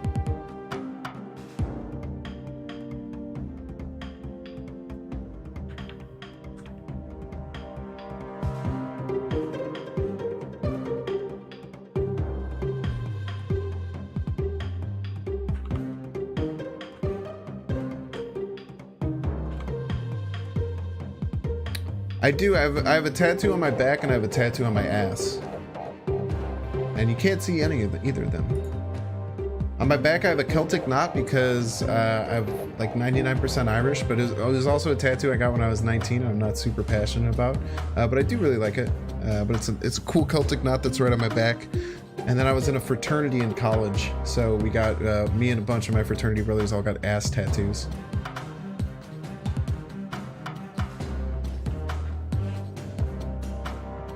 Beast is a 2 energy, 2 power card that says on reveal, return your other cards at this location to your hand. They cost 1 less.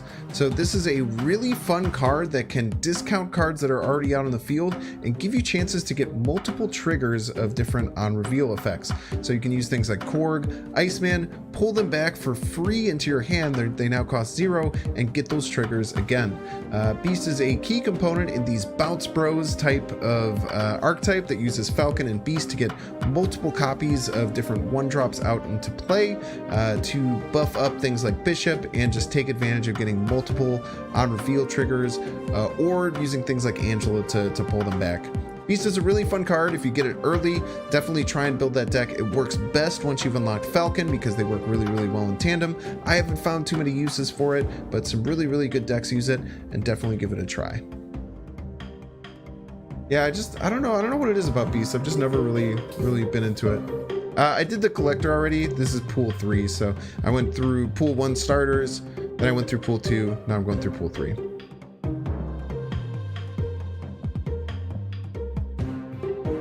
Thank you for trying to keep me honest, though.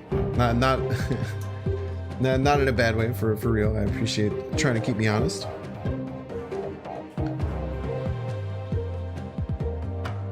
Next up, we have Daredevil, a 2 energy, 2 power card that reads on turn 5. You get to see your opponent's play before you make your own. Now this card will be in pool 3, but is currently uncollectible. It was a season pass card, and this card fits into any deck that's going to be using very powerful or very specific 5-drops. Pretty much any deck that's using Professor X or Hobgoblin is going to really, really love this card. The way it works is that if you play it, as long as you play it before turn 5, you get to wait and see exactly which cards and where your opponent plays those cards, and then you get to make your turn after that. Other really great synergies it has is with things like the Guardians of the Galaxy. You know where they're going to play, so you can make sure you get those on reveals. Cards like Arrow, if you know where they're going to play a card, you can move it to a way that's more advantageous. Just lots of really good things that can come with Daredevil. It's one of those staple 2-drops that can go in just about any deck, or if you're going to leverage really strong and powerful moves on turn 5, this card goes really great into those decks as well. Daredevil's cracked. I love Daredevil. Is it bad? Oh man. If the volume level's been bad this whole time, I'm gonna cry.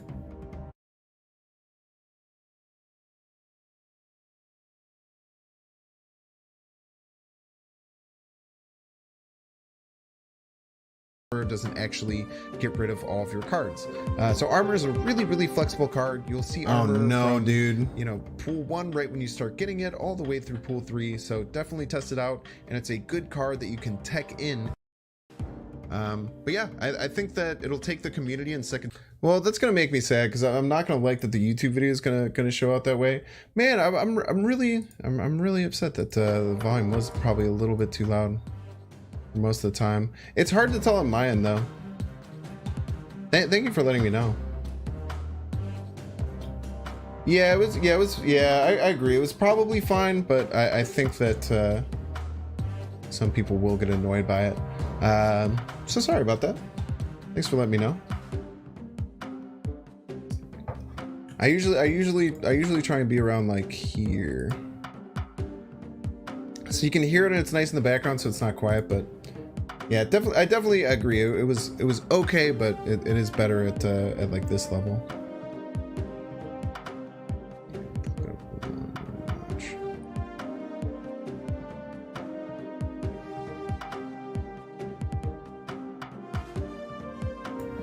Okay. Also, I probably lied. I'm probably just going to stop at the end of the 2-drops. There's way more 2-drops than I was expecting. So sorry if anyone was excited to get to the 3-drops.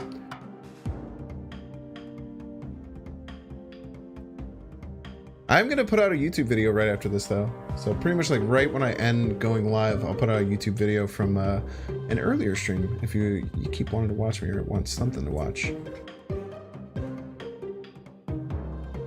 Next up we have Goose, a 2 energy, 2 power card with ongoing. Nobody can play cards that cost 4, 5, or 6 at this location. So Goose is a good control type card where if you are going to have a very low curve and don't have really many big cards, playing out a Goose can be really, really restrictive to your opponent who might have a lot of 4, 5, or 6 power cards. Goose is a little bit under the power curve, only 2 power for 2 energy, but it definitely can find a home in any deck that's going to be running Spectrum to use as kind of like a control tool to limit what your opponent's going to do and still soak up that buff. And any time that you're just facing a lot of big decks, try fitting in Goose to kind of win out a lane and go after those other 2 lanes because your opponent can drop their big drops there. But Goose is an interesting card. I feel like this could be 3 power. I feel like this could be 3 power and be fine.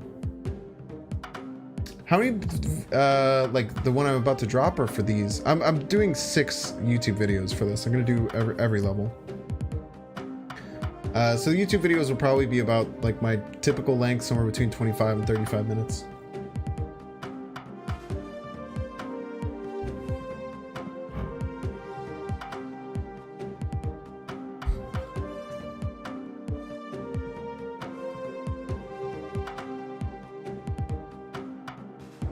Next we have Invisible Woman, a 2 energy, 2 power card with ongoing. Cards you play here are not revealed until the game ends. So there's a location called Dark Dimension, where it has a very similar ability. This is paying 2 energy to have that at one of your locations. There's a few different places where this can really pay off. Where it's seen most is in a Hela discard style deck, where you hide some discard cards and a Hela and Invisible Woman, and then at the very end of the game, you're going to discard a bunch of cards out of your hand, and then have that Hela pull those cards back out onto the field. build. Invisible Woman also sees some plays in some combo decks. You know, if you play Invisible Woman, you can hide some things like, you know, a Wong, and then maybe, you know, like a Dr. Doom or a White Tiger to only trigger at the very end of the game. And it can also help those cards avoid getting Enchantressed. Because if your opponent Enchantresses this Invisible Woman, it'll just stop the Invisible Woman, then those cards will reveal and they won't get hit. So definitely a really cool card. Try it in your different combo decks, and then once you get like the Hela discard package, definitely going to be a staple card in that deck. I thought it's all, oh yeah, dude, no way I would put, if I put all this out as one video, it'd be like an hour, and it'd be like 2 hours long.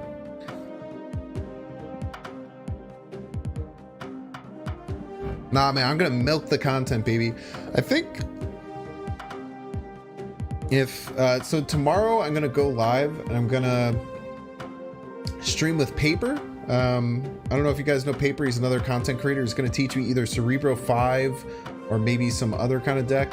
Kanye Best is gonna maybe try and come on my stream, but I know he's been really busy. He's been grinding streaming, so he might not have time to come onto my my stream. But we'll try and get a collab together sometime in the next week or so. But I'm gonna maybe try and put out 2 YouTube videos a day for the rest of the week. I have 2. I actually, before I went live today, I made 3 YouTube videos. I put one out. I just put out a location tier list.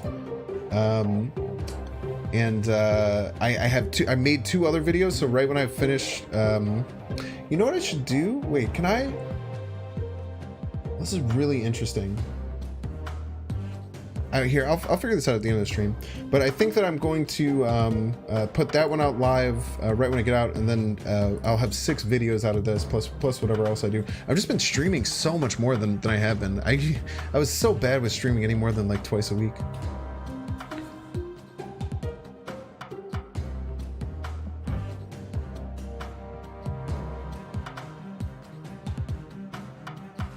Mojo is a 2 energy, 2 power card with ongoing if both players have 4 cards of this location plus 6 power. Incredibly powerful effect to go from a 2/2 to a 2/8 is really huge. You can think of this as kind of like a doubled Ant-Man. So instead of a 1/1, it's a 2/2.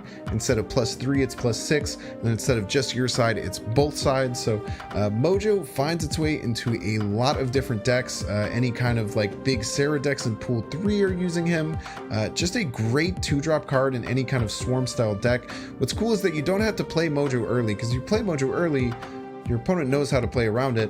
Being able to play it on turn 6 can kind of guarantee that you're going to stuff that into a lane that's already completely full. Mojo also has like some good mind games about it.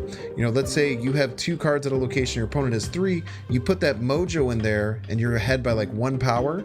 Well, surprise, you're really up by like 7 power, because if your opponent plays a card into there, it's going to trigger that Mojo and go get that +6 power. So your opponent's going to have to do the plus and minus of, do I fill up this location even though it's going to give them +6, or do I just give up on it?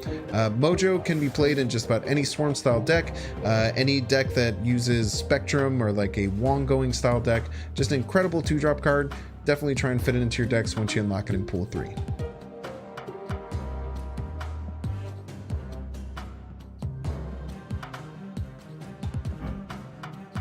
Your girlfriend's still away. I missed your launch stream, so didn't see you go crazy.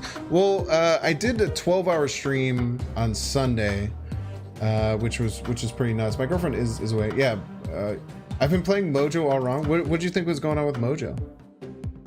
Just think it was different. There's a lot of different ways that you can play Mojo. If you play it out early, you just have to be smart about it. Zach the Ripper, thanks so much for the follow. Lock the best fire notification all at twitch.tv. Remember chats this thing. Yeah, telegraphing the crap out of it. If you have the choice, I would not play it on turn 2. Sometimes you have to, if you're playing like a really deck where you just kind of have to play things on a curve. But like I said, I mean, the mind games that can go into it are really, really good too. Like your opponent could say, oh, I just can't play a card here, otherwise I trigger Mojo. But if I don't play a card here, I can't win. So sometimes you can force your opponent to play into it no matter what. It's best in like Sarah style decks though. Like one of the best decks right now is like a Sarah Miracle deck. So you try and play Sarah on 5, and then you play a bunch of 2 and 3 drops on turn 6. And Mojo fits into that deck really, really well.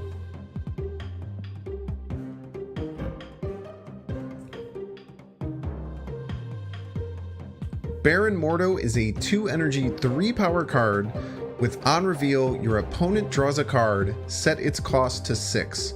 Now this card got changed recently to make it set its cost to 6, and a lot of people got excited about that change. I am not one of those people. I think that Baron Mordo is almost always a downside. The only reason you'd ever run Baron Mordo in a deck is if you're running a Ronin deck. So a Ronin deck gets extra power if your opponent has additional cards in their hand. You can run Baron Mordo in that deck, even though Ronin isn't that strong anymore. But the fact that you're drawing your opponent a card, even though you're setting it to 6, you could imagine that card was just at the bottom of their deck, right? How much better would it be if that card was just at the bottom of their deck? It's really the same. So you're not doing anything except giving them the option to play that card for 6. And you can even just draw a 6 cost card for them that's already going to cost 6. Give them an additional draw. So I would say that Baron Mordo, it's kind of bait. So definitely don't run it in any deck unless you have some specific reason that you want additional cards in your opponent's hand or you're playing a Ronin deck.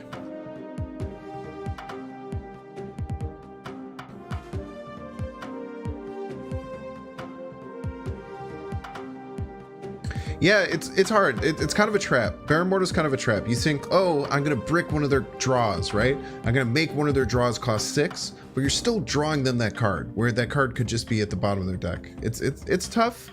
It's a tough thing to understand with card games. There's a lot of really good Hearthstone players that explain like disruption and stuff like that, and why it's the same reason why Yondu isn't good, right? Yondu destroys a card, but it doesn't really do anything. Yo, thanks so much. Yo, 3,500. I got you beat. I'm at 39.88. Full videos are sweet. I don't know if that's like a joke there. Oh yeah, I'm gonna guess you're being serious. It does sound like you're like, oh, there aren't enough out there. But yeah, it's tough. I mean, the community is really small. It multiplied like crazy a couple days ago, but the community's been really small. Morales and Fury kind of suck. Yeah, I think that's a valid point. I think that Morales sometimes can find some play if you're doing like Iron Fist. Like there's a Bounce Bros deck that uses Iron Fist and Human Torch and then bounces it a couple of times. You can fit Morales into that deck. You can also fit Morales into like a Cerebro 5 deck if you're playing a 5 power Cerebro deck. Other than that, Morales isn't going to find anywhere. And then Fury is like okay and like Devil Dinosaur type stuff, Collector type stuff. Gives your Collector +3 power, gives your, Devil Dinosaur +3. But yeah, there are. Okay, yeah. No, I have a really bad habit, and I have to catch myself with this. I have a really bad habit of just like expecting people to be sarcastic when they say things, because I'm the youngest of 4 brothers, is probably why. But no, I try and check myself and be like, oh no, you're probably just being genuine and nice. I could see it in a Polaris Juggernaut type deck. Yeah, actually, that's a really good point. If you're going to be running cards like Polaris, you'd probably need 2 move cards. So if you're running like a Nightcrawler and a Polaris, or a Nightcrawler and a Juggernaut, definitely worth it. I would say the Polaris probably better because you guarantee a movement. He should be 0 cost instead? Yeah, I definitely agree. I think that they could buff Morales and no one would be upset about it. 2 Cerebro is now the best. Why? Because you can play Blue Marvel? Might be. I think that the problem is that even though Cerebro 2 got Cerebro 2 added Blue Marvel, they lost Spider-Man, and Spider-Man was a really, really good card. Spider-Man would be super good. He would be nuts at 0. You could Professor X Morales the same turn. Yeah, but like you have to move a card. I think it's fine. I think it's totally fine. That's a lot of setup to win 1 lane, Cerebro 2 swarms more than Cerebro 3. Yeah, but everything has 1 less power, right? It's hard. I mean, like, it's tough. The cool thing about Cerebro 2 is that you can swarm harder, but you have a limit to how strong your cards can get, right? Like Cerebro 3, they can get up to 7 power, which is like 28 in a lane, whereas Cerebro 2, like if you get the Giga Nuts and get, a Mystique or a Yeah, if you get Mystique Cerebro, you can get 7 power cards instead of 6 power cards. Like beating 4 6 power cards in a location for some of these decks is not hard. That's the problem. Use Wave Professor X combo for Cerebro 3. Yeah, I mean, Cerebro 3 just has like really cool tools. The other big thing that Cerebro 3 has is Cerebro 3 has the ability to change locations. So like if you're playing Cerebro 2, you get Monsters Island, you just have to retreat, right? You get playing Cerebro 2, you get multiple locations you just can't play on or can't do anything about. So it's really, really hard on you. But with Cerebro 3, you have access to Rhino, you have access to Magic, you have access to Scarlet Witch, you have all the location disruption. So that's why Cerebro 3, I think, is more consistent, whereas Cerebro 2 is a bit more high rolly. Oh, pretty fun though. Man, I need to get through these cards, dude. I'm having too much fun talking to you, chat. Stop being so fun.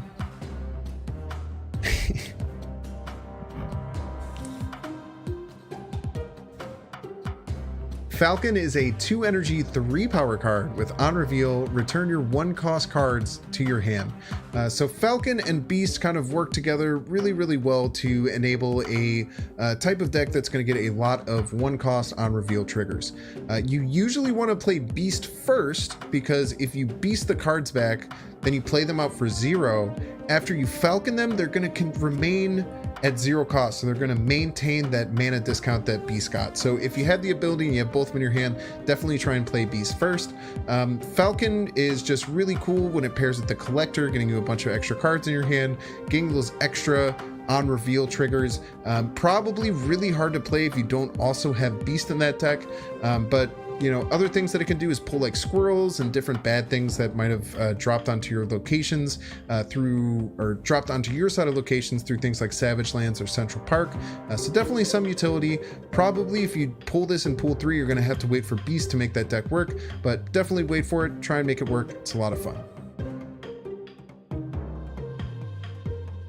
True distractions. Very free to play friendly. What's free to play friendly?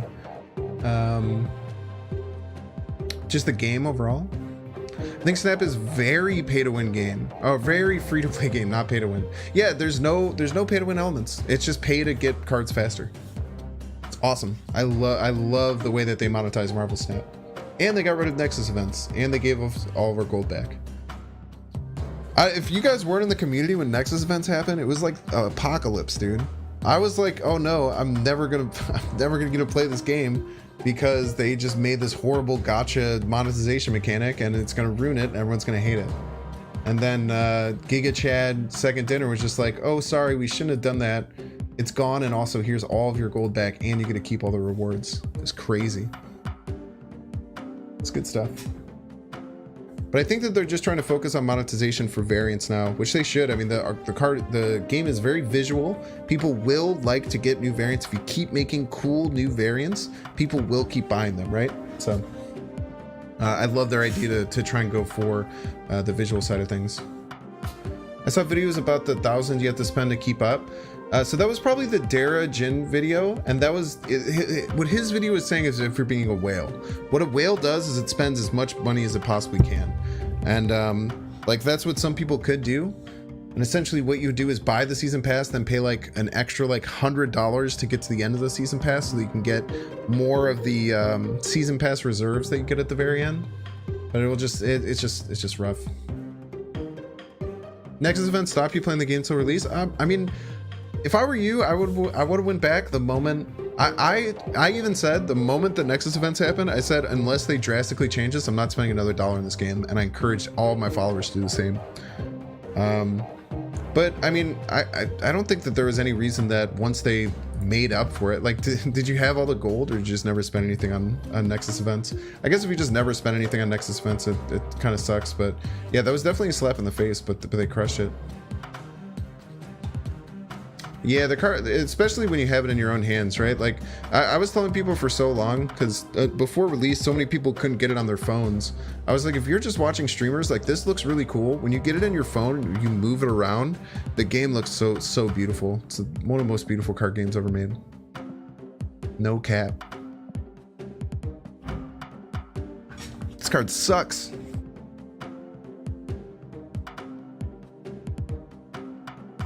Quake is a 2 energy, 3 power card with on reveal. If this is at the middle location, swap the positions of each location. Now, Quake, I don't think is a very good card at all. It is nice that now you have the ability to not play in the middle of gross. Talkwin deck? What does that mean? Oh, Talkwin slaps? Dude, I played yeah, you could see that. I played with Talkwin for like 2 hours. I'm gonna have a YouTube video coming up very soon. That's 2 hour or like 30 minutes of me and Talkwin playing together. He taught me that deck. It was a lot of fun.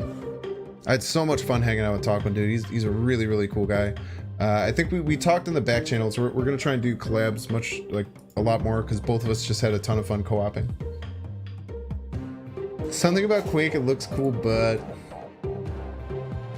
yeah, I don't know. This card sucks, dude. I've never put this card in my deck. The only time I've ever played this card is when I was doing my Exodia stream, and I triggered it 256 times against someone, and it literally broke the game. Should be 3 or 4 mana? What, the Quake? Quake just doesn't do anything. The only reason that Quake would be mad, like the only reason that you'd want to use here, I mean, I'll just do my thing, right?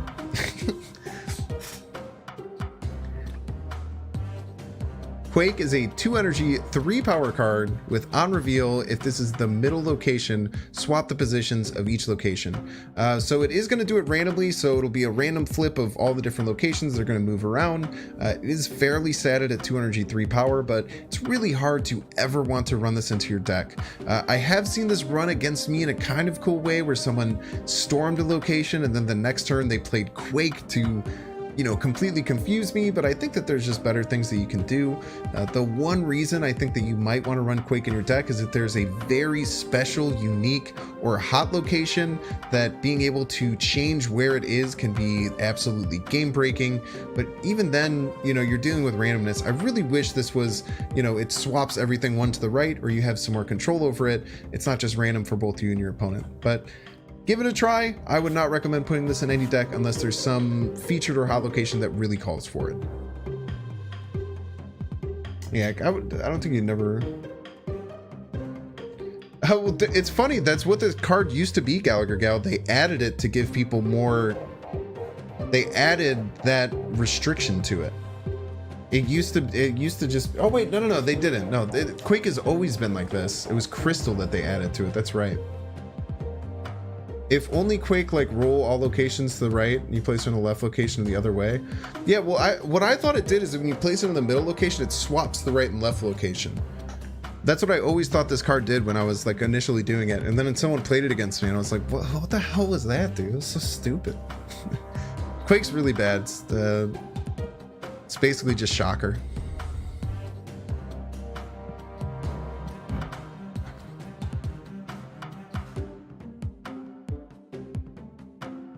Viper is a 2 energy, 3 power card with on reveal, your opponent gains control of one of your other cards at this location. So Viper is a really unique card. You're actually gifting your opponent something, and realistically you're going to want it to be as bad as possible. So there's a few things that Viper works really well with. The card The Hood that has -2 power. It's a great card to send over to your opponent's side. You might use this with a card like Debris, where you put rocks on both your and your opponent's location, and then you use a Viper to send that rock back over. And even just sending over a 1 power card, usually 1 power to take up a location slot is not going to be worth it. So jamming your opponent up is great. Other great synergies that Viper has is to fight against goblins. If your opponent sends a hobgoblin or a green goblin over to your side, if that's the only thing there, Viper can send it right back. And finally, it works really well with Hazmat. Anything that you're sending over to your opponent's side of the board, if you're going to Hazmat and trigger Hazmat multiple times, it's a really, really great way to give them, you know, something that costs 0 power, 1 power. It's going to go into the negatives and give you a much better chance of winning that location. Viper's really cool. Should be on reveal, swap the other locations. Yeah, it'd be cool. Having control over it would be so awesome. I feel, yeah, that's so elegant. On reveal, swap the other locations. That'd be so elegant. It'd be so awesome, and you'd have so much control over it. It's the fact that it's fully random. It's like a slap in the face. It's like this card already sucks. Also, look at this. This is funny looking. Look at my face. I have the old I was replaying to make sure that the volume was down, and look at how dumb my face looks. What a world.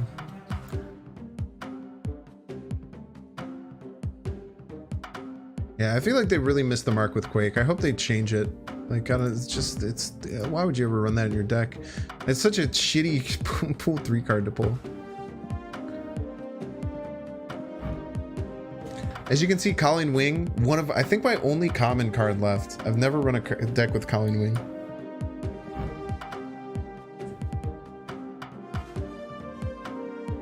Colleen Wing is a 2 energy 4 power card with on reveal discard the lowest cost card from your hand. So discard being random can be really, really tough on you, but when you're getting something like Colleen Wing, you're actually able to, you know, adjust and modify which card you're going to discard. Colleen Wing works really great with a swarm style deck. If you're trying to discard that swarm over and over again, if it's the lowest card in your hand, you're going to guarantee it. And especially if you've already discarded a swarm, it's going to cost 0. So it's definitely going to be the one that you're going to trigger unless you have some other 0 cost card in your hand. But Colleen Wing is definitely a good card in any discard deck that's looking to discard a specific card. I don't know how strong it is once you get to pool 3, so it doesn't really do as well once you get up to pool 3, but definitely try it if you're doing a swarm style deck to target those swarms for a discard. Yeah, if you're doing any swarm deck, I think Colleen Wings is just solid. I've never really done one other than a hyper discard one that was focusing on like Hellcow. That was before the Hellcow nerf. Hellcow used to cost 2 energy. What a wild time to be alive. Hellcow was so busted at 2 energy.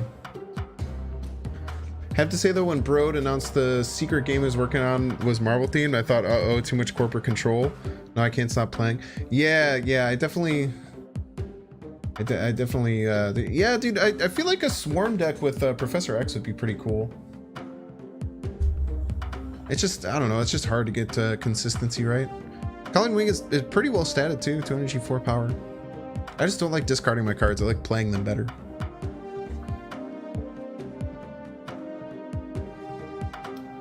See, we're at our last 2-drop card. Let's go.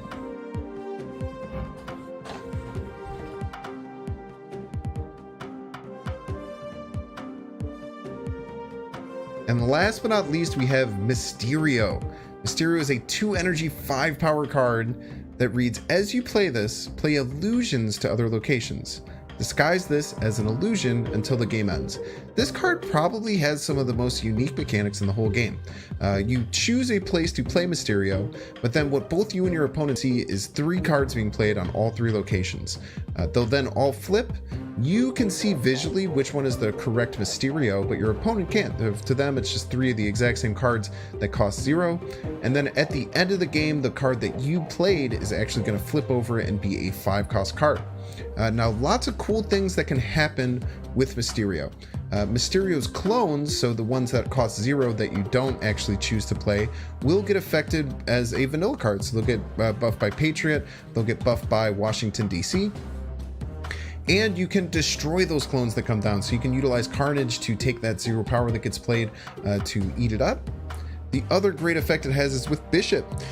Bishop's a really powerful 3 cost card, and Mysterio counts as 3 triggers for it. It counts as playing 3 different cards. So lots of different ways to play Mysterio. You can hand buff Mysterio with something like Nakia or with the Koye, and then all 3 versions of it get the buff. So really interesting and unique card. It's also just a 2 energy 5 power card, so super powerful.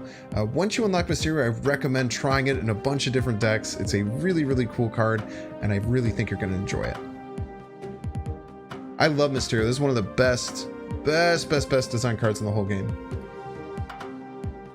Why would you play Colleen Wing if you're playing Hela? Wouldn't you want to discard a bigger card?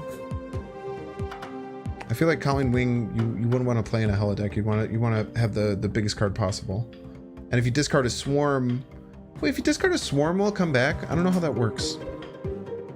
Is buff reveal good for a beginning? I want to know. So like the Odin on reveal deck with like Medusa, Ironheart kind of things. It's pretty good. Pretty good. DC making some of their own card games though. Yeah, but just like the movies, DC stuff is going to be worse. Facts. Marvel Snap didn't even need to be Marvel IP. It's just such a well-designed game. The fact that it's Marvel IP is just like icing on the cake, man. It's really, really cool.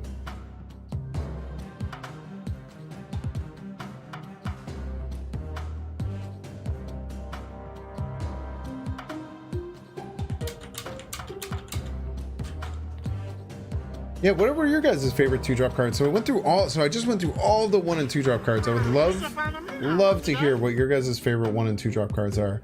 Murthan1214, thanks so much for the follow. Unlock the best follower notification on all of Twitch.tv. Yeah, dude, the Marvel Snap is so beautiful.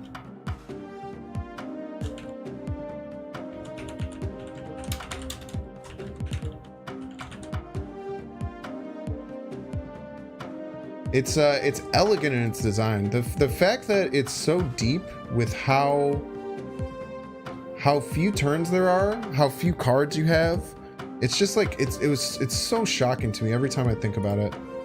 I mean, I obviously like I am a content creator, so like there's a it kind of like makes sense for me to want to push this deck and tell people to play it, but I mean, it's not even that. I think it's so freaking good.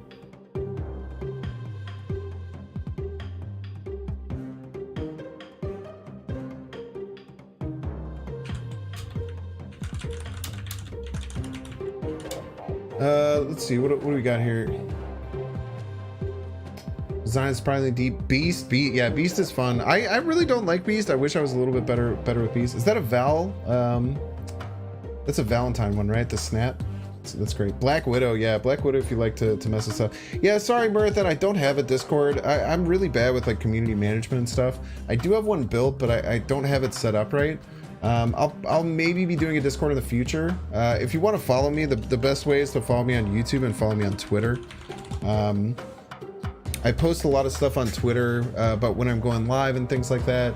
And then YouTube, I post YouTube videos quite often, and I stream on YouTube too. So that's the best way to follow me if you want to keep up with all things Binks.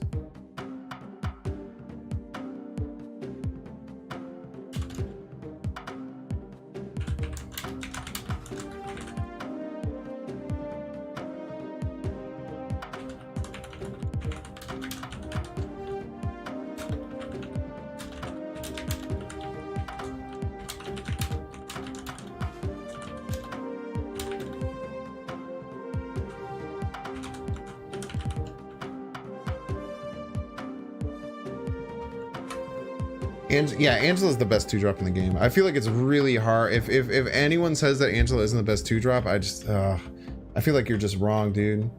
Angela's so fuego. Yeah, you can even use like Iron Fist too. Iron Fist is pretty good in like non-movement decks. Hazmat could be good. Not sure if I'm using it right. Yeah, you kind of have to use things like Viper, things like Debris, things like Black Widow to force your opponent to have cards on their side of the board to use Hazmat. Hazmat, I've used it in Exodia combo to give my opponents like negative 1000 power. It's a lot of fun, but it's really tough to make work. Basically, the way that you have to think about Hazmat is that it starts at 1 energy, and then for every additional card that your opponent has that you don't have, not counting Hazmat because it doesn't trigger on itself, you get 1 extra power. So if like your opponent has 6 cards and you have 2 cards and you play Hazmat, it's like a 2/5, which is really good. So there's definitely some good reasons to use it. You don't think you get YouTube notifications when you go live for some reason? Yeah, I don't know, man. I don't know what to I don't understand how that works. If you click the bell, it might. YouTube streaming is really funky. None of it really makes sense to me. I still have no idea what I'm doing with YouTube streaming. I just kind of do it because I'm not affiliated on Twitch and I have the ability to do it, which most people don't. And I have a really good following on YouTube, and I have really cool people who are always in the YouTube comments. So I decided to start streaming on there as well because I wanted them to get the chance to watch me live if they so choose. So yeah, you want to flood their board with Hazmat. Yeah, Hazmat without Wong is probably a waste. Sometimes you can get some juice out of it, but like realistically, yeah, you kind of want to have like Wong, want Wong to hit on it. But then it's like tough because like what else are you playing in that deck that you can fit a Wong in and that you can get advantage from a Wong? It's just it's a tough deck to make work for sure. But if you can, then oh baby, is it cool.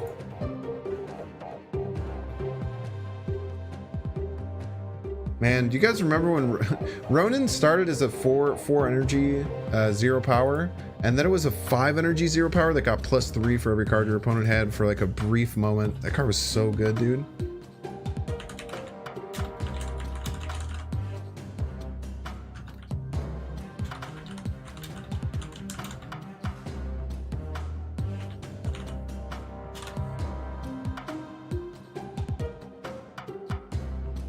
Okay, I'm putting a video live right now, so I'm gonna end my stream in just a couple minutes here, but I'm putting a new video out on YouTube right now. It's my Destroyer deck.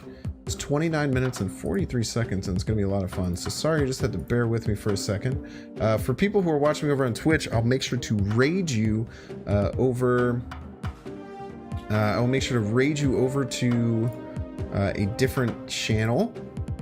But people on YouTube, I'm going to try and set it up so that you watch my video afterwards. So feel free to not watch it if you don't want to, but I'm just trying to see how this works. Like I said, I'm new to YouTube streaming. I've only been doing it for like a couple of weeks. So I just kind of want to see if this side of things actually like makes it work. But we're gonna give it a try. So if I go here, if I go to live, I'm gonna cry.